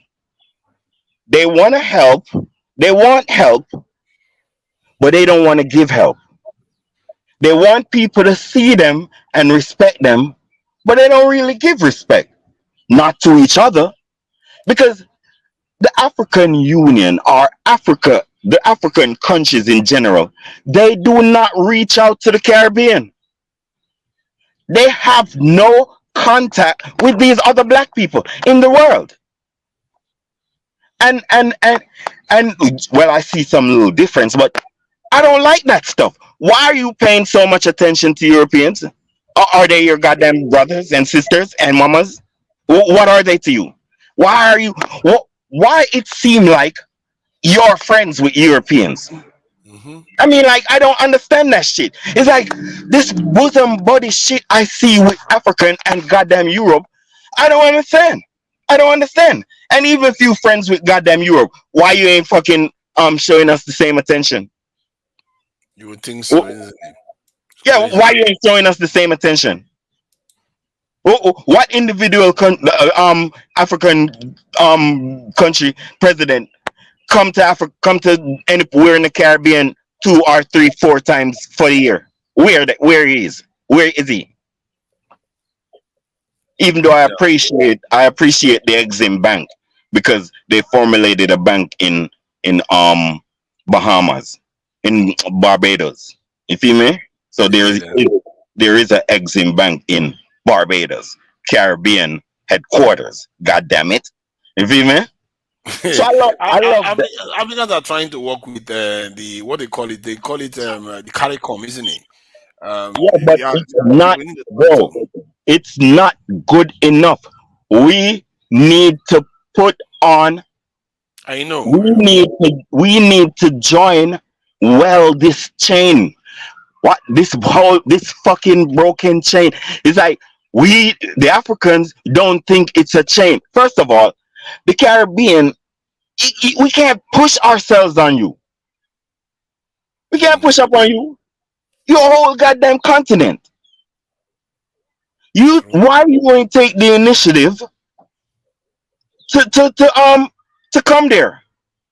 Why we can't buy a ship together and make cruise across the goddamn Caribbean? Why are this European faggot loving shit going on? Oh, please, you watch the language. We don't want trouble Yeah, from sometimes KG. it needs to sound rude, like you all be eating um the back part of Europe. Europe. Just every day Yeah. just eating out Europe. You see me? Let, And let these me just people, play, let these me just people, play this short clip of a and Nigerian these people complaining. starve your Three, why countries. the choice of London? This is an indication of, well, for want of a better word, of a neo-colonial mentality. Any major meeting in Nigeria affecting Nigeria affects, our leaders will jump into the aircraft and they are going to London. It's as if some people are genetically, umbilically tied to the, imperial attachment, colonial attachment to London. It's as if they think better. See, this is what I'm talking about. If this is a Nigerian press journalist complaining about why our leaders keep doing these things. So, but Because yet they carry on, and these leaders are the ones that create the education policies. hold up.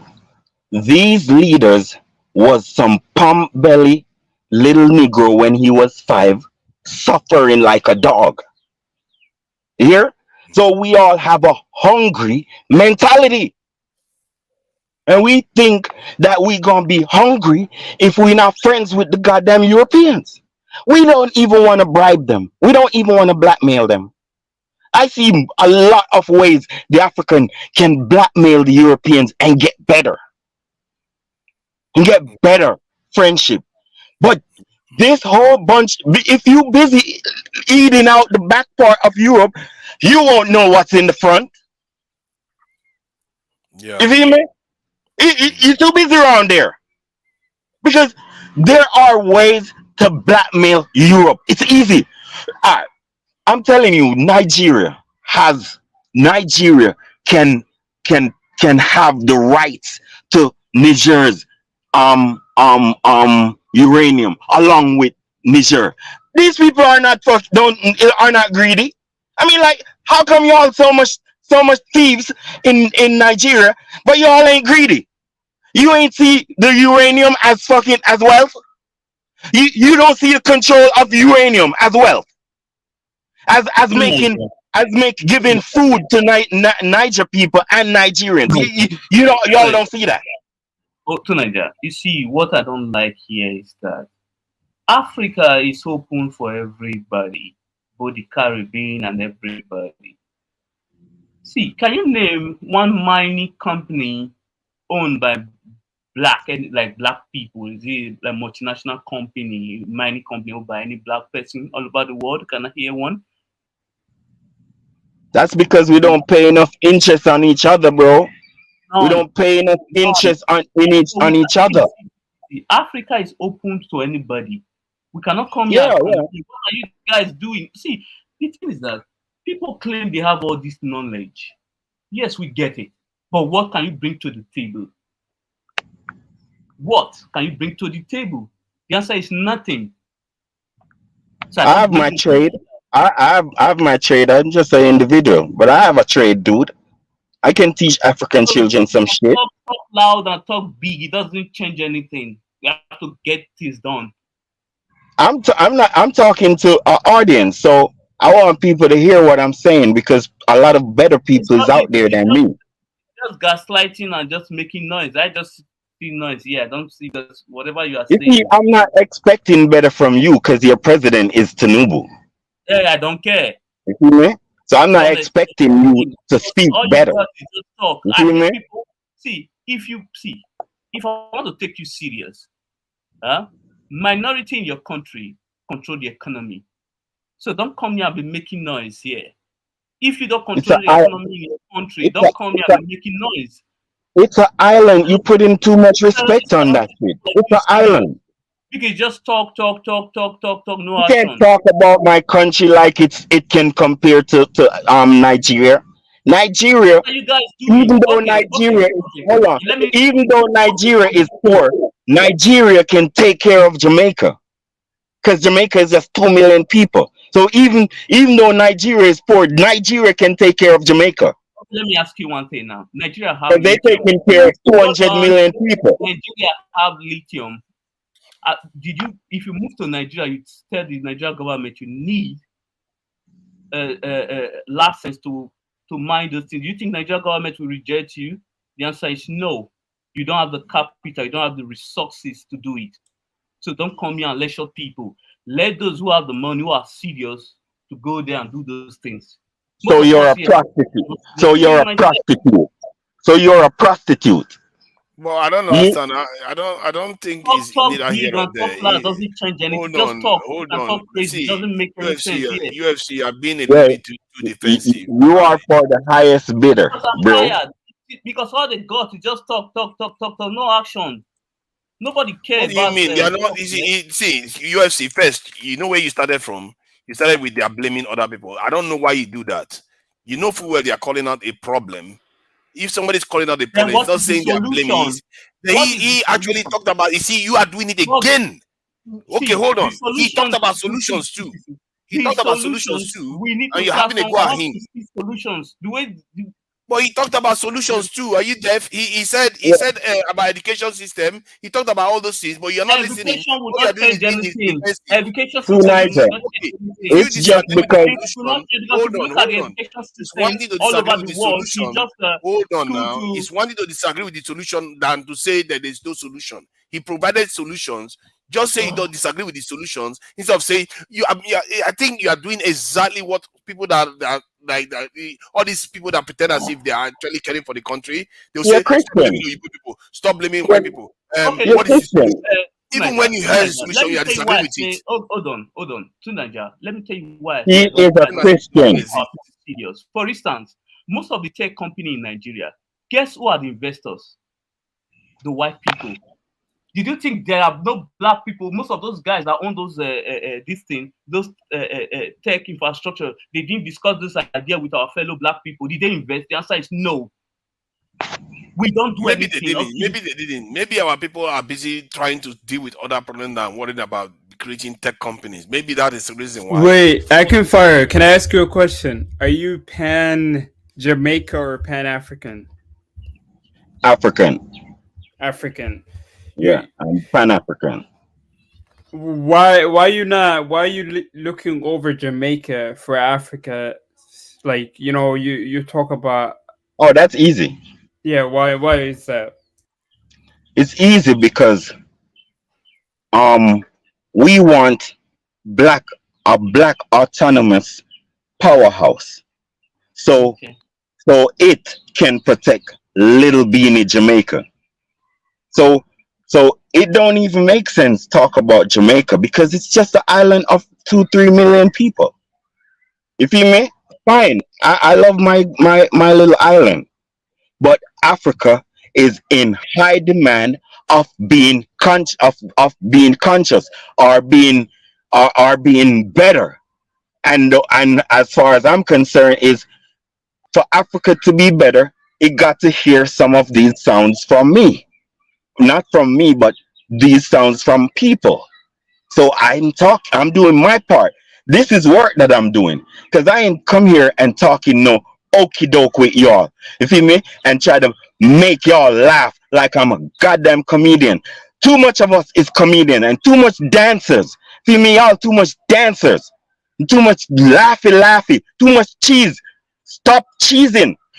This thing is serious. These people have surrounded Africa for a long time now. You have some of them in South Africa, they in Zimbabwe, they in Zambia, they in Namibia, they in Kenya.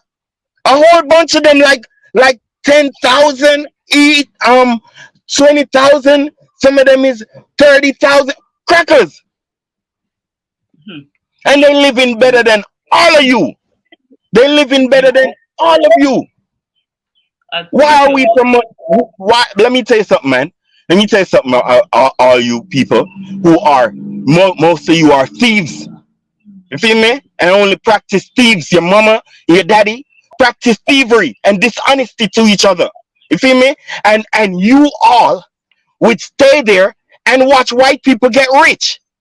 How about nobody get rich if you ain't getting rich? How about that? How about being greedy like that? No other race come in your goddamn country from where the hell ever they come from and get rich. But you're not. You alone is about. In this conversation, I guess you are not talking about Nigeria because Nigeria will not watch you getting rich and they will remain poor.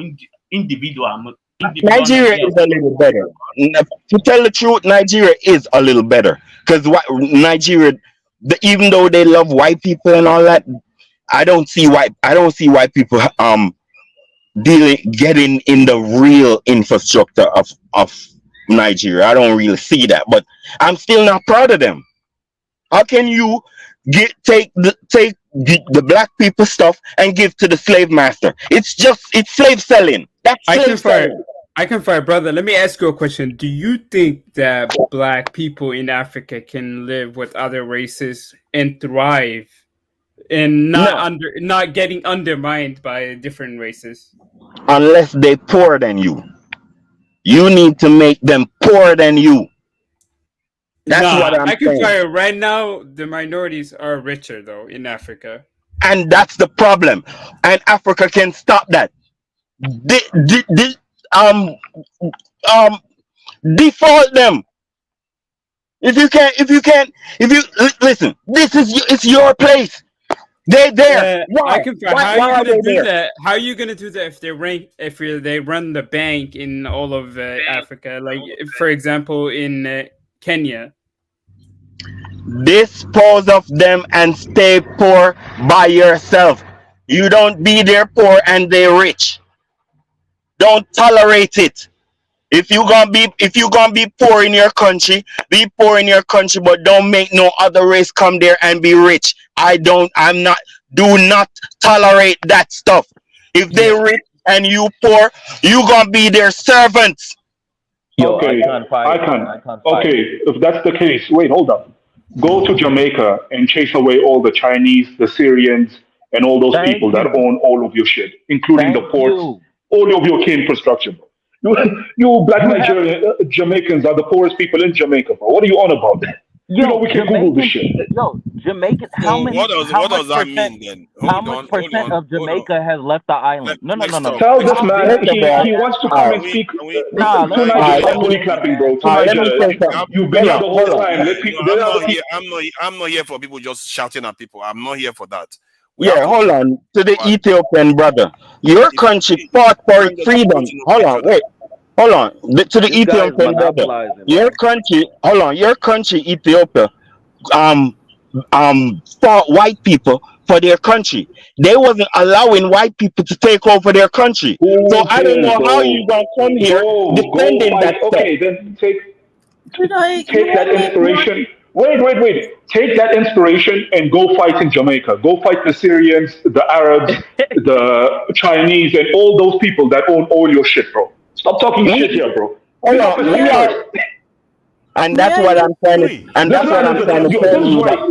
all you This is pussies are fake, an bro. indication of, well, for want of a better word, of a neo-colonial mentality. To Niger, can you let us speak, Everything bro? This is not your stream only, man. So you are It's you are also you are Keizo's stream. shouting at people. You are not letting people We're talk. not Yeah, shouting at yeah. anyone, bro. Let us You are speak, shouting bro. at people. You are not This letting guy's people been talk. shouting Shut the up, whole to How can Niger, people bro. get one Stop word booty out say clapping, hold fam. on. something? I can get Oh one Wait, word my wait. out. I god. can No, To tell you. I Niger, can stop tell booty you. Shut clapping, up, bro. Abby. You sound like I a can little tell bitch, you. How are man. you let me gonna talk. I'm not going liberate to interrupt African you. people? What is the I, solution You that you can't have? even liberate Jamaica, fam. can I talk? Can I just say something? Because you No, people, it looks like you don't want the truth to come out. That's why you are just shouting at people. The truth Yeah, Tunisia. is that arrogant, what he's saying, Tunisia. what arrogant. Tunisia. see, what Fire said that people didn't listen to was he actually talked about strategic. He had a more strategic thinking. He says that he wants the powerhouse of Africa to do better because if that does better, he's going to filter to what is happening in his country too. To And Niger, you people please, are not man. Okay, listening. yes, we get it. To Niger, we get it. Please, Now I'm Shut asking up, him, bro. what Shut is up. he doing in Jamaica? You shut up, you South African ass liquor, man.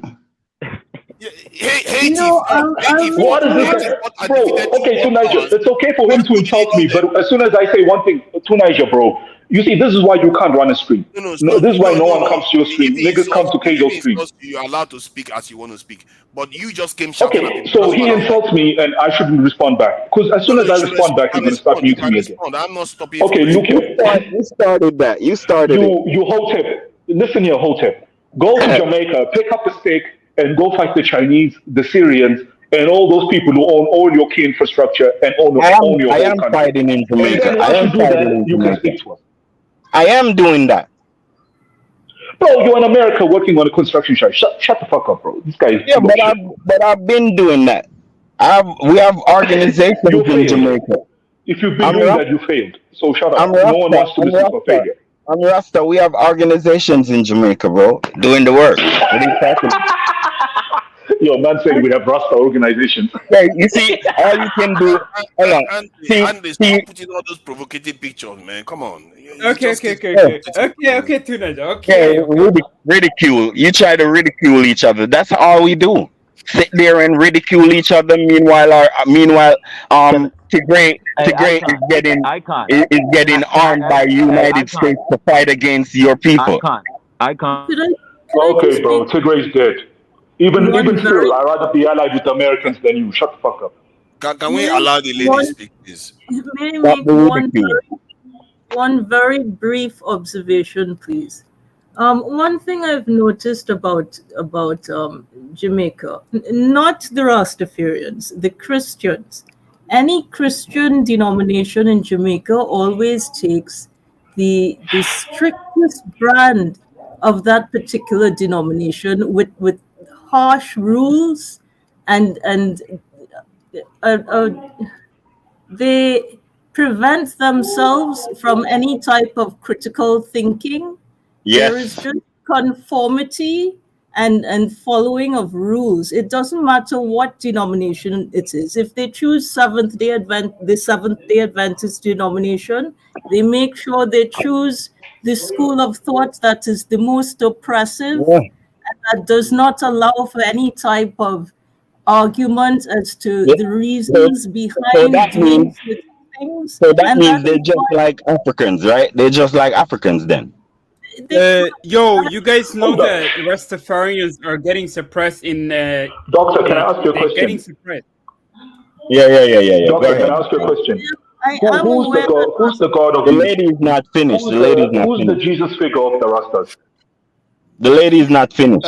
It's Ethiopian. It's Ethiopian. Oh, discrimination. Oh, ridicule. Like bitches. Go ahead, So Empress. you're telling me the free thinkers and the Caribbeans are the Rastas who pray to a 5 foot midget? See, I no think you can also argue that Jesus Christ is also a man, and people are worshiping him anyway. So, who is neither A here nor man. there when you look at it.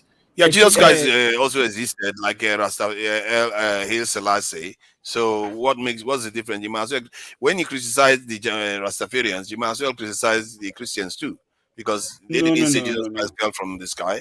He was also born of a woman and lived on To earth. Niger, And to Niger. We have these Caribbean Rastas from We. Ethiopia, bro. All they do is sit around and smoke weed and nothing else, bro. Stop acting like these men are revolutionaries, but bro. they are loyal to the Stop the cap, bro. continent. They are They're not they're betray the loyal continent than they are for loyal to what? the continent more than most Uh, continentals.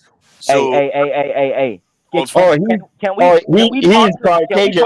Icon about Jamaica? Jamaica, half of Jamaica's just half of your population is a diaspora.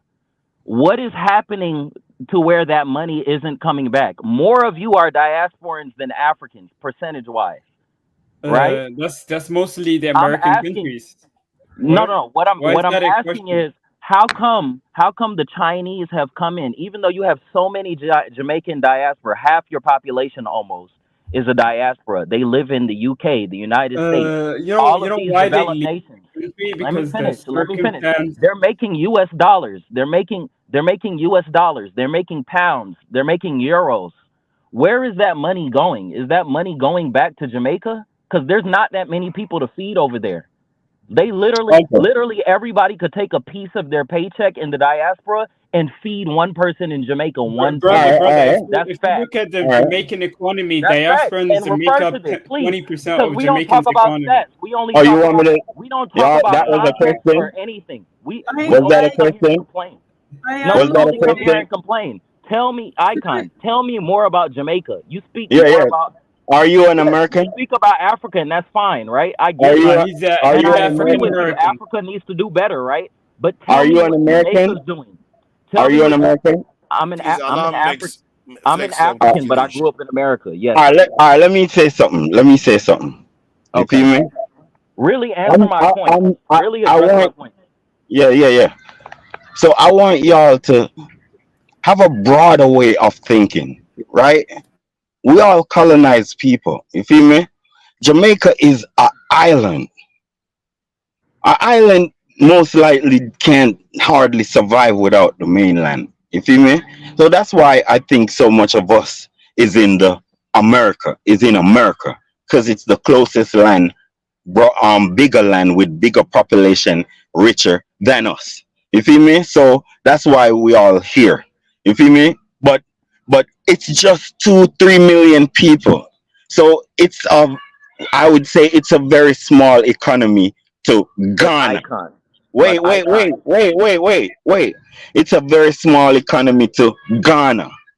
You feel me? And that's just Ghana alone. You feel me? So what I'm trying to tell you is Africa needs to be strong. So we the black world don't have to suffer so much. Okay, We can use Africa as the mainland to go to instead of America.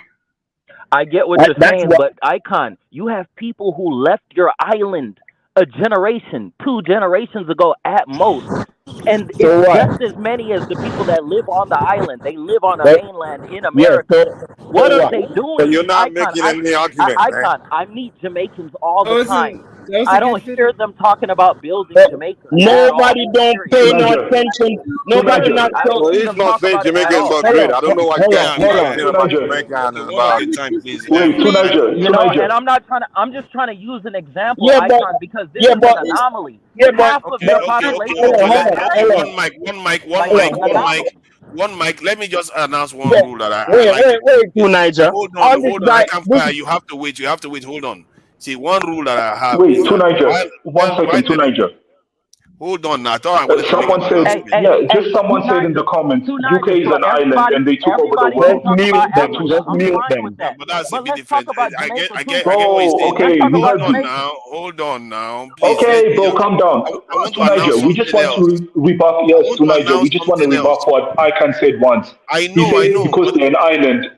Yes, Yeah, because an he said they're island an with island. half of your population yeah, not Wait, being bro, on calm it. down, man. you would Yes, do that. bro, Let this me guy, just man. announce something. You would do that. Can Let me can just can announce can something. Tunaja Hold talk? on. Let Can I just Tunaja announce talk. something, please? See, while there are less than 3 women on the panel, whenever any woman that is present wants to talk, we have to let her talk. Okay? Whenever. The moment you hear the woman wants to say something, let her have her say because she is representing the opposite sex that is not present here. So let's respect that. Please. Tunija, Yeah. real quick. I agree with you. Let's let them talk. But nobody answered my question. I keep asking the same question, and this is the problem with Africans. You ask them an easy, upfront question with zero answers. You get zero answers. I just want one answer from Icon. He can't answer Half your of your question, bro. population is We not get on the it. He can't island. answer your question. Let's move on. Yeah. He can't answer it. I'm But going on to another thing he said Jamaica and the I can Caribbeans. answer your question. I'm not whenever dumb. Please, 1 minute. Please answer it. Then let the women talk. Africa is supposed to take care of all the Caribbean. We shouldn't have a problem. when- That's whenever my I answer. whenever I am in Miami, the Jamaican members of my church prepare school bags with supplies for impoverished children in Jamaica. I don't know of Yes, any they other do. group in the diaspora that is as patriotic as the Jamaicans in Florida. They do think about the impoverished people, particularly children in Jamaica. They are not simply living large and forgetting about the suffering on their island. That is not a fair characterization of Jamaicans at all. True that. Which part of Africa Okay, you saying? to Because Niger, can I just say hold one on, hold thing on, now? hold on. Oh, man. So now, Joe ain't gonna let other people To talk. Niger, Yes. Yo, Tunaja, you gotta say Abby should to speak now. Niger, there's a link. Yes, to Niger, there's a link I put in the private chat. Can you please bring it up I if can you put can it share now because your screen? it works. No, and I'm not saying Okay, Jamaicans while don't care Andre's about their bringing it up, let country. me say this. Okay. Okay, I Can Fire keeps saying this. He says, "Oh, we are an island. Isn't the UK an island? Didn't they dominate the world for 2 centuries?" Bro, stop with this island excuse, bro. If you're there's no Jamaica difference is between an island and a Jamaica is continental land. Full Jamaica stop. is very Okay, small let me to finish. England. Now on the Jamaica is very bro, this small guy to has no England. manners, bro. I Bro, bring that up. let me finish. And Tunaja, another, bring it up. look, on this link here, there's a list of the top 15 richest people in Jamaica. 10 of them, and the top Ni- 5 are all full of foreigners, non-blacks, bro. I don't know why this Nyla, guy's talking to us I like want to he's. show him. I want to show him, but Tunaja, And bring look it at the up. difference when you start, and look at the difference in wealth between the blacks that are around 8 to 15 and the other population that is those guys. The top guys are billionaires, bro.